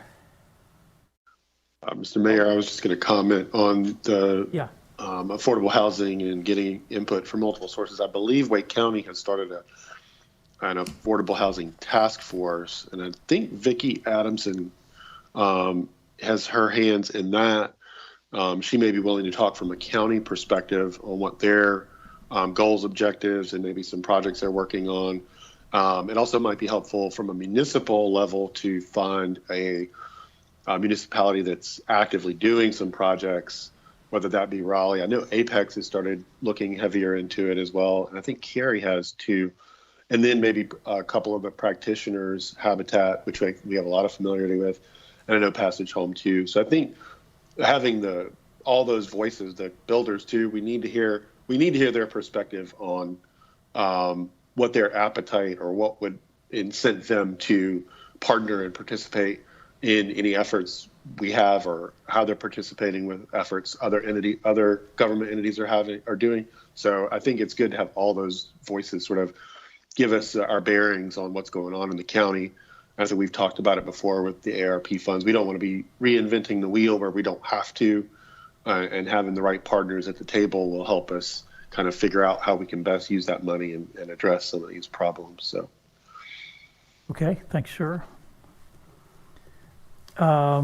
Anything else, Council? I was going to say there was a really good article written recently. I can't remember if it was N&O or Triangle Business Journal or someone else, where they talked with Wake County, the folks with Wake County Housing Authority, or whatever it's called. And they talked about affordable housing, and they talked about, okay, governments can propose this and propose that, but there's a gap someone has to make up, and he was talking about it from a very practical standpoint. I'll try to find that and send it to you. I was just looking at another one I saved to myself. That was on the BRL. I'll send that to you. But the one I read recently, I didn't save it for some reason. I was looking for it. It's a really good article because it clearly states what would be affordable in this area, what can be built and the cost of it and the gap, and how can you close the gap, whether it's through state, federal, tax credits, grants, whatever. Some way somebody has to close the gap. And that's the issue you have here. And this was about a $125,000 gap. This was not $10,000 in this particular article. So it was very good. It was recently, it was just a couple weeks ago. I'll try to find it and send it to you because it was really one of the better ones I have read recently. It was an in-depth article.